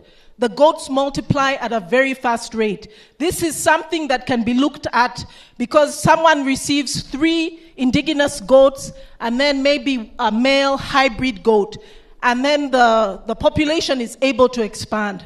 So if this could be rolled out into all the other areas, right, Honorable Speaker, I believe we would see the social-economic transformation that we are looking for. Thank you. Thank you. The government can actually buy cows from those balalos, the neighbors, so that you coexist.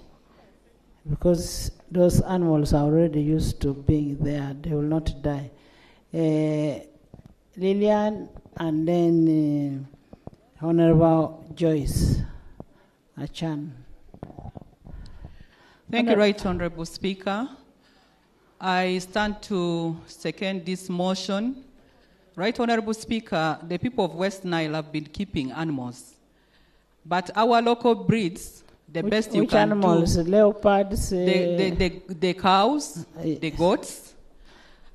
The best our cows can do, the local breed, is weighing about 90 kilograms or 80 kilograms. That is the best you can do. When we milk, the best you can do is to get 2 liters or 1.5 liters. And most of the people of West Nile attached social meaning to the animals. They will keep a few to marry. And they don't, of course, pay many. So 4 or 5, you marry a woman. But this has changed. With the intervention of NADS and Operation Wealth Creation, the government has tried. They took some animals to West Nile. Unfortunately, as my colleagues have said, the breed that was taken there could not easily be managed by the locals. Because for them, these animals, they graze at will. They don't invest in treating them. So these animals which were brought needed you to plan for it, needed you to treat them, needed you to keep them well. Most of them died. That has been the challenge there. I'm happy that the motion is echoing that we must invest in capacity development, we must invest in other areas such that these animals can be kept well. Those animals can be kept, the cows can be kept in West Nile because other people already keeping it and getting good money out of it. Let me give somebody who has animals that do not die anyhow, anywhere. Thank you. Honorable Kasaija. Honorable Kasaija Mzee, can you give an advice on cows?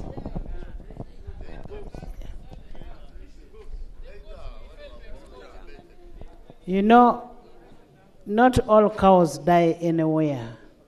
When you look at the Boran that the Honorable Kasaija has, he's the best farmer I know. Achan? Thank you very much, Right Honorable Speaker. Right Honorable Speaker, I also support the motion of increasing resource allocation to northern Uganda. Right Honorable Speaker, I would like to bring your attention on the national special grant that is being given to people with disabilities every year. This grant has helped us for people with disabilities to purchase animals. And when we visited the group in Palaro, we visited the group in Atiak, we visited the group in Namukora in Kitgum, they were doing very, very well. As their hope were increasing to add on more livestock, the national special grant was cut in the budget. And the money being given to them now is so meager. We pray that this money is increased. Right Honorable Speaker, as also they aim to get PDM to add on the livestock, whenever they go to fill the forms to access this PDM money, they are being chased away that they already have national special grant. I therefore request that if this money come to northern Uganda, people with disabilities should also be considered. I submit. Thank you. Bish?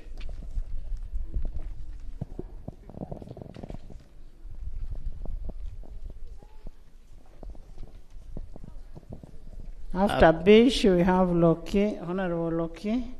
Thank you so much, Right Honorable Speaker.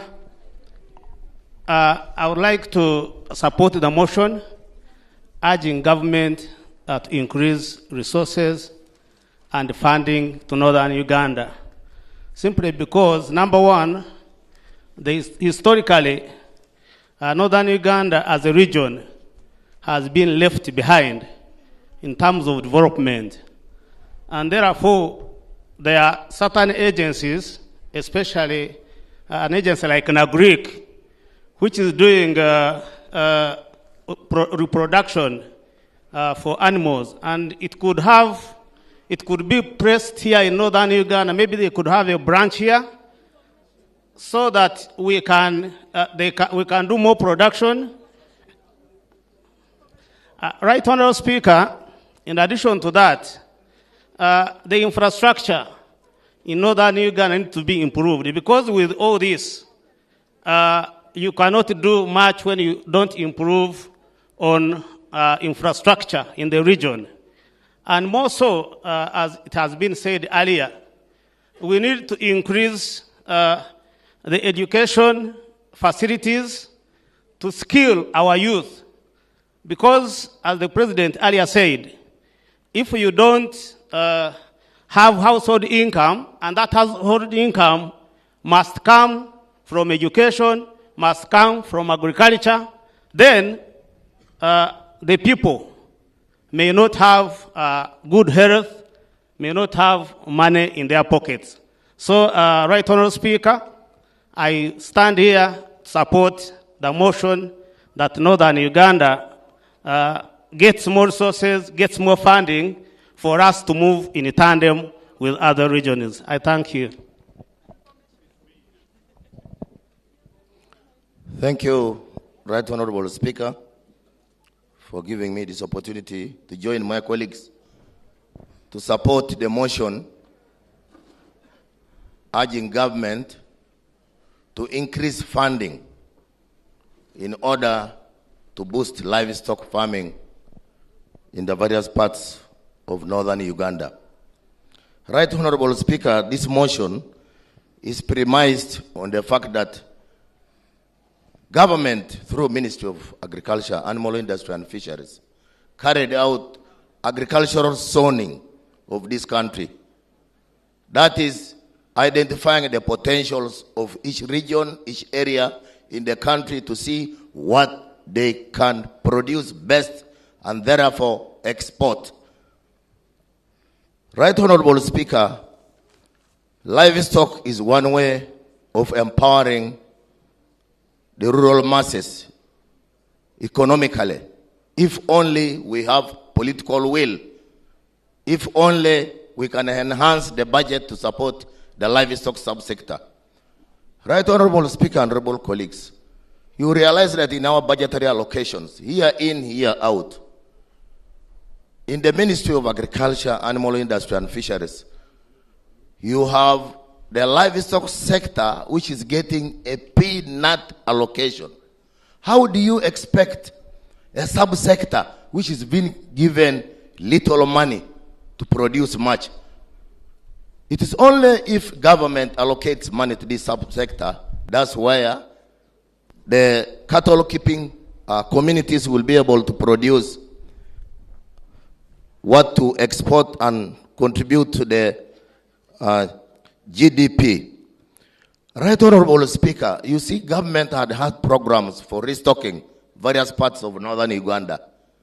But you do restocking without giving farmers basic knowledge in livestock disease control. These animals are given to the farmers. The farmers are clueless in terms of diseases that are common there and how they can be helped to prevent those diseases. And these animals end up dying without giving farmers what they should have got. So this is worsened by livestock disease control decentralization. There are some diseases which the Ministry of Agriculture has decentralized to the farmers. And you know, when you decentralize a disease like CBPP, that's the lung disease, decentralizing diseases caused by ticks to the livestock farmers, they have no capacity.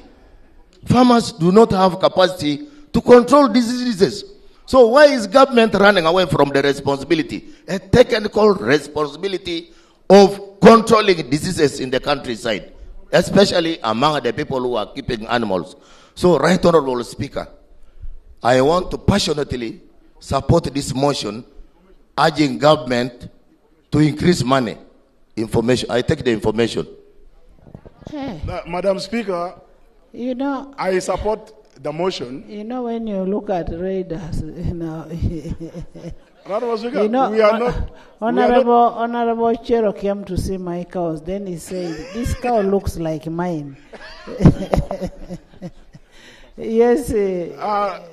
Madam Speaker, thank you. I thank my colleague for giving me a chance to give information. I equally support this motion. Madam Speaker, I don't need to repeat the fact that adding funding to Northern Uganda in this sector is important. Many have talked about it. I want to digress debate a bit. Madam Speaker, government has already been putting some effort in restocking this country in many sectors. For example, let's talk about the animals in Northern Uganda. There has been a restocking program in Northern Uganda, but on many occasions, the resources don't go to the right people. I want us to discuss this thing, members, very carefully, that government has been making a lot of efforts, but the method, Parliament has been giving money to buy things for people, but these things don't reach the people who deserve them.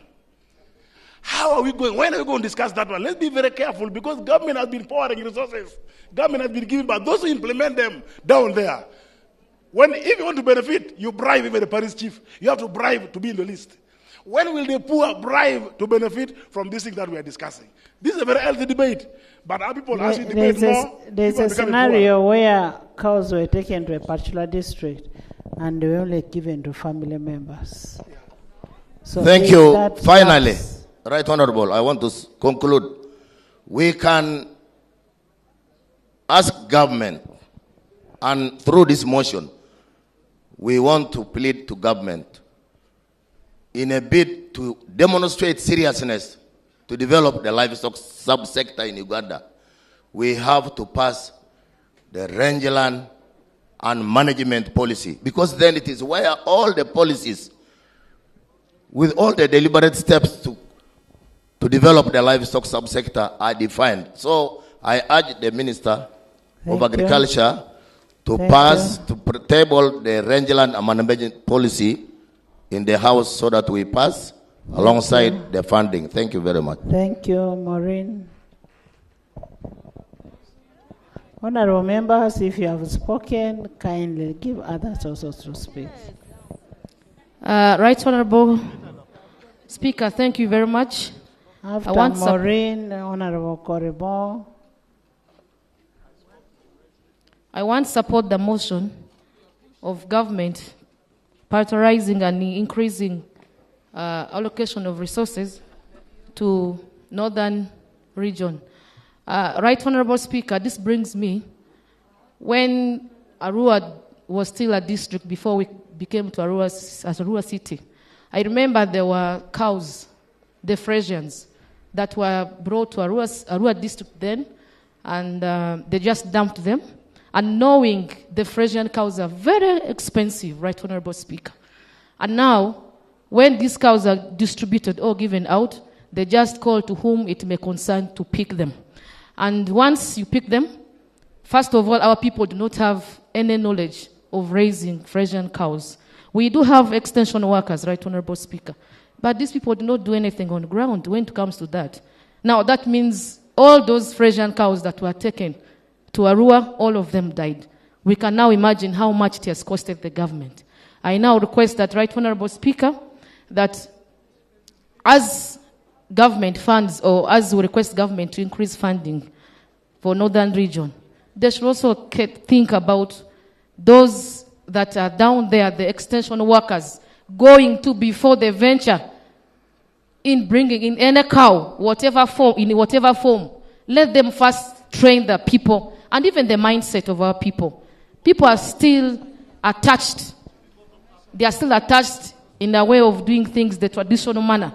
You see, in Arua City, if you go to the way we keep our goats and animals and cows, it is just for marriage purposes, which is not a good way. So, Right Honorable Speaker, some of those things should be taken into consideration, but to request that more funding should be sent or given to Northern region. Thank you. Thank you. Honorable Korimoy. Thank you very much, Right Honorable Speaker. Jennifer. For the opportunity, and I want to support the motion urging government to prioritize and increase resource allocation for livestock farming in northern Uganda. Right Honorable Speaker, recently government secured a market in Algeria for milk and milk products worth $500 million annually. So it would be a good thing for northern Uganda also to take the opportunity and benefit from the market that the country has secured. One thing that has to be done, Right Honorable Speaker, is to improve the breeds of animals in northern Uganda. For example, Karamoja has the largest number of cattle, but it doesn't produce milk. When you check the records of Dairy Development Authority, there is no milk which comes from Karamoja, just because the animals are poor. I know when money is invested in this sector, the breeds will improve, and therefore we can also benefit from the market that government has secured. Right Honorable Speaker, recently a member informed the Parliament about the type of cows that are in West Nile. The woman member of Parliament for Terego informed this House that in Terego, the cows there look like goats.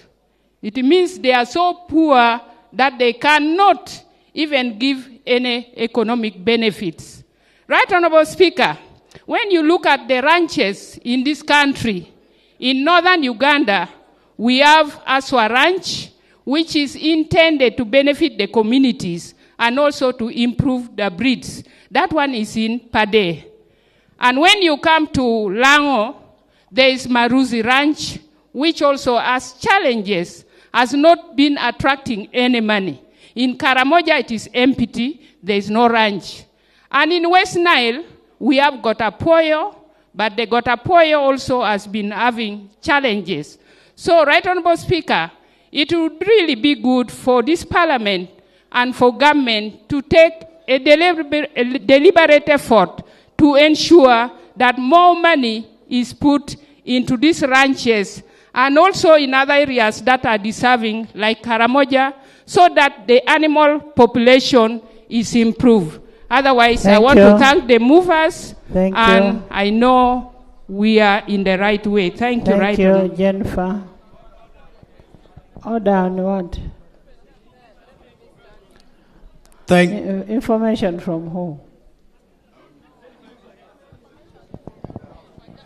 Who is informing? I'm asking. Who is informing?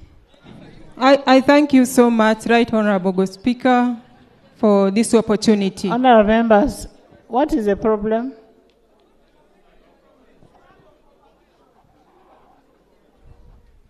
You want to give information? Oh, okay. Let Jennifer finish, then you give information. Thank you so much, Madam Speaker. I don't take this opportunity for granted. I stand here to support the motion urging government to prioritize and increase resource allocation to West Nile, Acholi, Lango, Karamoja regions for livestock farming. Madam Speaker, in fact, this would have been yesterday. Our people have been left behind for so long. Our people were deceived to grow tobacco, which tobacco farmers up to now have not been compensated. And after that, Right Honorable Speaker, our people went into Jennifer, Mairungi. we passed money for tobacco compensation, and the money is available for tobacco compensation. Let's not misguide the population out there. Thank you for this clarification, because our people have waited for so long. And if this is the information, we are glad. And we pray that it is implemented. And our people, after being deceived to grow tobacco, some of our farmers in West Nile went into marungi growing, which has been prohibited. And they have been now left with no alternative. And if this is to give an option, an alternative for the livelihood of our people in West Nile, Karamoja, Lango, and Acholi, so be it, and let it be implemented. Thank you. Second, Right Honorable Speaker, the hybrid programs that is always central procured has issues. And however, we pray that if this program is implemented, let it be done well so that the procurement challenges that are central, as it has been, are addressed, and as well as the sensitization of our people be upheld. So there was information. Thank you. There was information from where? Amoru?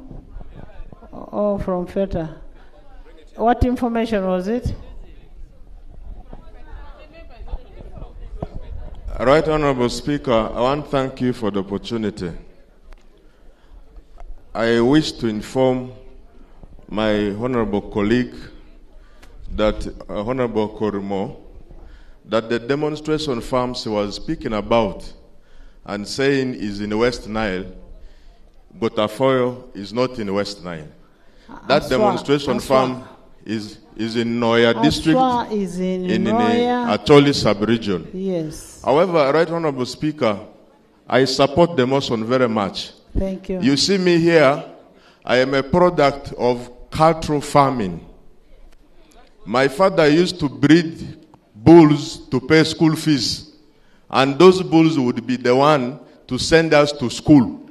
In December, it would be slaughtered, and it would pay the school fees of the first term, then the second term, and then the third term. That's how we have come here. Thank you. We were able to access socio-economic transformation of household income, because from P4, I used to sell milk and go to school with the money. Thank you. So cattle breeding.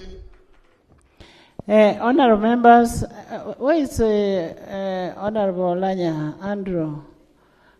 You know, give Andrew the microphone. Yesterday I looked at Andrew, the other day I looked at Andrew's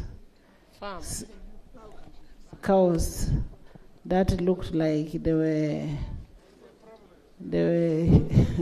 goats. You know, the problem when we get cows, a cow must be treated like a baby. The cows must be looked after very well. Thank you, Madam Speaker. I rise to support the motion because this is something that we've all been doing for a long time. But you remember you complained. Yes, you did complain, and it's part of why I want to support this motion, on condition that it's not just about giving cows to the people. It should be one that is looking at the whole ecosystem, from the feeds to the medication to the professional services. If you look at tomorrow, for example, in terms of extension services, you have one extension service provider per 3,000 plus farmers. So unless we address the whole ecosystem, we're basically just beating around the bush. So I want to request that when we look at this, it should be a holistic approach to the whole ecosystem. I want to thank you very much. Thank you so much. Can we now first hear let's hear from Polot, Koluo, Pasca, then the chairman of, then the Batom. Thank you very much, Right Honorable Speaker, for this Be opportunity. brief.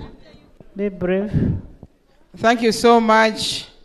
Madam Speaker, I rise to support the motion that government should prioritize and give resources to support livestock farming, aware that livestock is a source of food and a source of income.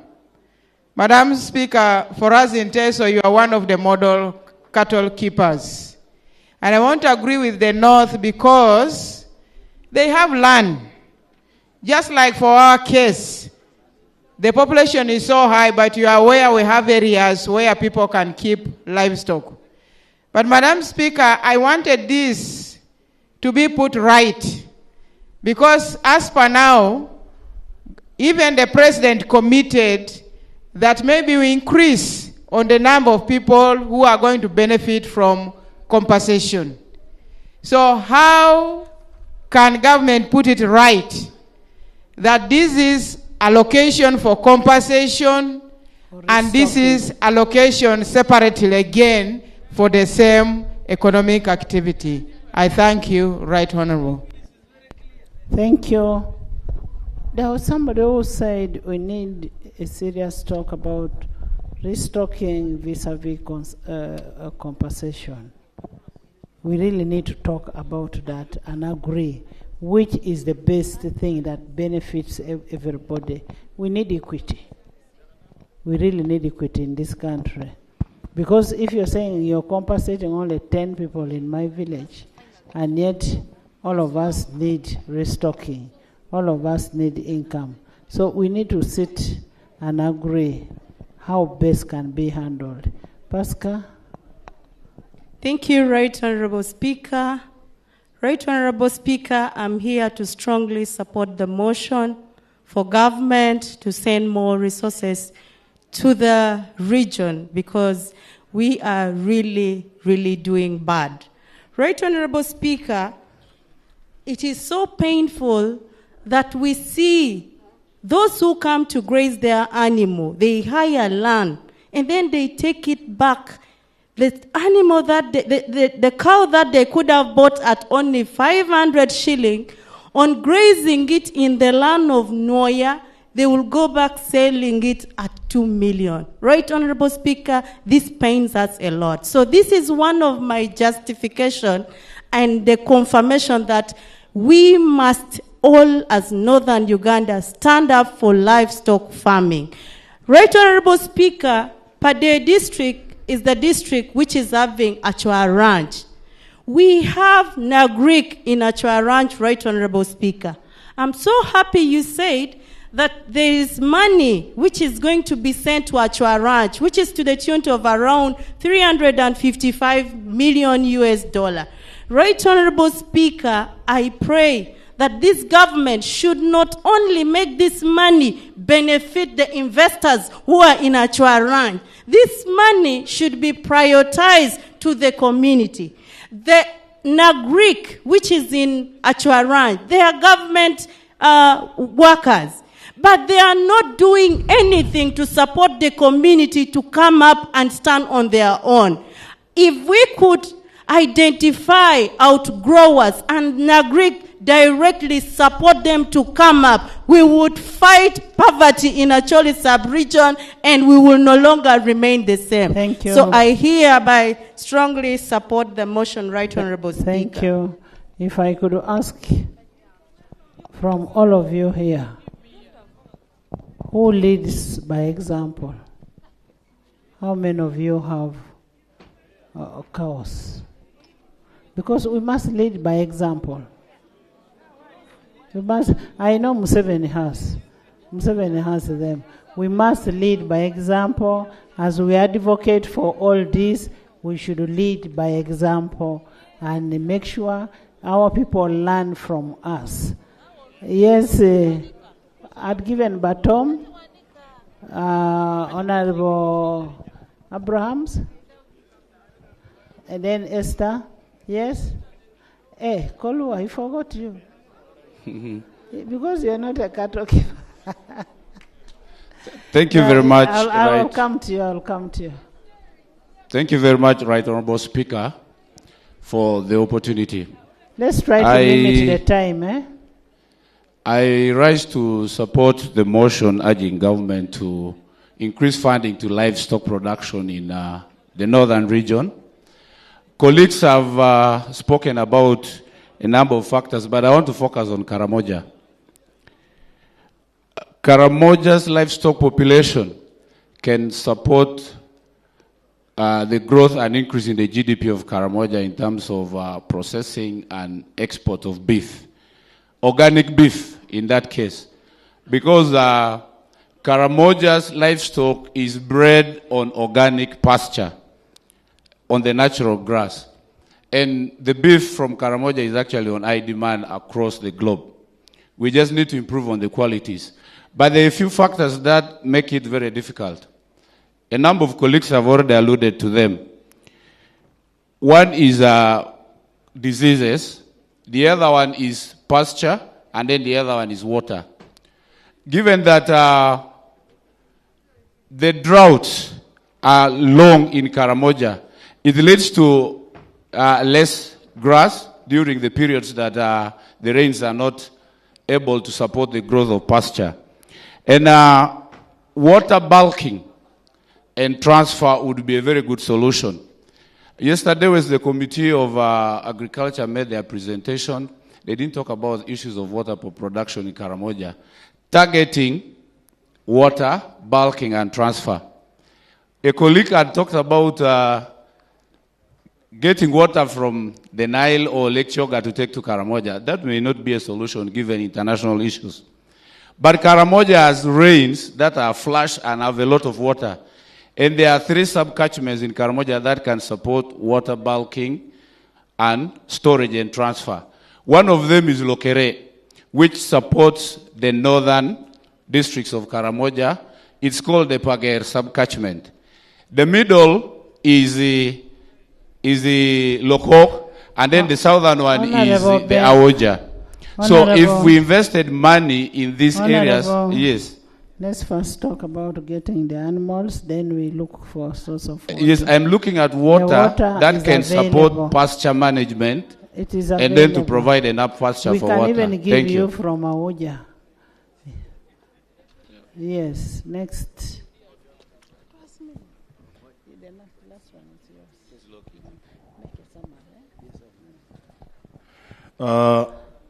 Thank you, Madam Speaker. Madam Speaker, I rise to support the motion to increase resources in northern Uganda. Madam Speaker, history has it that the Soroti beef factory at one point was proposed to be in Karamoja in the 60s. And that was because of the numbers of livestock. And at that time, the word poverty did not exist in Karamoja. But today, after a lot of conflicts, a lot of livestock diseases, a lot of counterfeit drugs for livestock in the market, the livestock population has come down. That therefore warrants additional resources to be given to the north. Madam Speaker, there was an honorable member who was talking about the Aswa Ranch, and it tickled my mind a bit. I think it's important as Ugandans that this parliament rises to the occasion to question the role of investors. I'm not saying investors have no role, but if all money is going to be pumped on investors, how shall we fight poverty? Because it's assumed that investors already have their own money. If they come to Aswa Ranch to invest, and the government has to give them more money, but as the population is watching them in poverty, then what exactly shall we be doing? You. So we'd like to appeal that resources that will be added to the north to support the livestock production should focus at the local people. Thank you, Madam Speaker. Honorable, just for clarification, the meat factory is private in Soroti. I am talking about the history, Madam Speaker, that in the 60s. But also in the history, there were so many cows in the Teso. And actually now they even beat Karamoja. Incidental, nobody is going to take it away. But when we are saying revamp us with more resources, we can have our own. I thank you, Madam Speaker. We are now happy that you have assured us that the uncles will not come for them. Thank you, Right Honorable Speaker. I rise to support this motion because of the following reasons. Right Honorable, lately, I have been taking a lot of time studying how livestock can change the life of a rural person. I got so interested in this study and did a lot of research on the Kenyan market, and I've realized that these things are doable. This motion comes at the right time.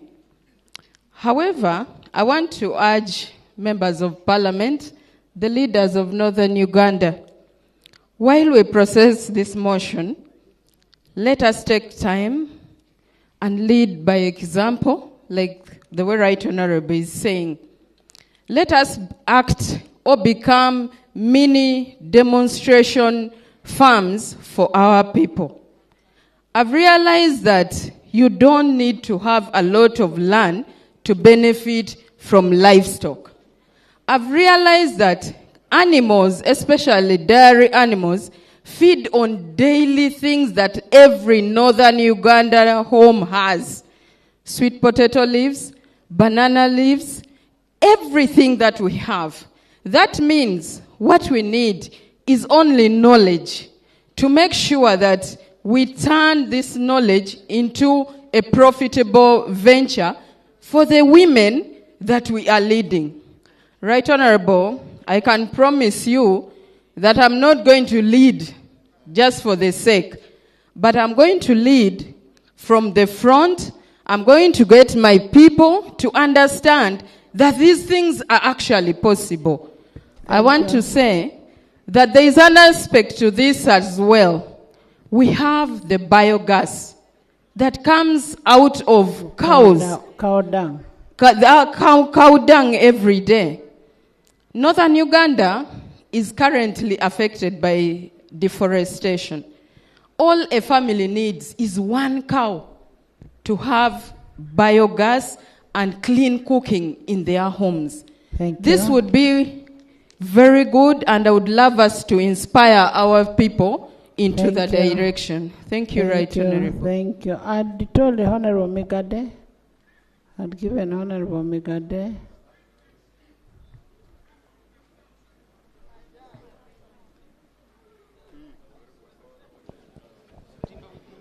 Thank you very much, Right Honorable Speaker. And I stand to support the motion. Right Honorable Speaker, we must believe that cattle rearing is not a political activity, because it is an economic activity. And every other month, BOU publishes export volumes. And you see coffee, meat or beef, milk. If we are to reduce poverty in the different parts of the country, we should be measuring different regions as per their contributions to those different export volumes. Some many years ago, the President launched one of the biggest beef processing facilities in the country, owned by the Egyptians. And this is in Matuga, along Kampala-Gulu Road.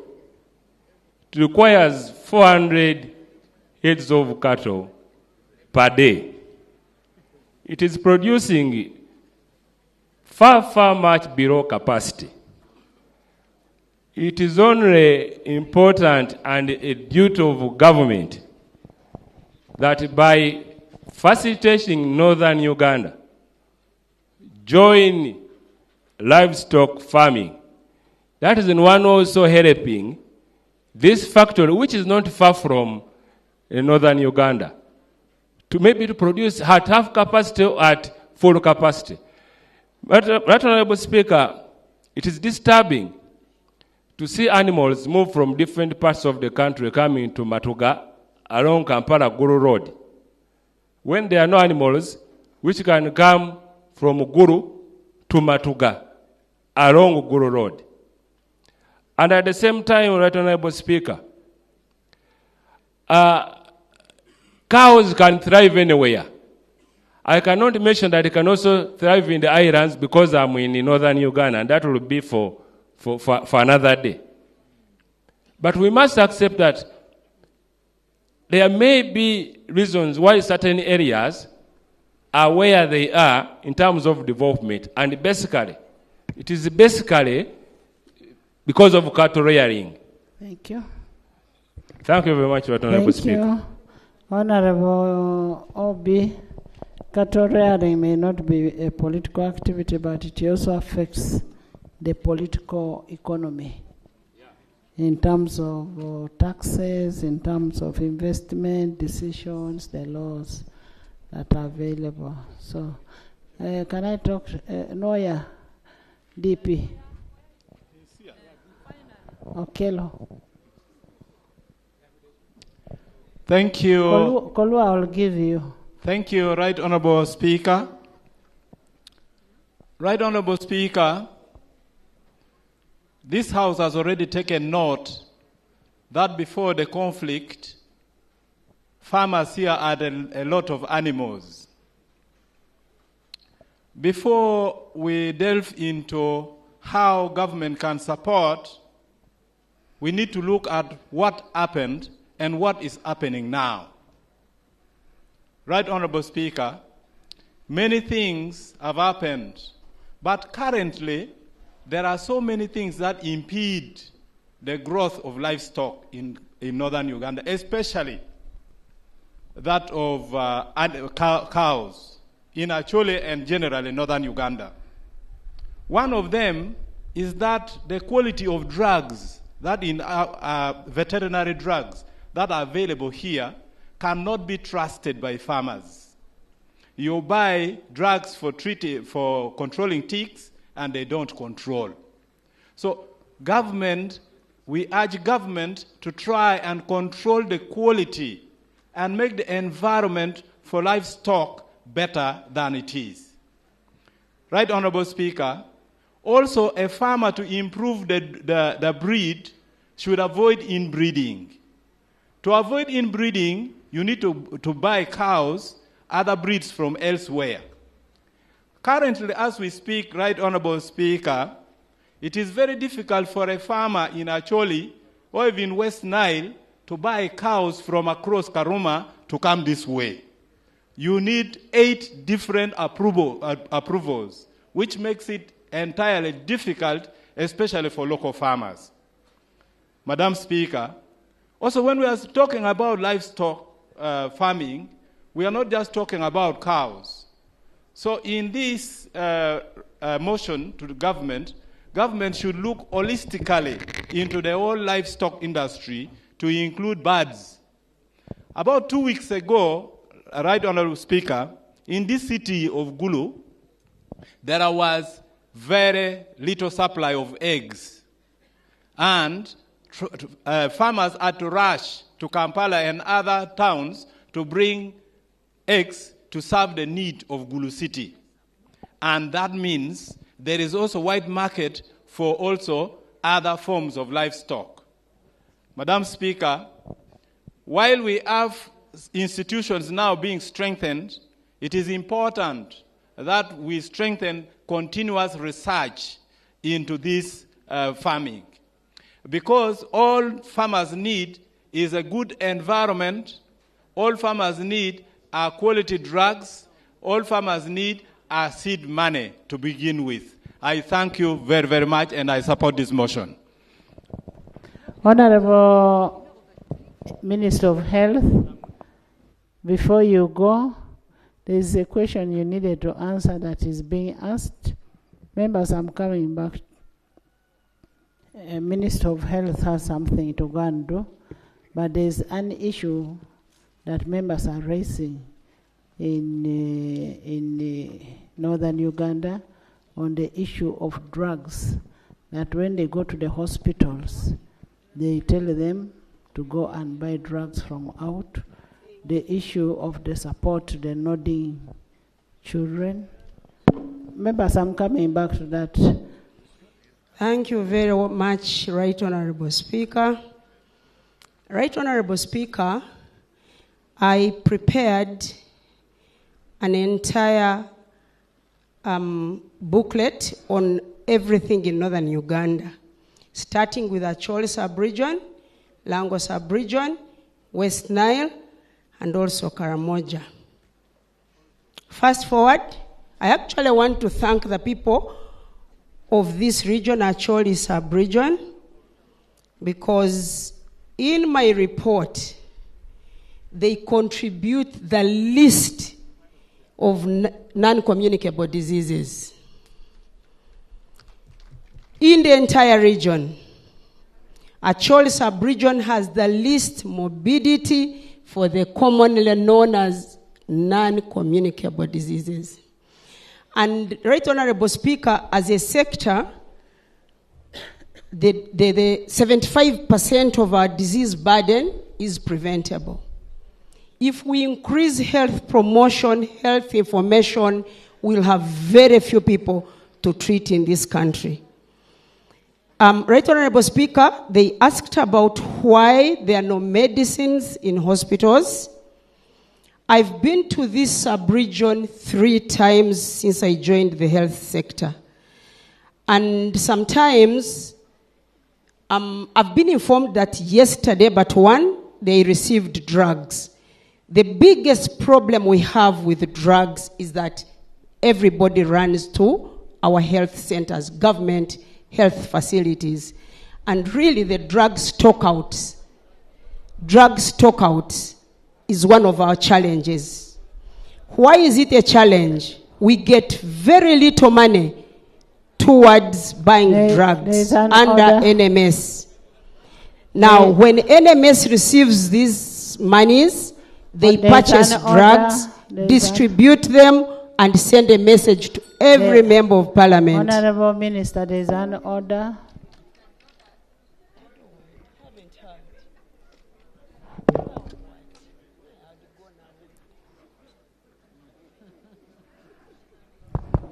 Thank you, Right Honourable Speaker. Right Honourable Speaker, Honourable Minister of Health should note that in Gulu referral hospitals, it has been quite for long. When patients go to hospital, doctors only prescribe and the patient is supposed to buy medicine from out. It has been there for so long. You cannot say that it has just started of recent. That is out. For us, we come from here and we know what is going on in this region. Right Honourable Speaker, the minister should also note that the CT scan that was given through Gulu Regional Referral Hospital, that CT scan has never worked. And the medical soup tells us that there are no technical people to operate the CT scan. Right Honourable Speaker, the problem here is quite enormous. Finally, Right Honourable Speaker, I would like to thank the President. He committed the other day that he is going to support the students from northern Uganda, majorly on sciences. Right now, the intern doctors from northern Uganda, all of them were not deployed, and more so, COVID-19 interfered with that deployment. It means if they fail to be deployed this time to the medical health centers, they shall have taken more than 2 years without completing their studies. I pray, Right Honourable Speaker, let the President and Parliament take very special consideration to the people of northern Uganda. Especially, let the intern doctors be deployed. I beg to move. Thank you. Dr. Lulume. There was another. Dr. Lulume. Let me hear from the doctors after Dr. Lulume, Dr. Chut. Richard, you became a doctor. Right Honourable Speaker, I had wanted to inform the House Honourable that the members, Health Committee... Just a minute. Honourable members, why I diverted the debate? Because I am sending the minister on an assignment. We have a patient that she has to sign for the patient to be taken for treatment. Yes? Thank you very much, Right Honorable Speaker. I was trying to inform the House that the Health Committee, of which I was part, that crisscrossed northern Uganda, will have a report, and I think we shall be on order paper tomorrow. So I was seeing the Minister kind of preempting the report that we must give to Parliament. Thank you, Right Honorable Speaker. Honorable Bua.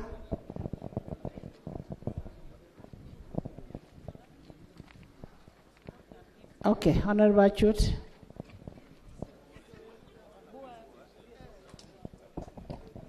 Dr. Achut. Oh. Yes, yes. Dr. Achut.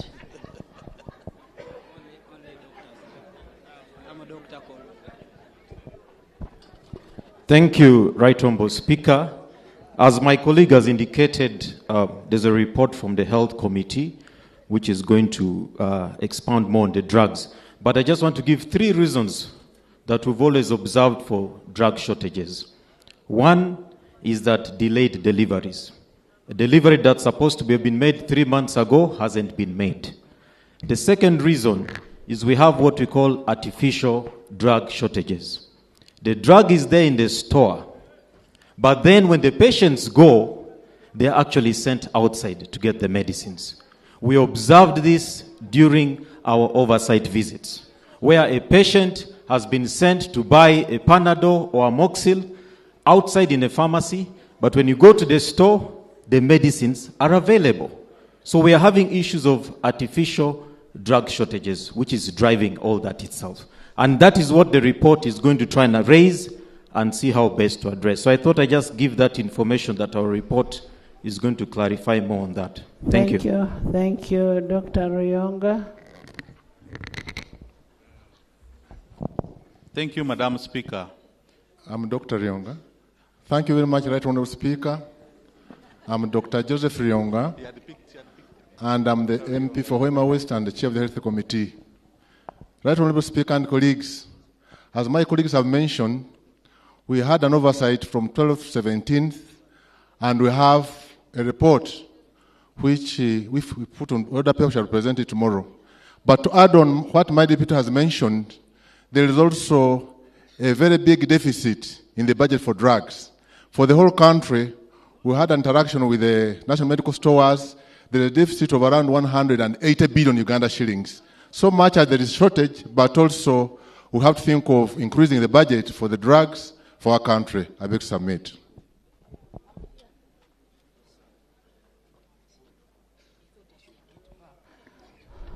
Honourable members, let's first hear from the government chief whip.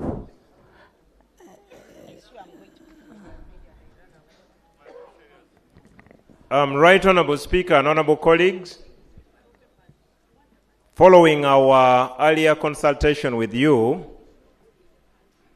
2 ministers from the Ministry of Health are currently out of the country on state assignments. We have only one who should equally proceed to Kampala to sign a document to allow one of us to move out of the country for urgent medical attention. We have also consulted, and in the absence of the ministers of health, we have duly agreed that the Honorable Dr. Kenneth Omona, the Minister of State for Northern Uganda, will hold forth, what the lawyers call holding brief, for the Ministry of Health, alongside Honorable Dr. Kaduchu from the Ministry of Education and Sports. And both are doctors who are part of the doctors in the House, and I believe they will do a good job in consultation with the technical team from the Ministry of Health. Thank you. So we'll have the report on health. Tomorrow we shouldn't rush because it's one person. So hold your questions on health. We'll discuss it now that we have people to hold fort. Pardon? Yes. Right Honorable Speaker, I have already handed over the document prepared by Ministry of Health on the entire northern Uganda, and I beg to lay and also to leave. Thank you. I wish you a safe journey. Thank you very much. Any question on health, we will handle it tomorrow after the report has been presented. Madam Speaker, this is a bit urgent. Yes. Thank you so much, Madam Speaker. Madam Speaker, the issue I am raising now is in regards to a positive test that was got at Elego about monkeypox. And yes, Amuru District Local Government has reported this, but they have said they have not got any government response. That is why I was insisting that it must be raised so that the people at the border and the Amuru District Local Government is assisted. Thank you so much, Madam Speaker. Thank you. Minister. Box.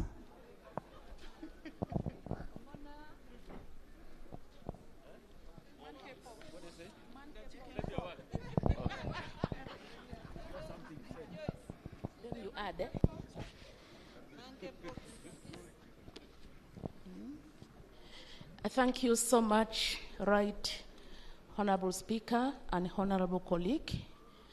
My sister, Honorable Lucy, has raised a very critical issue that is topical in the country. Recall the Minister of Health made a statement on the floor of Parliament, and she gave preventive measures. She gave interventions that currently the ministry is undertaking. Madam Speaker, it is true, Uganda is on very high alert because there are 4 confirmed cases. As far as I know, there are still 4, unless there is the current update that probably I may not be aware. But Madam Speaker, the Ministry 1 has built a very strong capacity for surveillance right from the district up to the national level. In my own district equally, there were cases, I think. Moyo is one of that district. Of course, Amuru equally. But we have the surveillance system that are able to identify, detect, and take samples without much delay. And from there to the regional, from regional to the national. Number 2, already protocol for care and management has been developed, and this has been disseminated at every district. As you know, Madam Speaker, these are infections that are not managed at regional, neither at district level. That is why COVID has got different centers, and it is being managed within the district.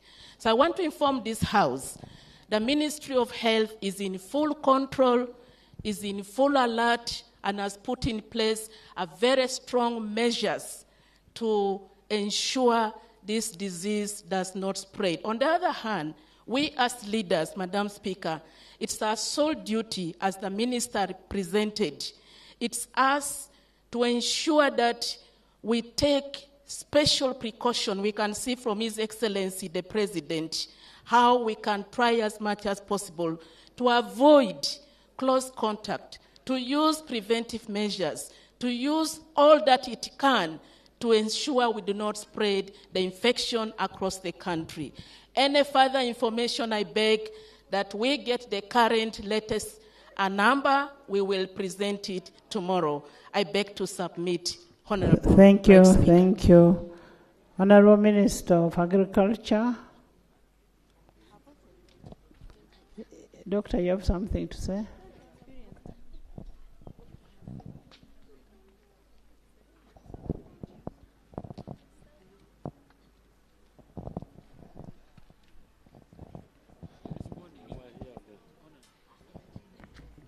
Thank you very much, Right Honorable Speaker. Right Honorable Speaker, I just want to say just a few things. I hope still on the motion about the motion raised to urge government to increase funding for livestock. Right Honorable Speaker, as Minister of this region, I'm very happy that the matter of livestock has now generated debate in this region, and I'm extremely happy about this. Some time ago, Right Honorable Speaker, I remember now when I was still a student, the first time I met on Dr. Abed Bonica. I think I'd gone to do something in Namulong. Then by some coincidence, I met him. He was already in politics. And I heard he was doing fish. So I asked him, sir, can you help me also how to grow fish? He told me in Uganda, Omona, muinetaka. Murimeko mwanyi, how do you say, to keep, murimeko mwanyi, murunde kunte, mufune sente. That's what Abed Bonica told me. These were very, very many years. And I'm very, very happy that I have had Honorable Abed Bonica saying the same thing. That's in Uganda. In English, he told me, Omona, you people have land. Please plant coffee, rear cattle, and get money. That's what Dr. Abed Bonica told me really very many years ago, and I'm very, very happy that the debate about livestock is catching up in this region. Right Honorable Speaker, I just want to inform this Parliament, one, that livestock farming is one of those investments that for us who are working in this region are trying to promote. And luckily in this region, Right Honorable Speaker, livestock farming is not a new thing. This region farmed in livestock. In fact, if you look at the data, by around between 1980 to 1985, the biggest population of livestock, actually, Right Honorable Speaker, was in the eastern and northern part of Uganda. We got disorganized because of the insurgencies and the wars here. I'm very happy that now we are talking about livestock. Very briefly, Right Honorable Speaker, I want to inform and also urge the members here why this is very important.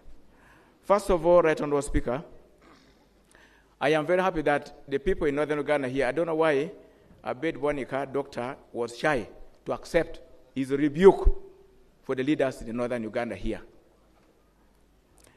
It is until recently when the Balalos, migrating cattle keepers, began competing with the people in the north here that they valued, they realized, I think, that it is important to keep cattle. And again, like you said, Right Honorable Speaker, I love on the matters of poverty and minds of change, we love to speak the truth. The leaders in northern Uganda here, you must lead by example. Many of you have land and at least have some resources. Please, it is easier for you to tell the people to rear or keep livestock. When you're also doing, people love to do what they see their leaders doing. But again, like Right Honorable Speaker, I also want to say that livestock farming is actually complementary in agriculture. Livestock farming gives you many other things. The Honorable MP who talked about leading by example, Honorable Apoye-chan, talked about biogas, but there are so many other benefits from livestock. For instance, the manure. If you talk about growing coffee, you talk about growing bananas, you need manure. And in this region, getting manure is very, very difficult. And it has been very difficult also for people in this region to grow bananas, to grow coffee, to grow other forms of vegetables because they cannot easily get manure, which is actually now more expensive. In fact, there are people who now get more money from manure than even from their own livestock itself. Secondly, Right Honorable Speaker, the biggest challenge you're seeing with the livestock here, the biggest problem I've seen with livestock, Right Honorable Speaker, in this region also is the issue of breeding, of the breeds that have been given to northern Uganda here. Right Honorable Speaker, we have held so many discussions with the Honorable Minister, I'm happy he's also here, to ask the Minister of Agriculture to guide the people in northern Uganda what kind of breeds of animals are good for economic benefits and also for the survival of this region. Many years, Right Honorable Speaker, through government interventions, a number of animals were supplied to this region. But I can also say that very many of them died, especially the foreign or the Frisian dairy animals. So we are really urging the people and also urging colleagues we work with and MDAs that are partners in restocking this region to bring to the people breeds that can survive. For dairy, we are meaning. Let me finish. I'll give you opportunity, Honorable. So, Right Honorable, we are saying that when we talk about breeds of cattle, we mean dairy and beef, but all this needs to be breeds that are useful to the people. And we are now telling the Minister of Agriculture to begin teaching the people here that we can still have dairy animals which are not necessarily Frisians. There are other breeds like the brown jerseys and others which can survive in this region. And this is what I talked about yesterday, that us as government, we must guide the people and get them correctly. The same as beef. These small animals that honorable member talked about, that looks like a big goat, are no longer useful. And there are very many in some of these communities of ours. So the fact that we have a lot of land and a lot of grass for free, Right Honorable, I think this is a very good decision to tell the people to keep animals. But important, Right Honorable Speaker, I also want to tell the people that it is important, and there is no mistake in doing livestock, because like the President keeps talking about doing business with Chura. If you look at the global market, Right Honorable Speaker, the global beef market is about $645 billion US dollars. And there's a lot of market for beef that come from Uganda. And within the country itself, the national market, the volume of beef market in Uganda is about 2.9 billion US dollars. And China, that imports a lot of beef from elsewhere also, is about $273 billion as for this year. So there's a huge market for beef, and they encourage the farmers, people in northern Uganda who have land to rear animals. Honorable, thank you. Give information. Thank you. Honorable Minister. Let's first hear from the Minister. Thank you very much, Right Honorable PPP, Minister. you're complaining they had given you permission. There's only one chair in the House. I'm going to give, I know your issue. I'm going to give you. Let's hear from the Minister. Thank you very much, Right Honorable Speaker. Right Honorable Speaker, before I respond to some of the issues that have been raised by the members, allow me to thank the movers of the motion, and also allow me to agree that Northern Uganda has a lot of resources, which resources would be useful in having livestock farming as a commercial or as a key commercial activity in this area.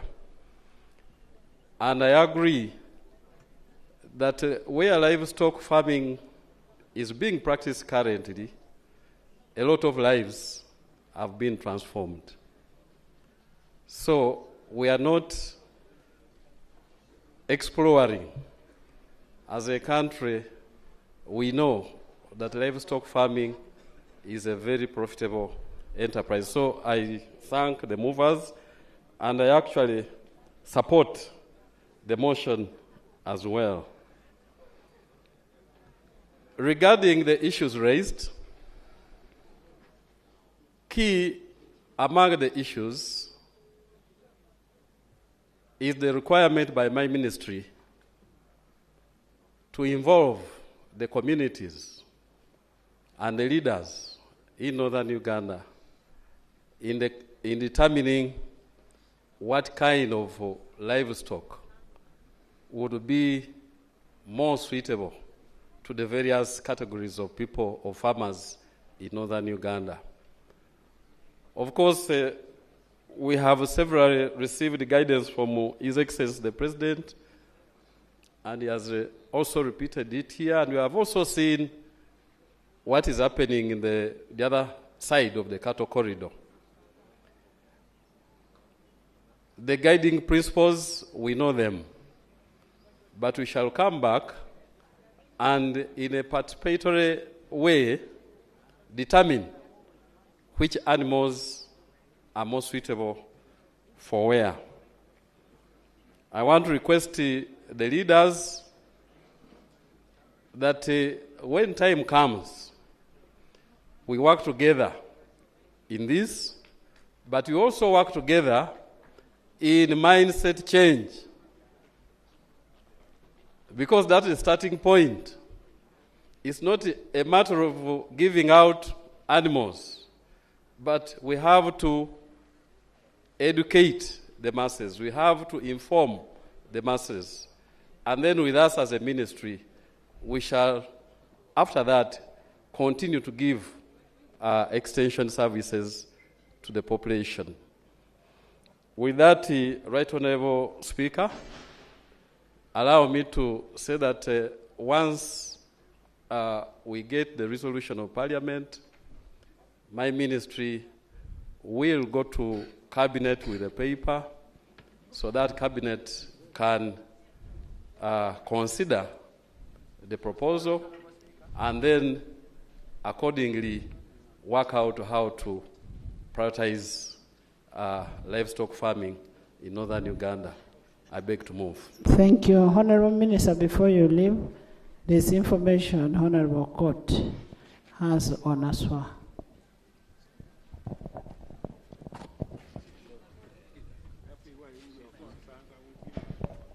Thank you very much, Right Honorable Speaker, for giving me the opportunity. I want to say that I support the motion of livestock farming for the people of northern Uganda. Right Honorable Speaker, I wanted to give information to this House, especially to the Minister for Northern Region. We have been talking here about Aswa Ranch.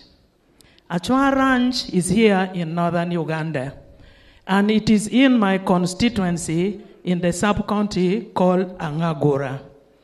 And this Aswa Ranch land was given to the government way back in 1964 by Acholi district, and the land in the area belongs to the clan of the paramount chief to which I belong.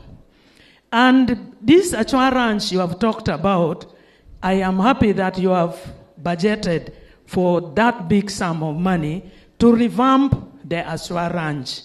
But the information I want to give you, Right Honorable Speaker, is that the Aswa Ranch we are talking about has been completely depleted. The land has been given to different kinds of people, which I don't think you will still get any space to revamp it the way you want to do it. Land has been given to a group called Banuti.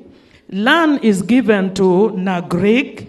Land is given to some former MPs who have put themselves together called Gravity. Land has been given to some group called NEC. Land has been given to Panacea and Poor Organic. I want to ask these hard questions. That whose land is this? Does it belong to Uganda livestock industry? Does it belong to Nagrik and Maif? Or it belongs to the community of the Payera clan? This is the question I want the minister to answer.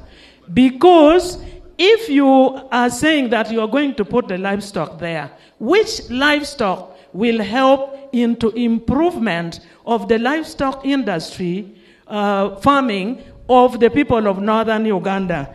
I'm sure it is not going to work. My woman MP, Pascal, had already told you, Nagrik has been there with the livestock industry from the time that animals were put back after the ranch was destroyed. That was in 2014.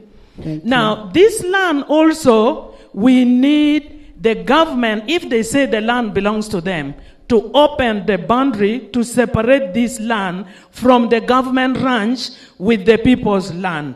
The other issue I want to inform you about is that during that time, in this ranch, we had a veterinary institute which was vandalized by that time. This veterinary institute should be put back so that the people can be trained there on veterinary issues that will help the whole of northern region. So this is the information I wanted to inform you, that even the time that Nagrik has been there, no work or help has been given to the community. The ranch is guarded by the military. My chairman is in the gallery.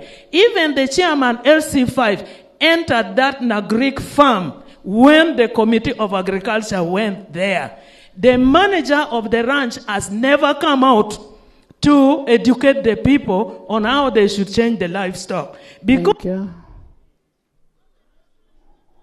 Honorable Santa, the land we are talking about, the one I talked about, where we budgeted for 354 million USD dollar, is for Nagrik. Nagrik is a government institution. It is not private like the one of the MPs. It's a government institution, and that's the one they want to revamp. So it is not some other land. But I agree with you that the institute must be put back if we are going to look after cows in that place. But the rest can be answered by the minister. Right Honorable Speaker, I'm talking about the land. It does not belong to Nagrik. This is what I am saying. Thank you. I am talking about what is documented in the parliament, that we approved the loan to Nagrik for 165 square miles, and the amount was 354 million US dollars, unless the land is not there. Thank you very much, Right Honorable Speaker. Right Honorable Speaker, the land that you have talked about is the land that my ministry knows. But from the Honorable Member's presentation, what I can see is that there are some conflict over ownership at that location. My proposal, Right Honorable Speaker, is that you allow my ministry Honorable, just a minute. to Honorable go. Ikoja? Is Honorable Ikoja still here? Chairman of National Economy? The deputy is here. What was the money for climate smart meant for that we approved in the House? Thank you very much, Right Honorable Speaker. It is true, Nagrik was one of the beneficiaries, but it is also true, Right Honorable Speaker, that some time back, the President cleared Banuti ranches to get 10 square miles from that same ranch. So there may be other issues, but there is also portion owned by, and initially, the whole land was under Nagrik. So the other issues of who took what later, I think the minister can better explain.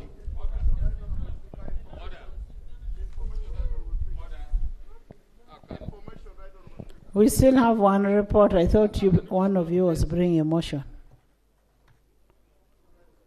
Yes? Right Honorable Speaker,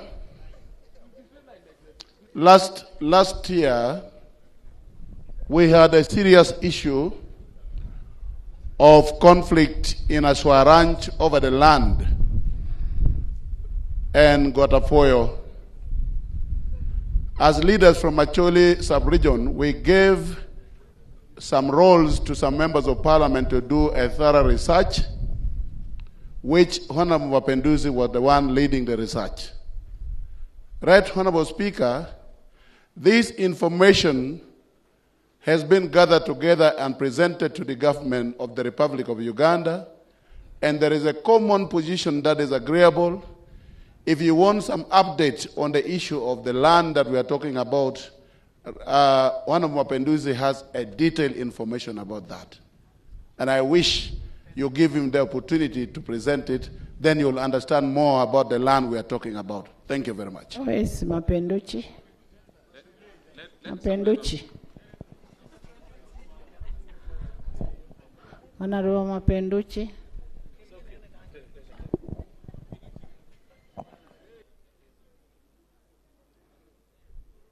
Chairman Mao, you're most welcome.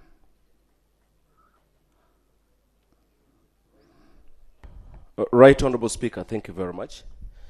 I'm happy that this matter of Aswa Ranch has been brought.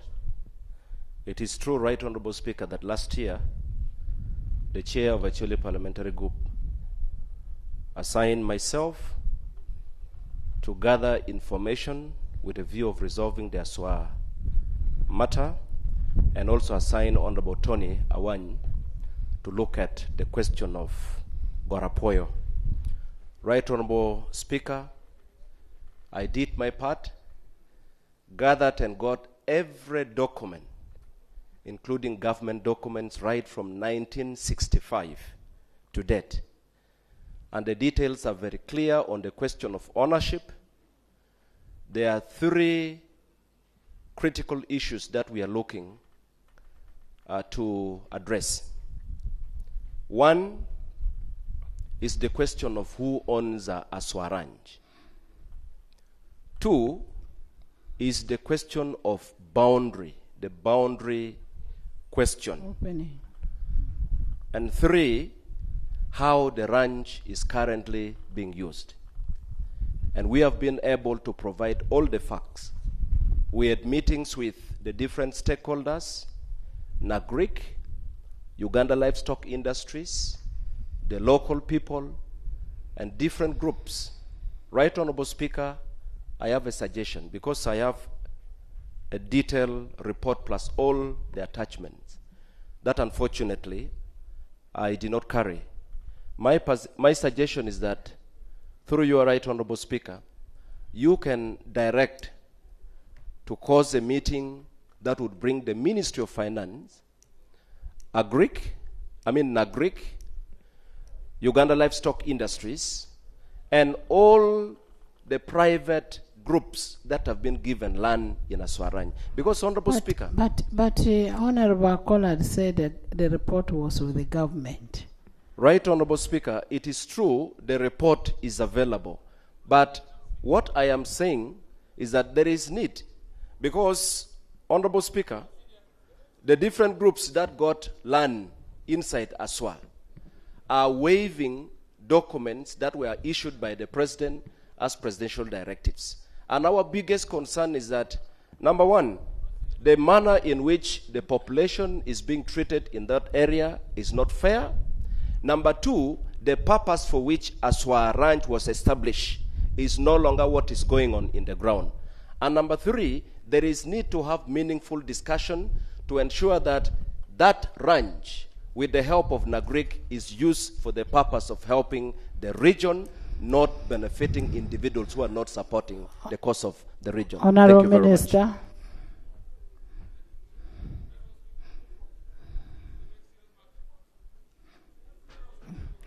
All matters are serious. Right Honorable Speaker,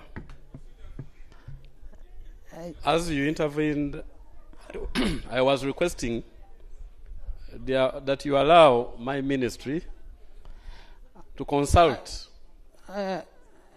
widely and then come back and report to Parliament with a comprehensive report.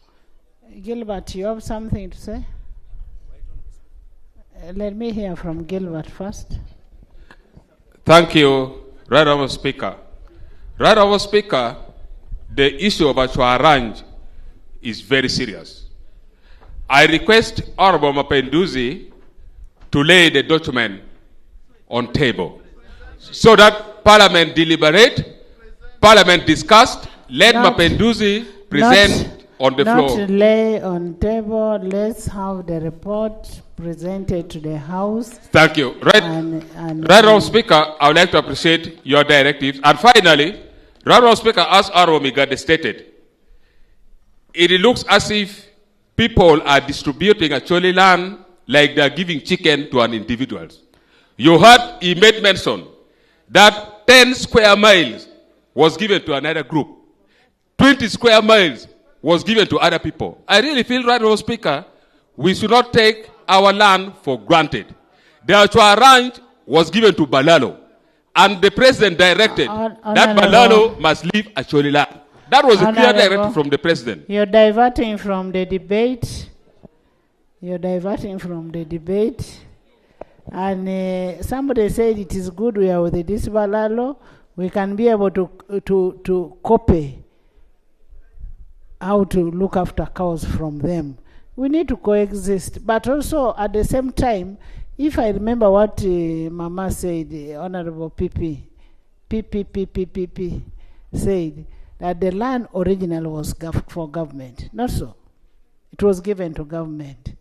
Actually, even this parliament, the 11th parliament, when we leave parliament, we are also going to apply and they give us some. So that we form an association. Yes. Because if they can give, we shall also get. Honourable members, I put a question that the motion for a resolution of parliament urging government to prioritize and increase those resource allocation to West Nile, Acholi, Lango, and Karamoja regions for livestock farming to accelerate socio-economic transformation be adopted with amendments. Those in favor say and the contrary nay. The ayes have it. Honorable Lucy, there is a response to your issue on chicken pox. Monkeypox. Thank you, right, Honorable Speaker. Yeah, thank you. I made a very quick call and I got the update from the Director General Health Services at the Ministry of Health. Honorable Lucy Akello of Amor, can you listen? Yes. I've been informed, right, Honorable Speaker, the current update. There are 4 cases of monkeypox in the country, confirmed. Out of the 4 cases, 2 cases came from Congo, and they were admitted in Bwera Hospital. They improved, and they were discharged. Number 2, the 2 other cases came from Kampala. They were detected, confirmed, and right now they are admitted in Entebbe Hospital at the isolation unit. Madam Speaker, as I sat down, immediately I got a message from the Director General confirming that the case in Amuru District that was raised by Honorable Lucy Akello has been confirmed positive. So we have got a total of 3 active cases of monkeypox, and all these 3 are admitted. For the one in Amuru case, Amuru District, of course, each district has got isolation facility. They will be isolated. They will be given supportive care. They will be given conservative care until they improve, then discharge, like those in Bwera Hospital.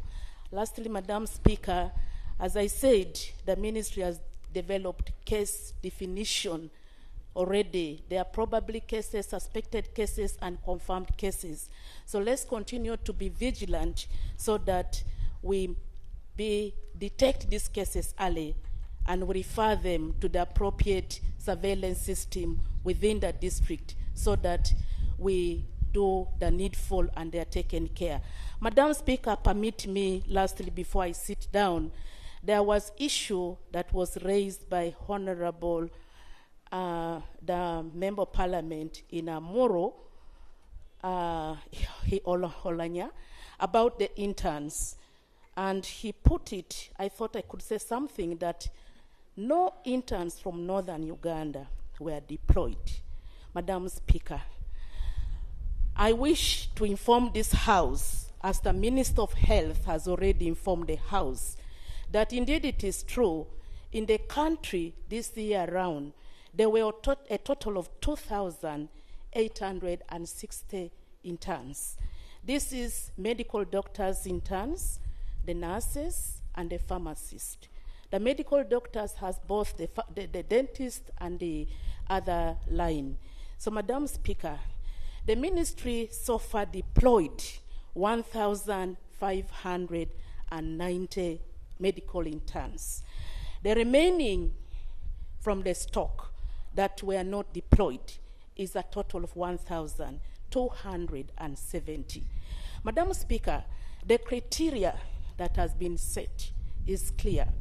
All the medical schools, which are quite many, that has trained doctors, nurses, pharmacists, those that have completed 2022, they are the priority who were deployed, including medical doctors from Gulu Medical School, including interns from Arua, including nurses from Lira University.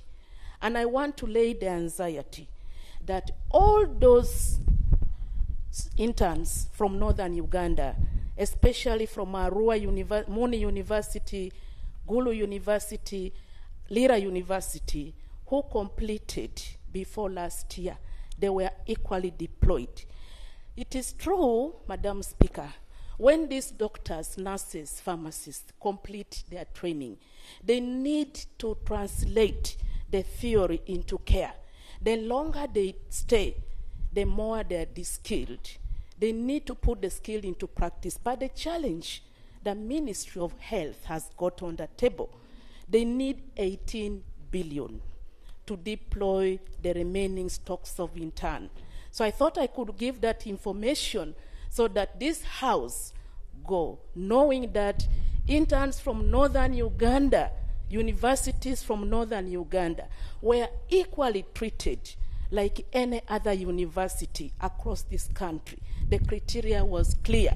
So it's my prayer as a former teacher in the medical school, and I say this because I've confirmed with Dr. Kaduchu, who is the dean at the medical school, that these doctors were deployed, apart from those who completed recently. It's my prayer that the sooner the better these doctors get deployed to practice what they have learned so that they manage better and their skills are sustained for the good of the country. I beg to submit. And I want you to thank Dr. Kaduchu for the information. Next, yes? Madam Speaker, I want to thank Dr. Kaduchu for giving us this information. Madam Minister, I want to bring to your attention a report that is just coming from a Lego border. And this is highlighting the challenges in regards to the monkeypox management. And one of them is they are lacking the work tools, and some equipment are missing. 2, emergency response facilitations are not up to date. 3, the isolation is not given a perimeter fence. And then 4, no facilitation to cater for the suspected client under isolation. And then finally, no transport means and facilitation to quickly and easily move samples from the Elego to the next collection hub.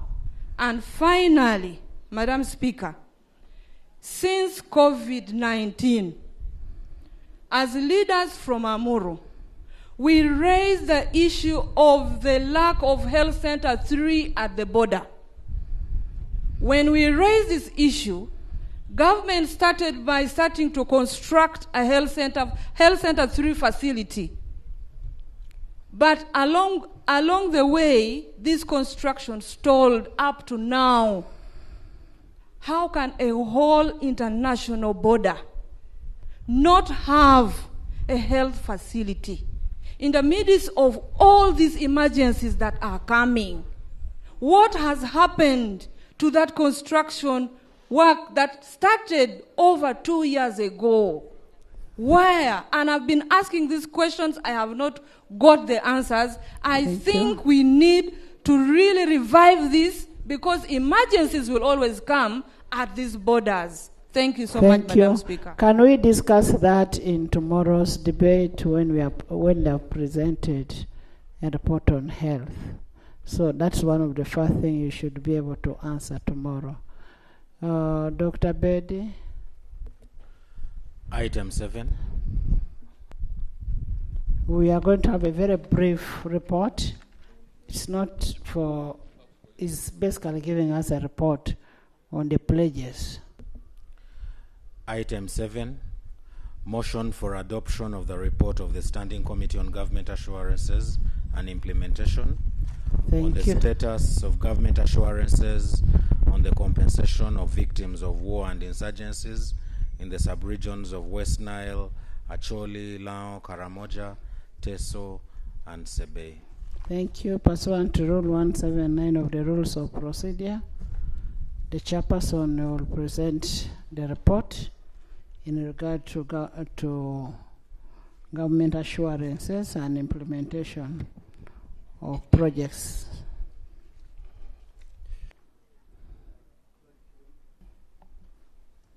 Thank you, Right Honorable Speaker. Right Honorable, I beg to lay the report of the Government Assurance and Implementation Committee on the status of the assurance to compensate victims of war and insurgencies in West Nile, Acholi, Lango, Teso, Karamoja, and Sebei sub-regions, and the attachments thereof. I beg to lay. Please lay.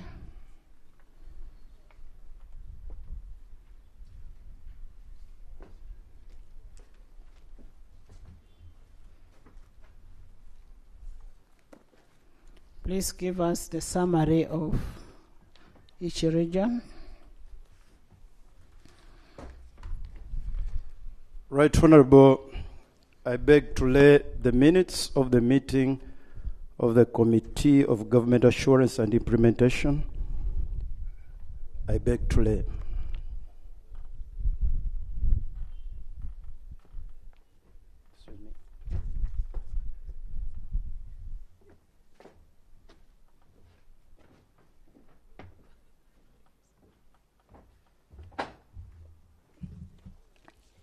Thank you, Right Honorable. I'm going to do a summary. From 1987 to 2005, the northern Uganda and eastern regions of the country were ravaged by several wars and insurgencies, which led to loss of lives, livestock, and properties. In 2003, Cabinet pressed a moratorium on ex gratia payment for compensation claims by persons affected by wars and insurgencies. Consequently, claimants and beneficiaries from Acholi, Lango, and Teso sub-regions filed numerous lawsuits against government in the High Court of Gulu, Lila, Soloti, Arua, and Mbale. In 2008, His Excellency the President directed the Minister of Justice and Constitutional Affairs to amicably settle court cases and verify all claimants, irrespective of whether they took government to court or not. In 2016, the Interministerial Committee conducted a verification exercise of war debit claimants stroke beneficiaries in Acholi, Lango, Teso, and Teso sub-regions. In 2020, the Minister of Justice and Constitutional Affairs initiated a validation exercise in the three sub-regions of Acholi, Lango, and Teso. And in 2021, the verification exercise was dissolved to the district structures. On 29th July 2021, the Right Honorable Prime Minister confirmed to the Parliament that government is in the process of verifying livestock compensation claims for the areas of Acholi, Lango, and Teso sub-region, including Kalamoja, West Nile, Sebei, Bukedi, and the Busoga sub-regions that were affected by the insurgency. On the 3rd of August 2021, the Attorney General also assured Parliament that he would give a report where the government was going and in what direction it was going in a fortnight, so that Parliament can know what government was thinking. On the 18th of August 2021, the Deputy Attorney General reaffirmed before the Parliament that the Minister of Justice and Constitutional Affairs was conducting verification of livestock compensation claims in the areas which were affected by insurgency. He also informed the Parliament that other sub-regions affected by the insurgencies were to be incorporated in the next phase. These included Kalamoja, West Nile, Sebei, Bukedi, and the Busoga sub-region. He also informed the Parliament that all livestock claims and compensation would be settled within the financial year 2021-2022. He informed the Parliament that livestock compensation rates would be harmonized across respective sub-regions. He informed the Parliament that a report with the final assessment was to be submitted to the Cabinet and Parliament for consideration. Right Honorable, allow me to go to the committee findings, observation, and recommendation. We looked at the registration and verification of the claimant/beneficiaries. In 2020, the Minister of Justice and Constitutional Affairs initiated a validation exercise in the 3 sub-regions of Acholi, Lango, and Teso, and displayed the lists of the claimants at the district headquarters and sub-counties. The verification exercise intended to confirm the genuine claimants and beneficiaries, stock beneficiaries. The following were the number of claimants, stock beneficiaries recorded. Acholi sub-region, the beneficiaries which were verified were 16,946. Lango sub-region, 42,024. Teso sub-region, 33,664, giving a total of 92,634. The committee found out that the registration and verification exercise was marred by discrepancies and inconsistencies as discussed below. For Acholi and Lango sub-region, in Acholi sub-region, verified lists of claimants, stock beneficiaries did not involve some of the stakeholders, and the lists of claimants which were verified by the interministerial committee did not capture all the befitting claimants, stock beneficiaries. For instance, in Gulu district, 5,733 claimants were left out. In Kole district, 8,471 claimants were reported not verified. In Teso sub-region, the Interministerial Verification Committee only captured members of the Teso Animal and Property Compensation Code TAPCO. 14,499 befitting claimants, stock beneficiaries from 9 districts across the entire Teso sub-region were left out. This figure of 500, it is supposed to be 200,500 claimants. Under the group headed by the former Kapelabiongo County MP Ochen Julius, they were also left out. And we have attached their list. Kalamoja, Sebei, and West Nile sub-region. In the case of Kalamoja, Sebei, and West Nile sub-regions, the Attorney General stated that the registration and verification exercise of claimants and beneficiaries was scheduled for the next phase, subject to the guidance of His Excellency the President. However, the committee established that data forms from in Karamoja and Sebei sub-regions has never been collected for verification. They distributed the forms to the sub-counties, but they have never collected them. They distributed them in 2020. Up to now, those data forms are still in the field. The committee observed that there were major discrepancies in the number of verified claimant stock beneficiaries with actual number of the benefiting claimants stock beneficiaries in all the affected sub-regions, including Acholi, Lango, and Teso.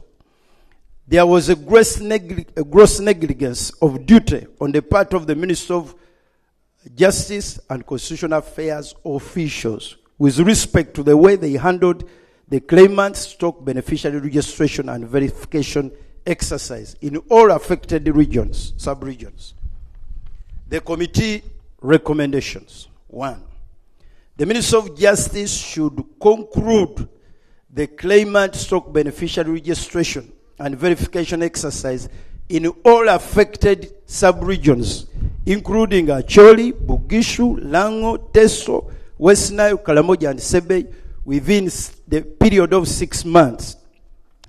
This is to ensure that the verified amounts are included in the next year's financial 2025-26 budget.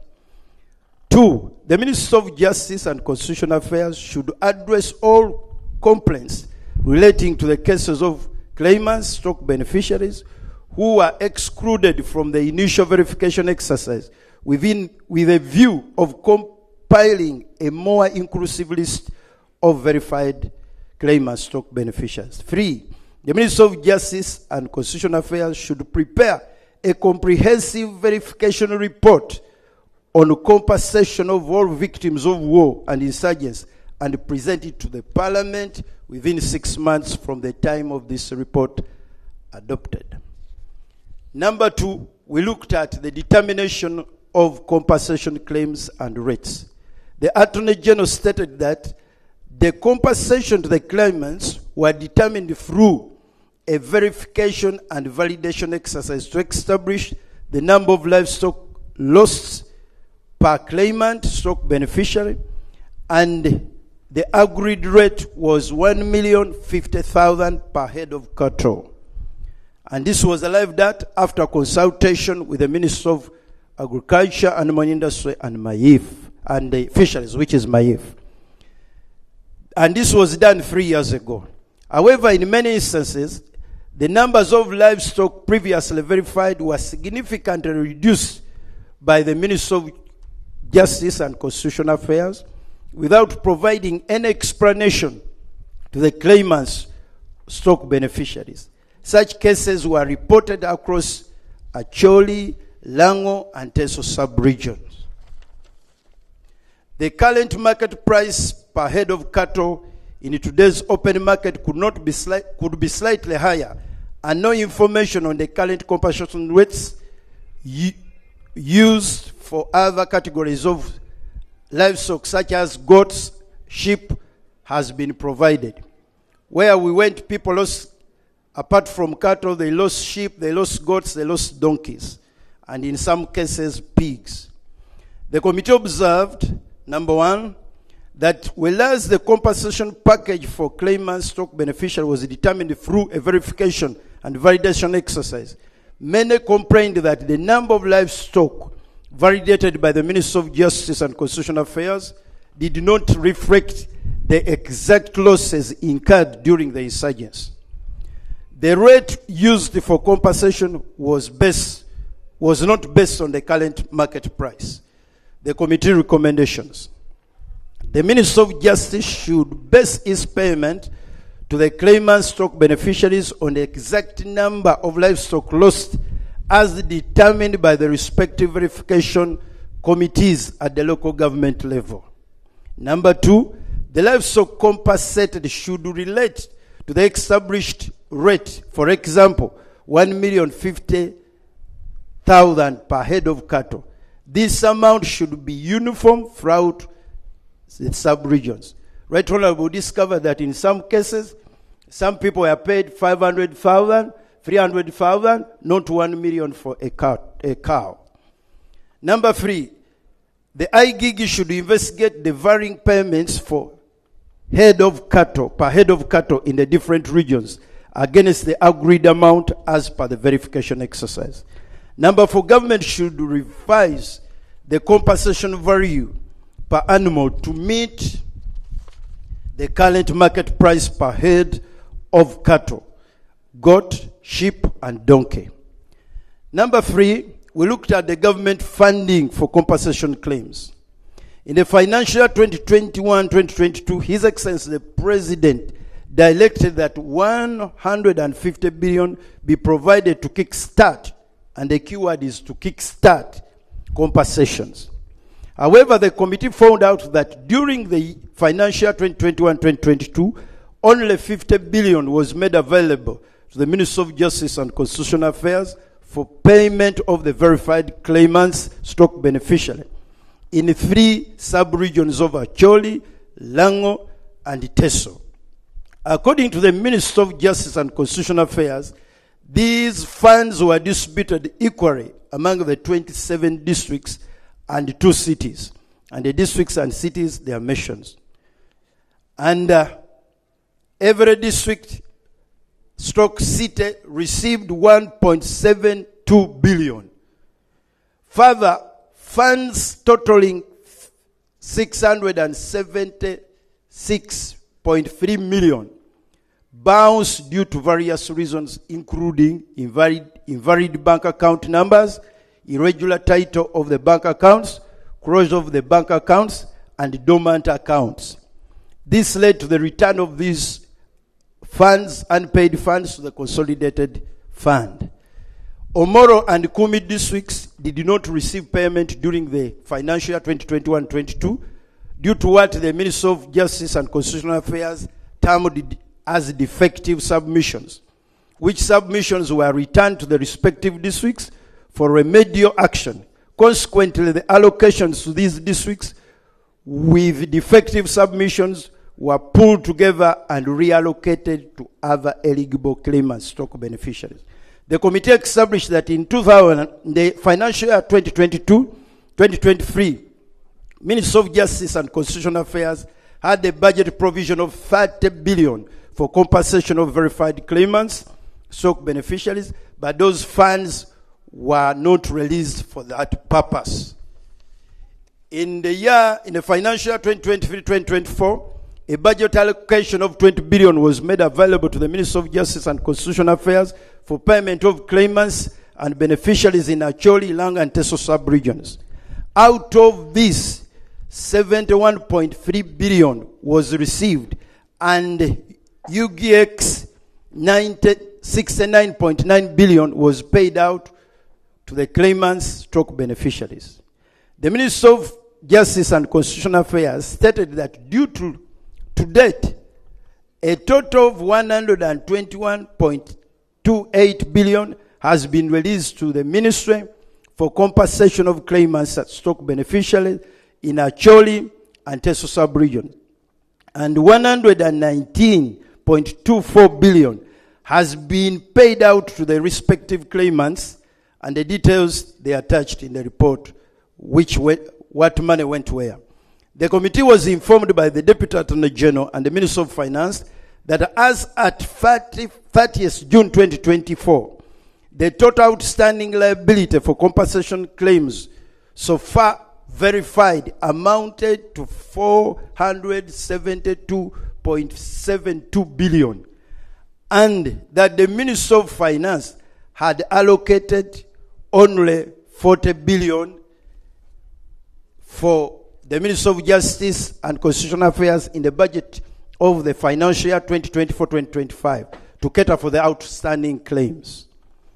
The committee observed, number 1, that the Ministry of Finance and Planning and Economic Development had not provided for a budget in the medium term to cater for compensation of claimant stock beneficiaries due to lack of comprehensive verification report on the compensation of all victims of war, and insurgents. The Ministry of Finance did not have a plan in place as it had not yet established the current total budget requirement for compensating all the claimants, stock beneficiaries in all the sub-regions which were affected by war and insurgents. Number 3, the annual budgetary allocation made by government toward compensation of claimants, stock beneficiaries were not commensurate to the outstanding claimant debit requirement. The committee recommendations. The committee recommends that 1, the Ministry of Justice should establish total amount required to clear all claims. The Ministry of Finance should provide the required amount to settle all the compensation claims within the financial year 2025-2026. This plan should be presented to the Parliament within 6 months from the time this report is adopted. Number 2, the Ministry of Justice and Constitutional Affairs should at all times confirm the status of bank accounts for individual claimants scheduled for payment by sharing the list with the local governments and other stakeholders prior to effecting any payments to avoid bouncing of the payments made. Number 4, we looked at the actual payment of the claimant stock beneficiary. The Attorney General stated that the outstanding liability of the claims as of 30th June was 400. I've already read this. However, upon actual analysis of the verified payment list submitted by the Ministry of Justice and Constitutional Affairs, the committee established that the actual outstanding total liability for compensation claims as at 30th June 2024 was 208.72 billion, not 472, leaving a variance of 264 billion, whose purpose was never explained by the Attorney General. The Attorney General reported to the committee that the Ministry of Justice and Constitutional Affairs had so far paid 119.245 billion, but the committee discovered the Ministry of Justice and Constitutional Affairs had actually paid only 114.7 billion to the claimants. This leaves an unexplained variance of 4.495 billion, and the details of the payments are also have been attached. Furthermore, the committee discovered a number of inconsistencies in payment to the claimants' stock beneficiaries across the affected sub-regions. These included, but not limited, for example, in Pade district, out of the 1,900, only 800 had been paid. Right Honorable, allow me not to go through those details. The members can read. Let me go to the committee observations. Number 1, the committee observed that the Attorney General had not explained the variance of 4.495 billion arising from the contradiction between the amounts of funds reported by Ministry of Justice and Constitutional Affairs as money paid amounting to 119 billion and the action on which we added according to the information they gave us. Number 2, a variance of 264 billion was not explained, arising from the contradiction, again, from the information that was supplied. Number 4, the Ministry of Justice and Constitutional Affairs effected payments to individual claimants' bank accounts before ascertaining the status of those accounts, resulting in bounce payment. Number 4, there was no clear communication between the Ministry of Justice and Constitutional Affairs, the various local governments, and associations of the war claimants on the verification and payments to be made. There were allegations of fraud and other financial malpractice in the payment process, which have made the genuine claimants to miss out on their payment. The Ministry of Justice and Constitutional Affairs did not conduct due diligence to ensure that claimants have active bank accounts through which payments for compensation should be made.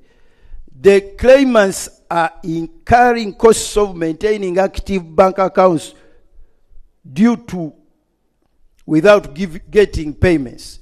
Recommendations, committee recommendations. The Minister of Justice and Constitutional Affairs should at all times confirm status of bank accounts for individual claimants scheduled for payment by sharing the list with all key stakeholders, including local governments, associations for the work claimants, prior to effecting any payment. Number 2, the Minister of Justice and and Constitutional Affairs should put in place clear communication channels with local government to facilitate timely feedback on payment of claimants. Number 3, the local leadership, right from villages, parishes, sub-counties, and districts, should be made aware of the exercise of identification and profiling of deserving beneficiaries in an attempt to generate accurate data. The Minister of Justice and Constitutional Affairs should consider other cost-effective payment options for the claimants whose amounts are 5 million and below. The Minister of Justice and Constitutional Affairs should structure payments as one-off for each of the claimant instead of piecemeal or installment payments strategy that is currently affected. Right, Honorable, where we went, we found someone is claiming 22 cattle, heads of cattle, and has been paid 1 or 2.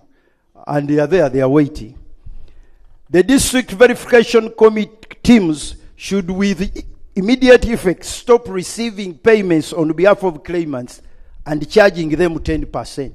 We discovered that some of them are charging these claimants. A forensic audit on the payment process should be carried out to address the glaring discoveries of fraud. Right, Honorable, general recommendations. The general observations. The committee observed that there was no clear policy framework to guide the implementation of compensation-related interventions in the country. There was no communication between district officials, the Minister of Justice and Constitutional Affairs, and the claimants. The claimants did not know how best and where to get information in regard to their payments. General recommendation, number 1. The government should put in place a comprehensive policy framework to streamline the compensation process across the country as and when they arise. Number 2, the government should document, verify, validate all war livestock claimants, cattle rustling claimants, and related animal losses arising from war and conflicts. Number 3, government should prioritize payment of elderly claimants before they pass on. Right, Honorable, we met these men. One of the last one we met was in Sebei, 94 years. He's been waiting for his payment, and government, we're asking government to prioritize.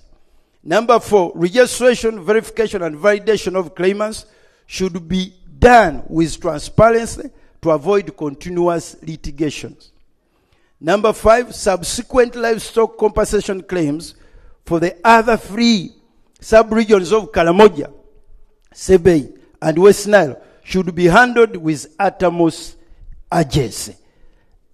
Government is currently handling Teso, Lango, and Acholi. The other 3 sub-regions, they are waiting, and government should handle with urgency. Number 4, government should consider and define a program to include restocking and resettling of claimants. Right, Honorable, I've heard you clearly on this. Restocking is key if we are going to build the economy of these regions, and so that they can become part of the national economy. Apart from compensation, there should be restocking.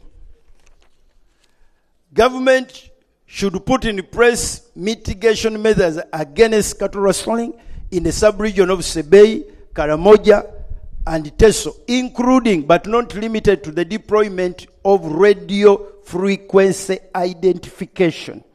Radio, let me repeat this because it's very important, on those herds which are near places which are prone to cattle rustling. There are devices called radio frequency identification.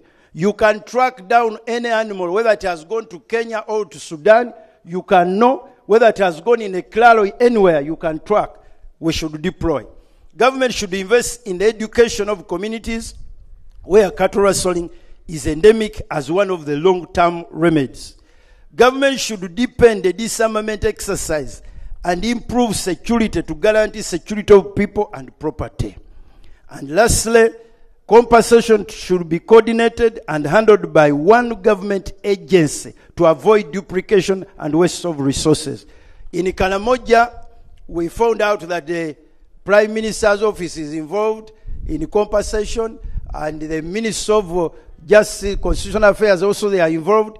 There need to be compensation. There needs to be coordination. In conclusion, the insurgencies and the armed conflict coupled with cattle rustling caused loss of lives, livestock, and other property, which devastated the socio-economic structure of the people in the affected sub-regions.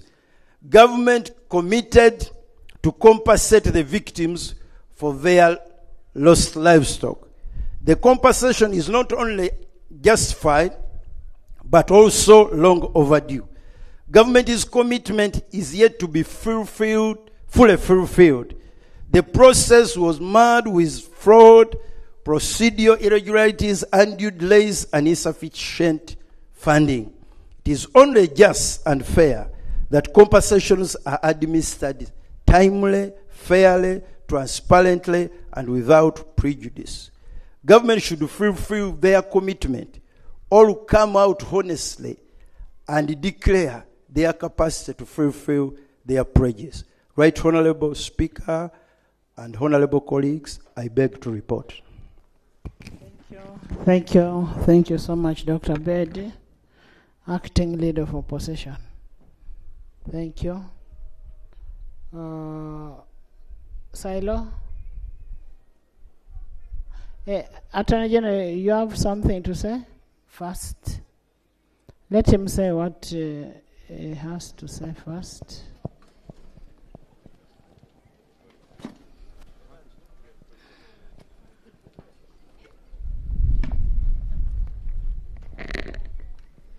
Thank you, Right Honourable Speaker. Thank you, my senior colleague, Dr. Bed, and colleagues, members of Parliament. The report as presented by the Chair of the Committee of Government Assurances is not a glowing tribute to the exercise. It paints a bleak picture. I do have answers to a number of the issues raised. I may not have answers to a number of the issues raised. And I don't know, with your guidance, Right Honourable Speaker, I would have wanted, once the report is shared, now that it is brought to Parliament, to liaise with some of my technical people, issues of the figures, some of the things he has raised, so that we prepare a comprehensive response, issue by issue. We present them to Parliament for a general debate. I beg to request. Honourable Minister.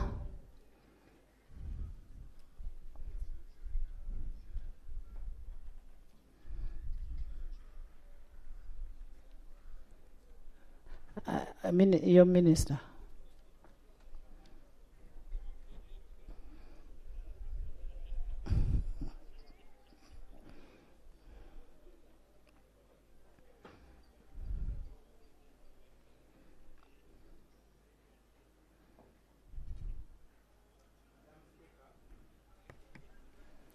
Madam Speaker,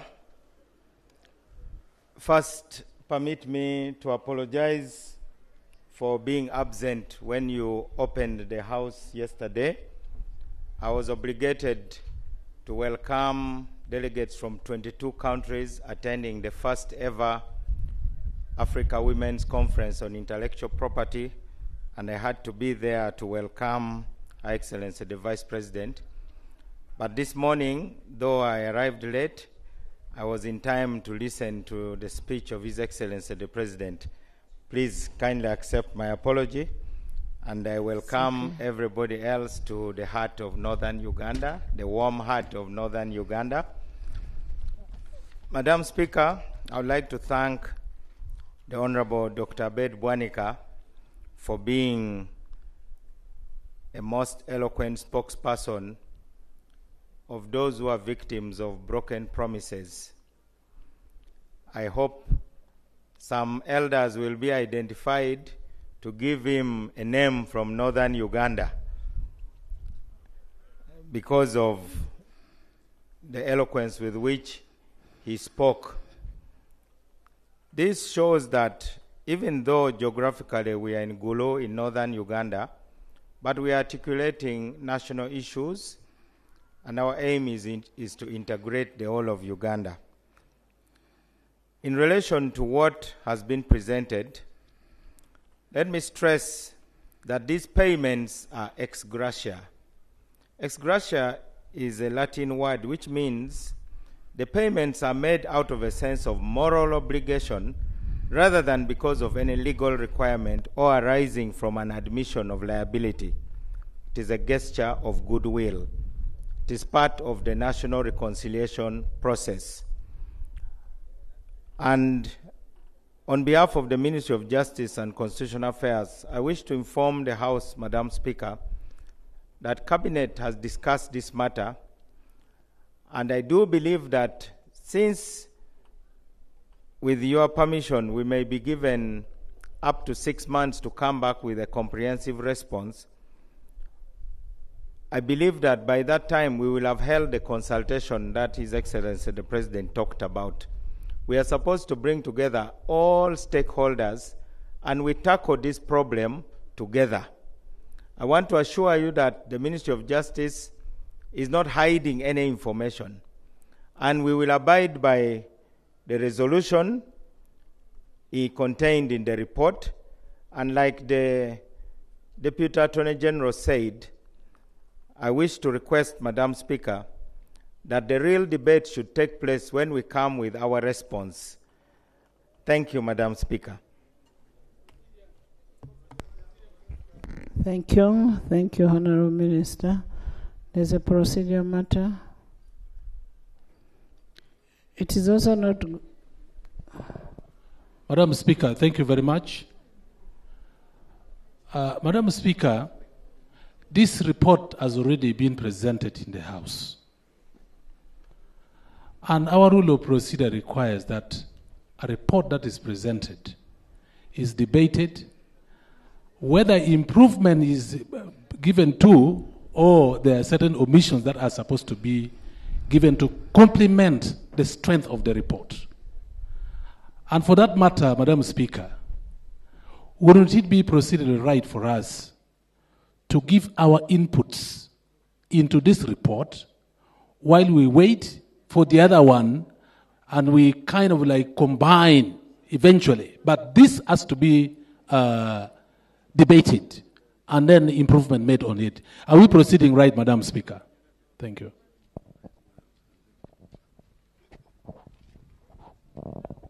Just a minute. I want to refer you to 204, Rule 204.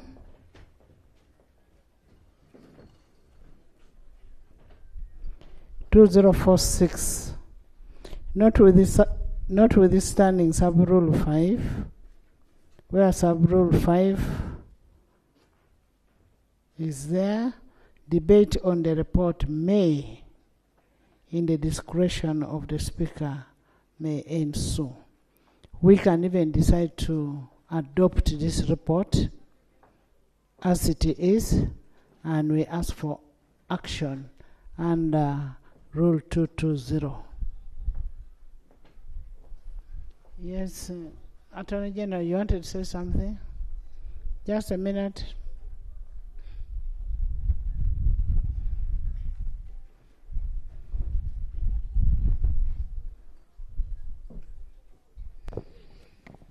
Right Honourable Speaker, The report as presented made some very serious allegations, some of which touch on the integrity of the actors in the ministry.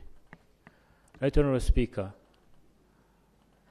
I humbly pray we be given 2 weeks exactly to prepare a response. Then we can have a discussion. I'll give an example. The report indicates that while the Ministry of Justice and Constitutional Affairs said the outstanding amount was 400 billion, the findings of the committee are to the effect that it is 200 billion. And they go ahead to ask why the discrepancy. Now, I don't know whether they are the right ones or we are the right ones. Some of these questions can only be answered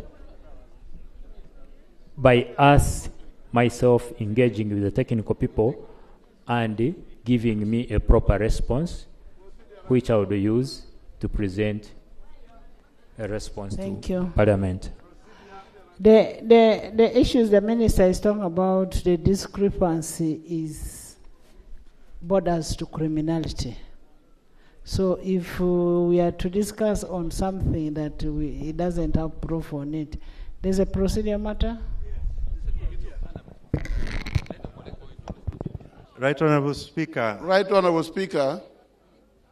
Right Honourable Speaker. The issue we are dealing with is actually in the middle and the heart of the issues that people want to listen to in northern Uganda. And this issue is started of some of the things that happened in 1986. And Right Honourable Speaker, if there is anything that people have been talking to us, the leaders of northern Uganda, that must come out clear in this sub-regional meeting or regional meeting in Gulu City, is the issue of compensation. Right Honourable Speaker, this Deputy Attorney General has been at the center of this issue for a long time and is a source of confusion as per our knowledge as the leaders from northern Uganda. And if there is anything that he wants, I thought he was going to ask you for only this night to consult his technical team so that the debate takes place tomorrow when he's here presenting the facts he has found from his technical team. Right Honourable Speaker, if we leave this place in Gulu without discussing this particular report, which is at the heart of this success, then we are in problem. Honourable Call, did you say that the Deputy Attorney General is a source of confusion?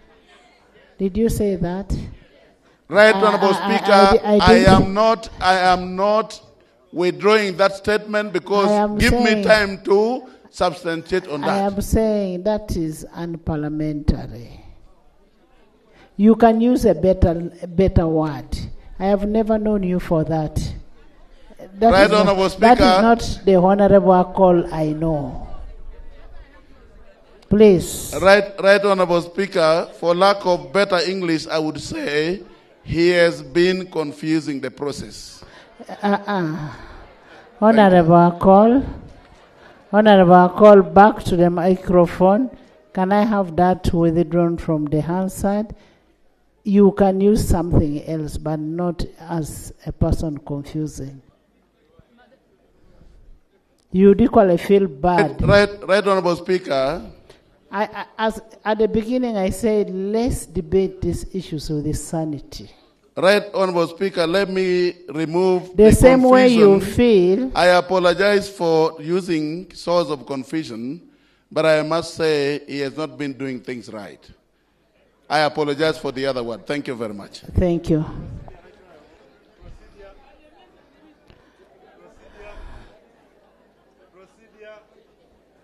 Yes, Milton Obote, Milton Muma. Thank you very much, Right Honourable Speaker. Right Honourable Speaker, during the background to the report that the chair was presenting, he did mention the regions, the sub-regions that are supposed to benefit from the war claims. Bukedi and Busoga were clearly mentioned. But when it came to regions that were verified, Busoga and Bukedi disappeared and died a natural death. When it came to recommendations, in the report, Busoga is not being mentioned anywhere. Right, Honourable Speaker, before we debate, we need to consider the issue of war claims conclusively without handling piecemeal, like the report was on the floor of Parliament. I thank you. Algon. Right, Honourable Speaker, when we sit in a place like Igulu, we begin to debate better. And I appreciate this current location. If it were possible, we would extend our stay here to even 1 month, so that Gulu feels us and Parliament feels Gulu. Actually, for you to feel Gulu, after this debate, you just turn your back behind and enjoy. Thank you, Right Honourable Speaker. God indeed chooses leaders. The ones he knows are able. That is why he chose you to put you in that seat. Thank you so much. In 2021-2022, Kumi and Omoro didn't get the money. And the claim was that the forms were not handled properly, according to the report. Who then was responsible for guiding the process? The Attorney General, if you think really things went well. Right, Honourable Speaker, we want to believe and accept that, yes, they put in an effort, but something went wrong. And there is no way the committee will hide the truth. I want to appreciate the Honourable Buanik and the team. You have done your part. And the way I know for the last 8 years I've been in the Parliament, you first give us, the members of Parliament, to pour out our hearts. Then for you come and respond to our cries later. But do not try to stop the debate. So I want to beg of the Attorney General and the team, allow Parliament to be Parliament. And then your house will be in order. Madam Speaker, when you look at what has happened, we are talking about compensating people for the loss of animals. But personally, I lost my father. Probably if he was still alive, and those days when I was struggling with education, he was there, I would have been in another level of protocol politically. I failed on that because I lost my father. Nobody is talking about compensation on the loss of lives. When are we going to do it? The TJ bill, the Transitional Justice Bill, is the one actually which is supposed to be summarizing all these matters that we are talking about. Why did the government list the TJ bill and leave it up to now? Because the policy that the report is talking about should have been this one on TJ. But Transitional justice. But we have granted that bill today. And that's why I wanted to appreciate you. That is the route to follow. Transitional justice is the one that helps us to move from the time of war, tears, trauma, and now to peace. But also how we hold on to that peace is something big. And that is the meaning of that law. Accompanied with the National Legal Aid Bill, which the Committee on Legal is still holding in their cabinet up to now. Right, Honourable Speaker, I think this is the time for us to talk about these things. People have to be helped. We must compensate for lives. We must compensate for livestock. We must compensate for property. There are institutions, schools that lost trucks, the vehicles that they used to have, but they were taken by the soldiers. Up to now, no compensation was done. Actually, poverty has put its pedestal in the eastern and northern Uganda because we have not compensated the people. Therefore, as chair of the Greater North Parliamentary Forum, I want to beg that the Right Honourable Speaker, you continue with that heart of granting us that space to debate on compensation and supporting the people so that we see the boat balanced. Without that, other parts of the country will be okay, but the Greater North will be the one begging. We are economically kneeling. We need the support. I submit this for God and my country. Thank you, Right Honourable Speaker. Thank you so much. Right Honourable Speaker, I want to plead with you. Thank you, Honourable. We need a reconciled report. Where there is a discrepancy of 400 and 200, it's really a very big figure. You're going to continue talking here until cows come back home. Yes. Right Honorable Speaker, I think it is a wise decision. Even looking at the time, it would be okay, in my feeling, that we give the Attorney General's chambers time to come here. They should have no excuse again. Then you give us, even if it's 1 week, let's debate on this very fat matter, because it's a matter for national concern.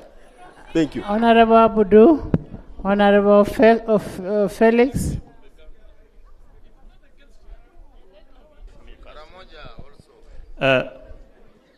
Thank you very much, Right Honorable Speaker. Right Honorable Speaker, I know the emotions went to regards this subject. But one most important thing is we must be judicious. It's no use discussing a one-sided report. It's no use.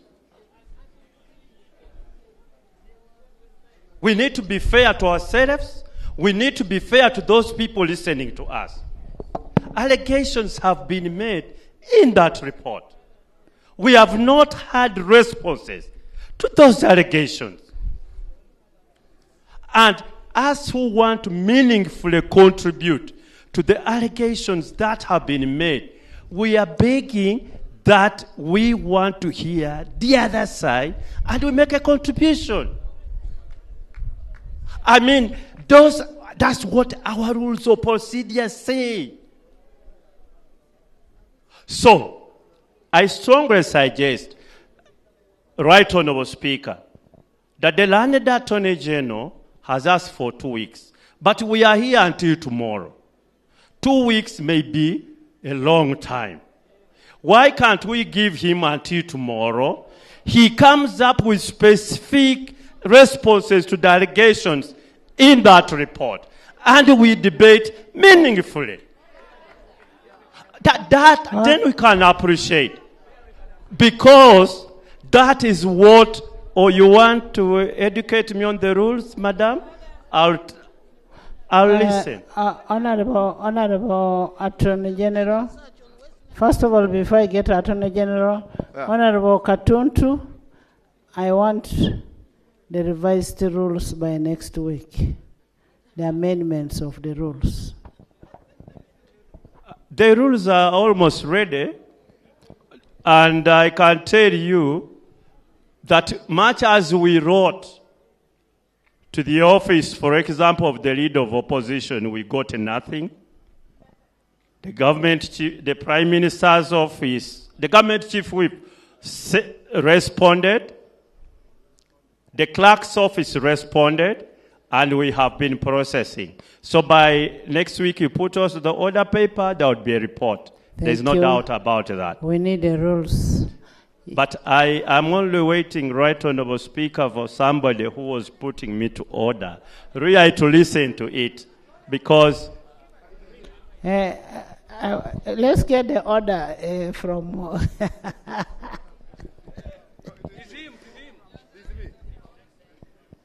No, she was putting Honorable Katuntu to order. Thank you very much, Right Honorable Speaker, for giving me this opportunity when I raised the point of order to Honorable Abdu Katuntu. Right Honorable Speaker, I attended this report. I've understood this report. The report is good, but it doesn't contain everything that we have to discuss here. Now, the Honorable Abdu Katuntu is proposing the Deputy Attorney General should go and respond to the report without getting issues from us who are on the ground here. And we are aware that some of the issues have not been captured. And we want to add on what has been captured in the report presented by Honorable Abed Bwanika.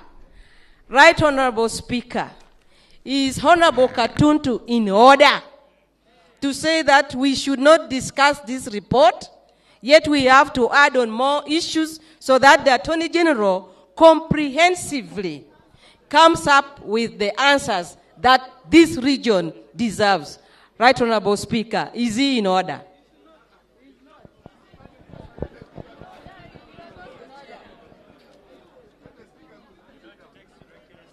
I want to refer you to Rule 179, the functions of Government Assurance and Implementation Committee. The Government Assurance Committee and Implementation Committee shall record and scrutinize the assurances, the promises, and undertakings given by the Minister, by the Prime Minister, President, Vice President, in the House from time to time.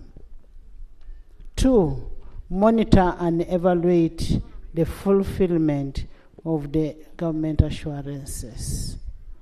3, exercise such functions that are not covered by paragraph A and B as may be allocated by the committee to the committee by the Speaker from time to time.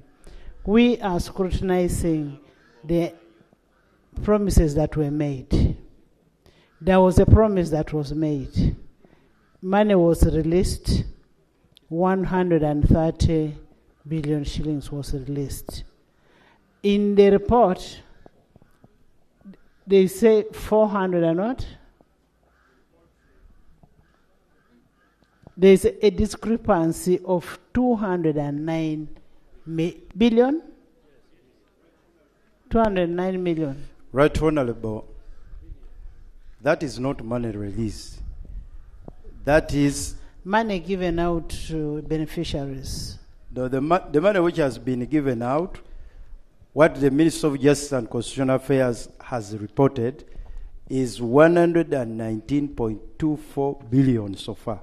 For us, when we added the total figure so far released, we found out that it is 114.7 billion.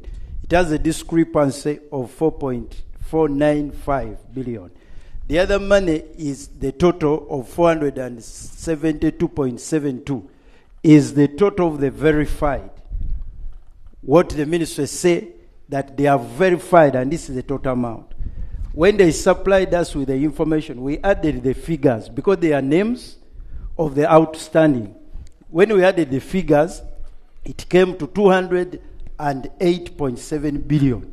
So there is a discrepancy from that figure which they are supplying us with what is in the document which they supplied us. And for me, my reasoning is we must be able to reconcile these figures. And the reconciliation of these figures, and as Honorable Katun said, we are having a one-sided debate. And giving Honorable Kafusi a night to bring the figures that reconcile what is being said. You heard the President saying that there is a problem in the compensation. And this is the problem that we must resolve.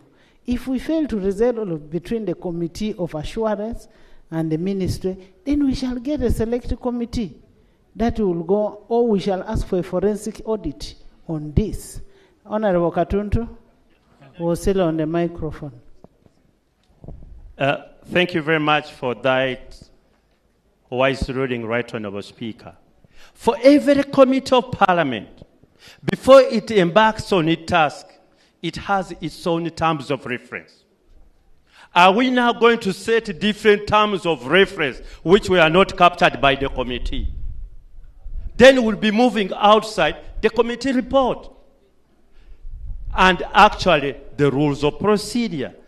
And I'm really requesting my colleagues to appreciate the point that we need to get that side, and any issue that is going to be brought and it is outside the terms of reference of the committee. Now, how would the committee have investigated it? Because what we are debating now are issues that were investigated in the report. Right Honorable Speaker, I can relinquish the microphone. Somebody is giving you an order. You first get the order. The order from Linda. Thank you so much, Right Honorable. What we are discussing here is very important, and it has affected government for almost 26 years. And first of all, before you say it has affected or not affected, I want to go back to what we agreed. No personal feelings. Yes. Let's debate with all the sanity. All of us, we are only limiting to northern Uganda. If I start talking about Uteso, you'd actually cry. You go ahead. Thank you so much, Right Honorable. I would like to seek your guidance whether Honorable Abdul Katuntu is in order trying to preempt what the members want to discuss. Right Honorable, what I know very well is that the report of the committee brought out some facts, but there are other facts that were not brought out. And when Attorney General is coming back to give his response, it's prudent enough for him to hear these other issues that the committee didn't capture, so that when he's coming back to respond to us, he will come with a comprehensive response. Right Honorable, it doesn't mean when we are going to react, we'll only talk about the discrepancies in the amount. Okay, tell me what you want to add in the report. Thank you so much, Right Honorable. And we shall give the Attorney General 2 weeks to respond. No, Right Honorable. Exactly. Add what you want to add on the report. Right Honorable, I still request that even if I say it, because these are things Attorney General even is knowing. Linda, yes. Please add. Thank you so much, Right Honorable. Right Honorable, in this issue of compensation, there are almost 3 categories. There are categories that went to court and the matter was concluded. There are categories that benefits from the president's guidance that those who even didn't go to court should be compensated. Like for us in Lango, there are categories that are on the 42,000 list, Right Honorable Speaker. Only 18,000 Attorney General accepted them to fill the data cards. 23,000 in the list, it was stating clearly that it was not approved for payment. And one of the claimants is Honorable Felix Okotogong. That they said he was not approved because he claimed frivolously. And another issue was on the reduction of people's claim. And when we are discussing this, and we don't iron out those other issues, this matter will still keep on coming back to government. That's why I was requesting that if it would be in order, you allow us to bring this, and we leave out the discrepancy on the money, but we bring out other issues so that when Attorney General is responding, Honorable we'll respond Kotoko. it. Thank you. Thank you. Is he in order? He's in order. Madam Speaker, and all members of Parliament, allow me thank the presenter, Honorable Abed Bwaneka, for his excellent, brilliant, and eloquent presentation. Thank you very much, Honorable Chairperson.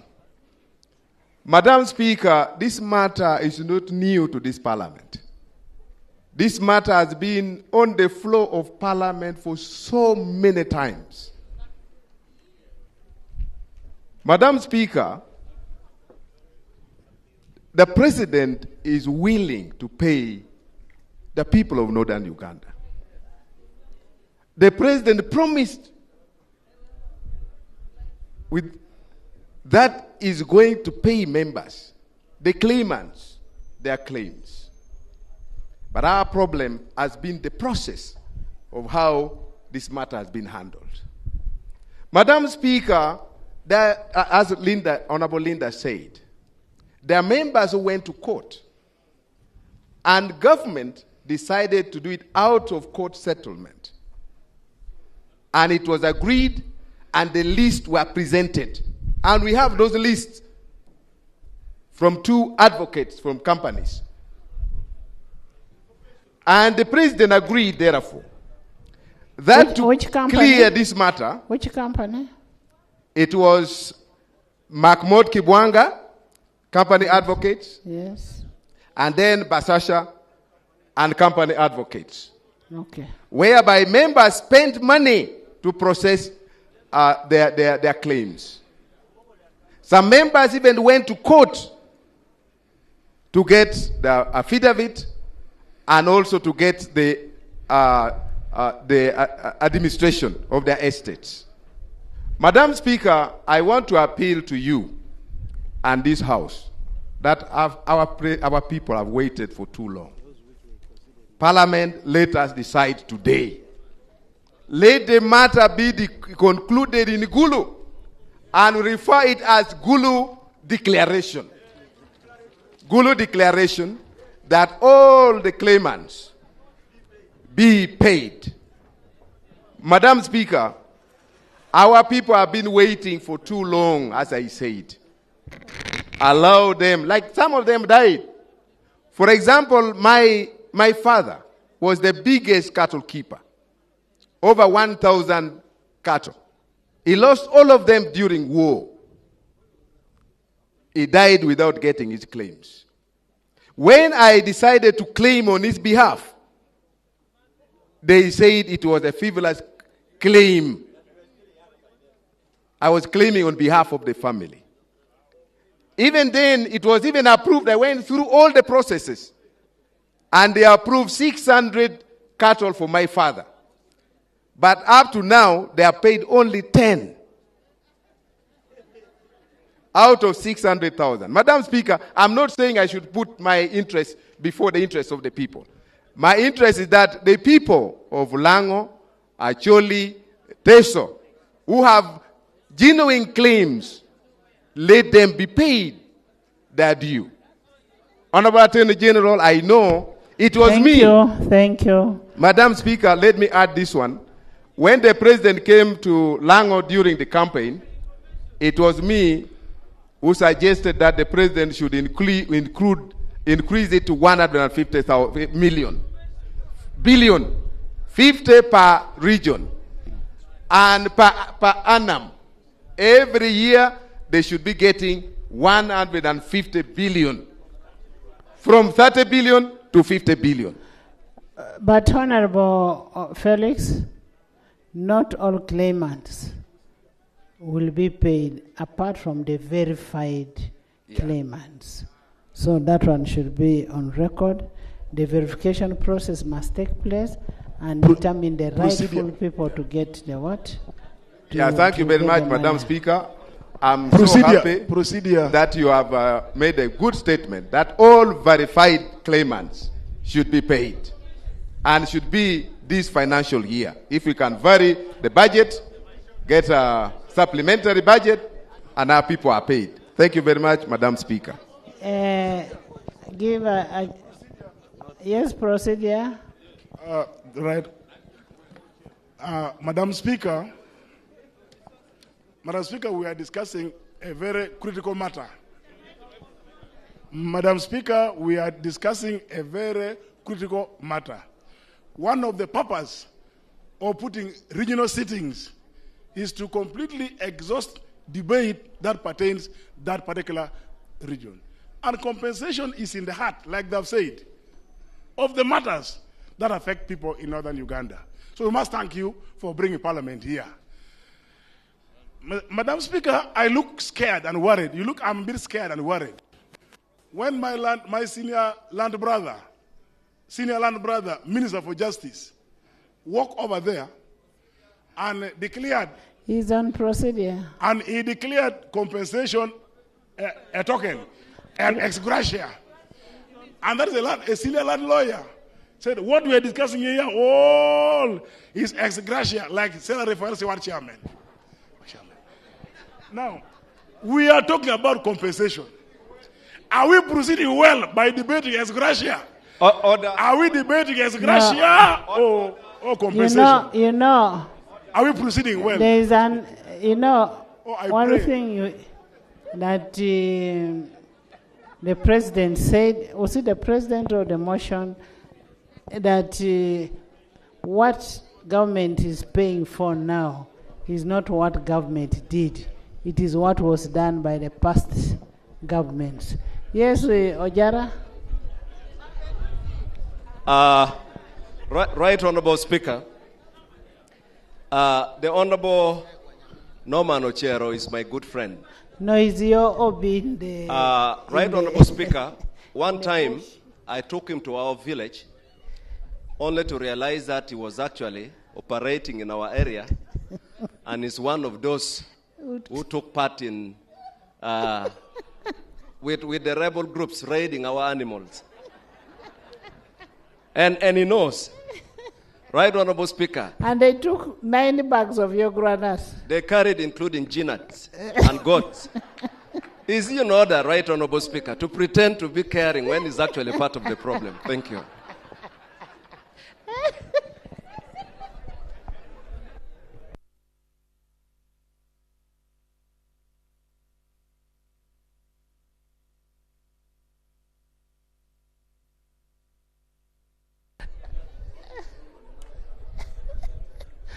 Honorable Ojara, I cannot rule on a matter where I was not present because for me I was not part of it. But Honorable Attorney General, we've so far released 130 billion shillings. How much has been paid out?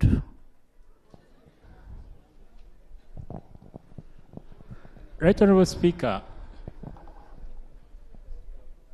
when we appeared before, let me consult my small computer here. When we appeared before the Committee of Government Assurances, we informed them that in the year 2021-2022, we had received, in the financial year 2021-2022, we received 50 billion. Yes. 2022-2023, 30 billion was budgeted, it did not come. 2023-2024, we received 80 billion, making a total of 130 billion. So,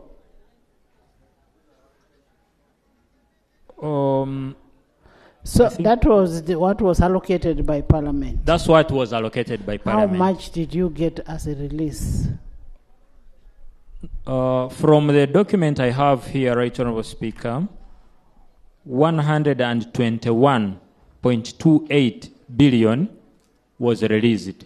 How much have you paid to the 119.8 billion was paid out, and 1.486 bounced. That's what I can talk about.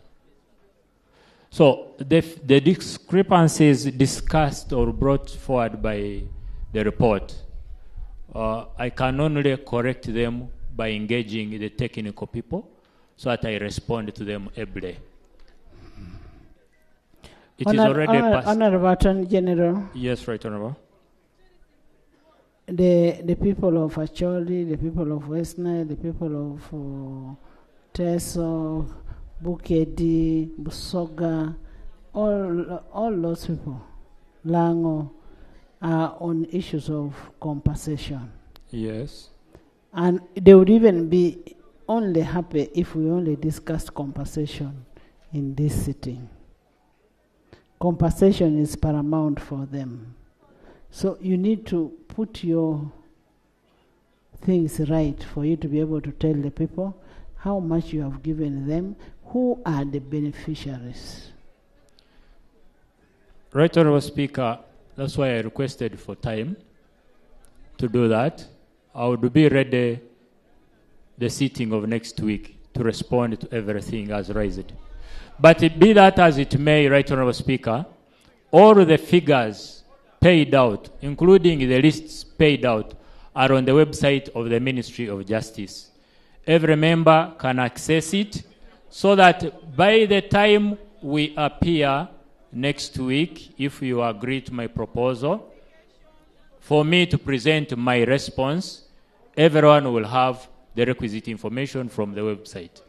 I beg to submit. And in total, from the list you know that you're supposed to pay, how much money is required to pay the claimants, verified claimants?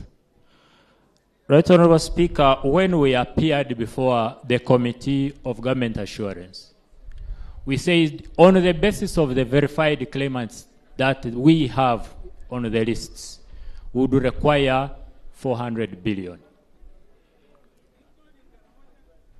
400 billion. Yes, I believe that's what we presented to the committee. You have already received 130. So now, when the committee says all we required was 200 billion, that creates a discrepancy of 200 billion. Now, I need to engage with the technical people to find out how they arrived at the 400 billion, so that I can present that to Parliament. Yes, Zombo.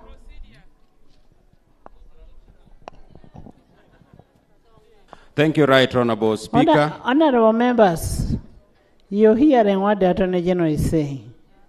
You are the ones who give out money. I will agree with what Honorable Kotogong says, that we must find money and clear these people. We must clear them. If we agree here that in the next supplemental that is going to come, and Honorable Kasaija is in agreement that we should get money for the claimants, let it be so. But what we need to do is to make sure that the right people get the money. We make sure that verification is done rightfully. Thank you very much, Right Honorable Speaker and honorable members. First of all, this is a very important issue that should be handled with all the gentility it requires. There are many stakeholders in this, and if it is not properly handled, these stakeholders may start their own actions, which may not be nice for us as a country. Number two, I go back to the Latin origin of ex gratia. Fortunately, I studied Latin. Ex gratia means out of goodwill. And compensation comes from Latin word compensare, which means restoring the gains and the losses. While compensation is legal, ex gratia is voluntary. While compensation is to restore to the original position, ex gratia is just a goodwill. While compensation is taxable, ex gratia is tax-free. And if I inherit the office of Member of Parliament in Ora County, I need to take responsibility and carry on what I got on the ground. It is an obligation which I feel I should work towards fulfilling.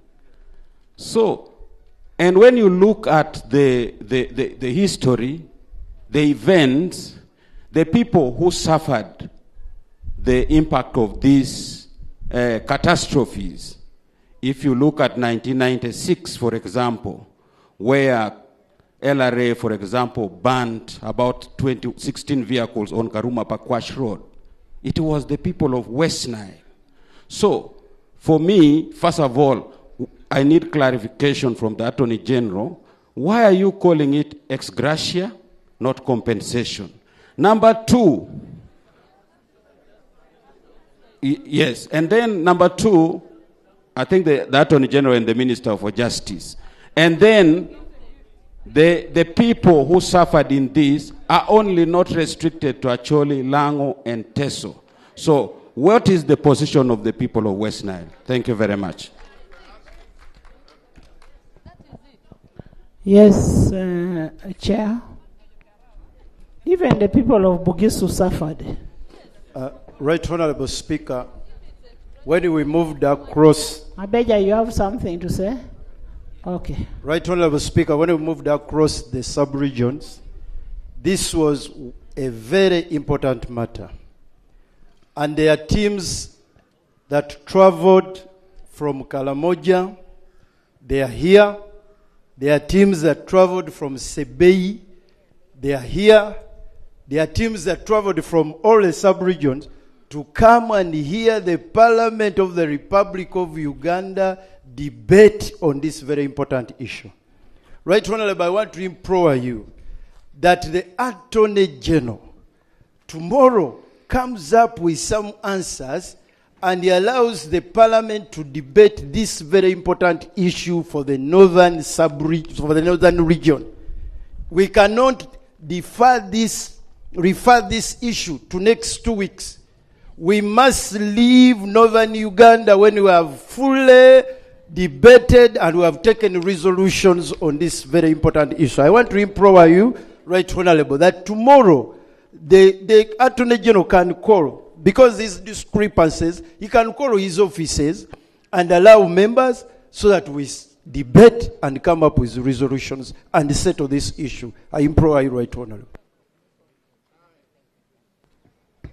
Honorable members, you've heard from the chair. You also heard from Honorable Felix Okot. Bugisu, you have something to say, and then Abeja. Thank you very much, Madam Speaker. I'm Katenya Isaac, Member of Parliament of Bulambuli. Madam Speaker, I was surprised when the Committee of Government Assurances went out for verification and omitted the Bugisu sub-region.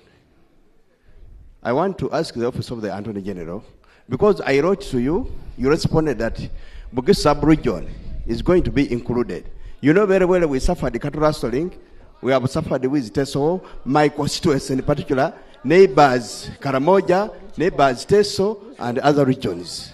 Our sons and daughters have died in this Konyi war. It has suffered with Lakwena, it has suffered in many wars. And therefore, Madam Speaker, I request that Bugisu sub-region be included in the list of compensation, or if not, we are going to engage in litigation with the Office of the Attorney General, so that we can be in a position. Honorable Isaac, he only did oversight on verified claimants. Yes, ma'am. And one thing I want members to know, why West Nile is not there, why other regions are not there. This was a political promise. Political. Where they said, where the president was campaigning, Honorable Mona was the PPS that time, and the president said, I will give money for compensation. When it would reach Lango, I will give money for compensation. Actually, I will give money for compensation. And then Teso, I will give money for compensation. But now what we need to do is look at it holistically on the people who suffered. It is not only the 3 areas that suffered. Let's look at it holistically, come with a right figure that we may need to sort out with these people. Madam Speaker, when the President was in Sebei on the 9th of October 2022, he promised to compensate the people of Bugisu, and Bulambuni in particular was mentioned. And therefore, I wrote to the Attorney General. He responded and said, we are going to be included in the list of what to be compensated. Even the President instructed his personal secretary, Honorable Omona. He's aware about this. And the Attorney General wrote to me. I've written it back to him, but I've not received. I received a response. But when he came to present the issue, I wasn't. That will be looked upon. I request, Madam Speaker, you include it on the list of areas to be compensated. Thank you.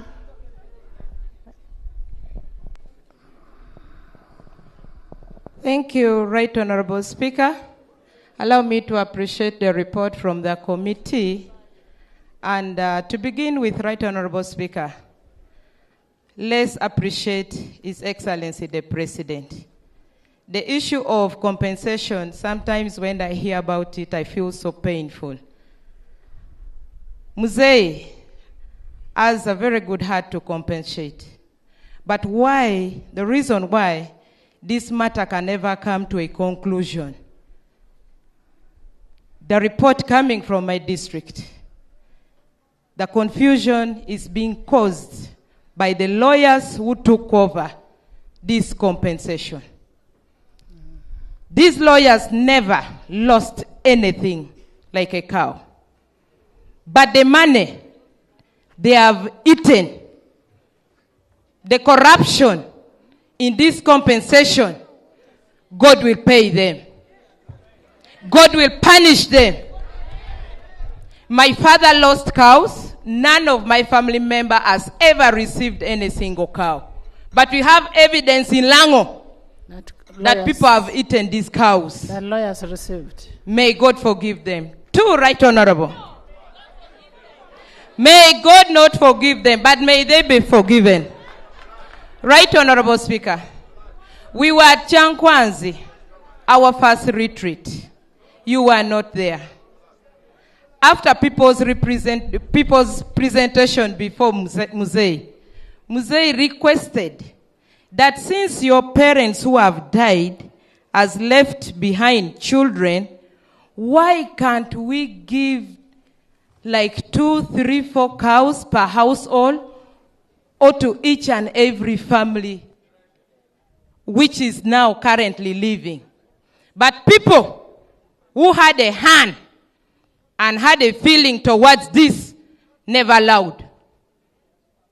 So as a woman and a child whom her people in Otuke suffered this fate, me, I would even go for the motion that they proposed today to reinstate each and every household. Restocking vis-a-vis compensation.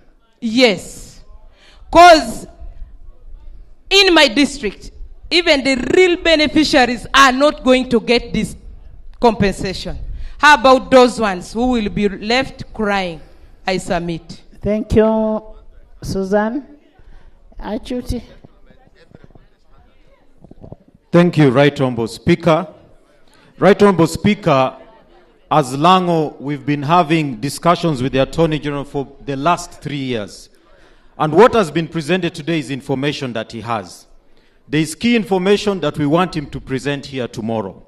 One is that there was a court case between Akelo Betty versus the Attorney General where verification was done for 59,088 claimants. All of them have been excluded from the compensation and the payment process for the last 3 years. We want the Attorney General to come out very clear with that and also to present that court ruling, because there was a ruling that was made.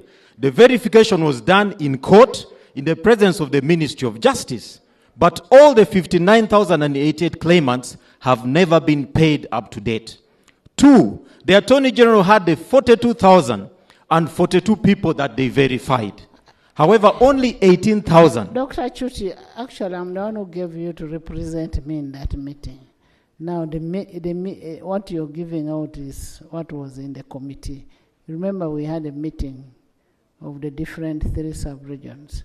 Yes. Go ahead. Yes. So, there was the 42,042. Those were the numbers that were verified for Lango by the Attorney General. But only 18,000 were allowed to fill the forms, what they call the data cards, to be paid. We want also the Attorney General to come out very clear on that tomorrow, because this is a matter for the last 2 years we have followed up and there has been no clear response. Thirdly, is on the issue of compensation in terms of numbers that were reduced. People's numbers were reduced 10 to 5, 20 to 6. The Attorney General stated that they should complain. Complaints have been made to date. That has not been considered. And lastly, as we speak right now, there is a document known as the data card. It has not been come out clearly on the report, which for everyone to be compensated, you must fill the data card. As we speak right now, The number of people in Lango who went to court is 125,524. But only 18,469 have been given data cards. We want the Attorney General to come out very clear on the issue of data cards. Because the reason why they are not being compensated is because the data cards are not being available.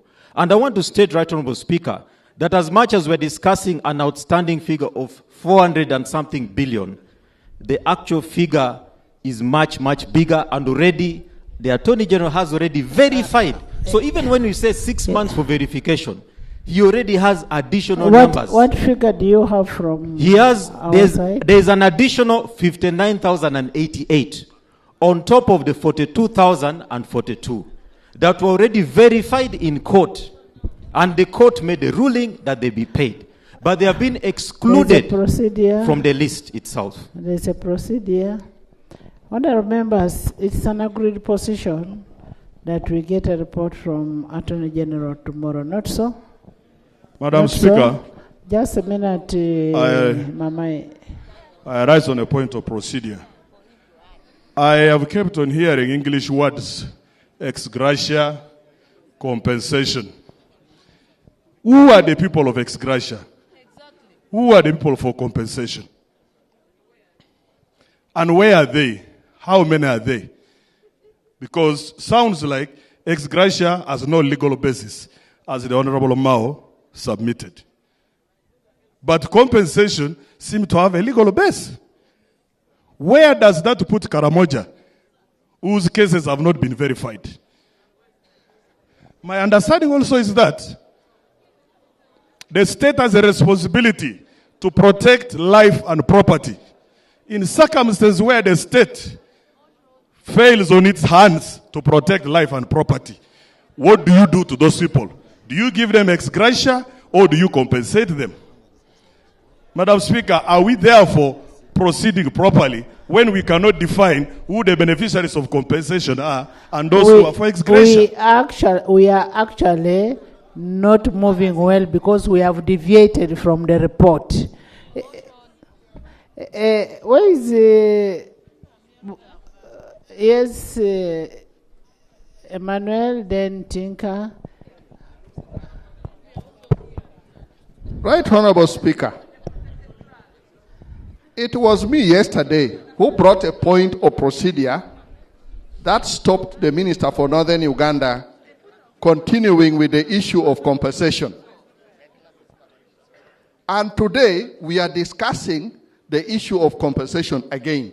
And yesterday I had stated clearly, if we don't have West Nile and Karamoja region, there was no reason to continue. And that's why in your wise ruling, you stopped the minister from continuing. Today we are on this discussion and still we are not hearing about West Nile and Karamoja. And for me, Madam Speaker, for me, whether people like it or not, I wouldn't mind even the 2 weeks the minister is talking about, as long as in that period we at least have something comprehensive for West Nile and also for Karamoja.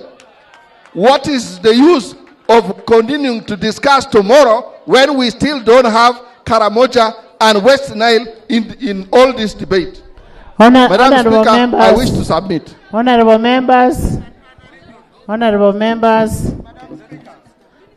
members, yesterday,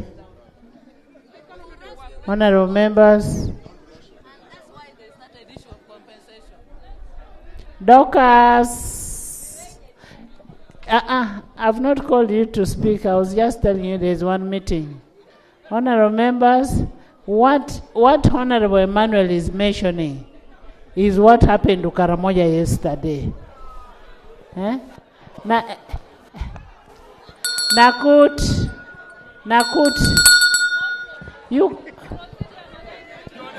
Nakut, stop being a Karachuna.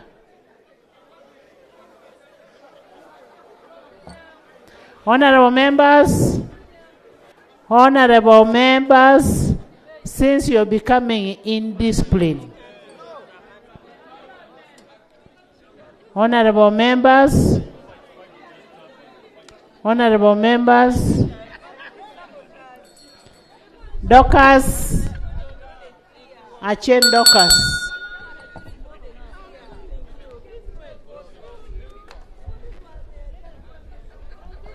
The committee of the Attorney General, since everything should be inclusive, Attorney General, somebody is bringing a motion? Yes. Honorable members. Right, Honorable Speaker, motion. Yes. Right, Honorable Speaker, I move under Rule 64 that the debate should be deferred for tomorrow. If you can adjourn the House for tomorrow. Right, Honorable Speaker, I move. Honorable members, this report will be presented. The fact is, I still go with the one member, Honorable Kotogong. We need everybody paid. We need to retreat and make sure that we get money. And I am happy the Minister of Finance is here. Minister of Finance, we need to retreat and make sure that we have money. We are going into a political season. We need everybody sorted out. And that is the most wise idea that has come out. We are going to make sure we provide money and everybody to be paid. On the inconsistencies, I want you to present the report on Tuesday in the House. But give us a source of funding. We want everybody to be paid. I adjourn the House to 10 tomorrow.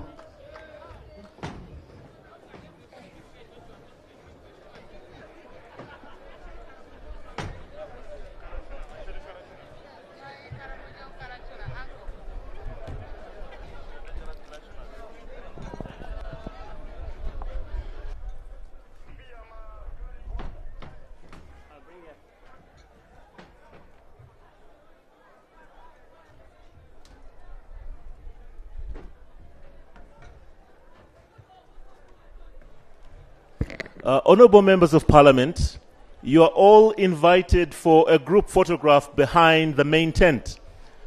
Honorable members of Parliament, if you could kindly follow the Right Honorable Speaker, you will see the venue that is set up for a group photograph. So kindly join the Speaker for this historic photo.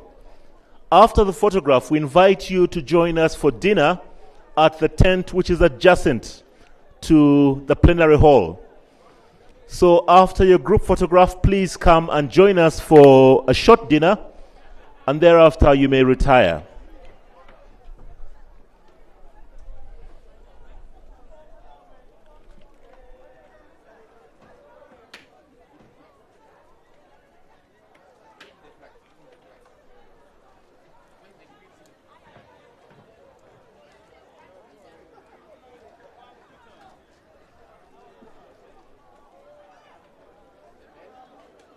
Once again, honorable members, we invite you to join the Speaker for a historic group photograph at this very first regional meeting.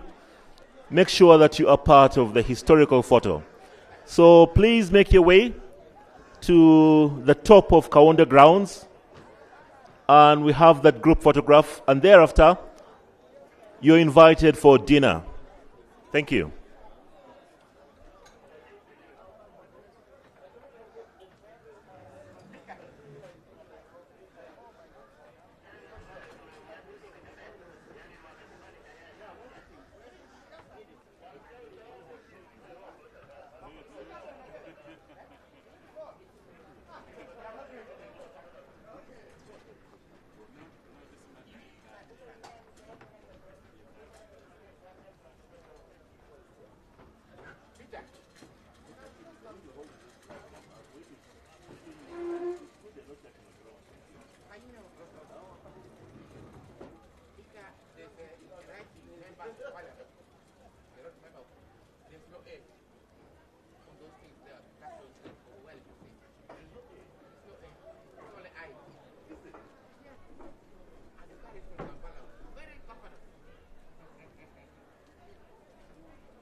Honorable members, please do not keep the speaker waiting. Please hurry and be part of this historic photograph.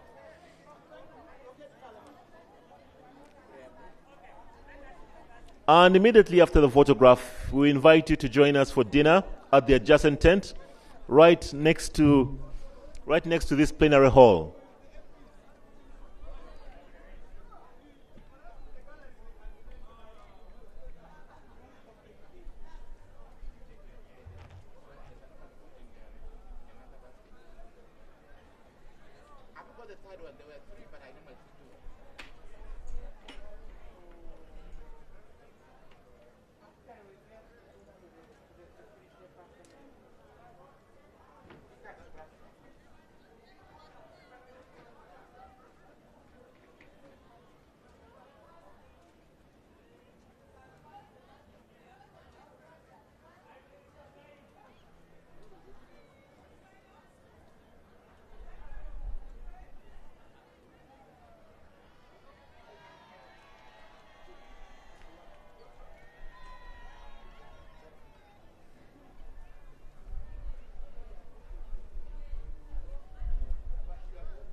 Honorable members, thank you very much for joining the speaker for the group photo. Our evening has just begun. Let us work our way to the back tent to begin our official dinner.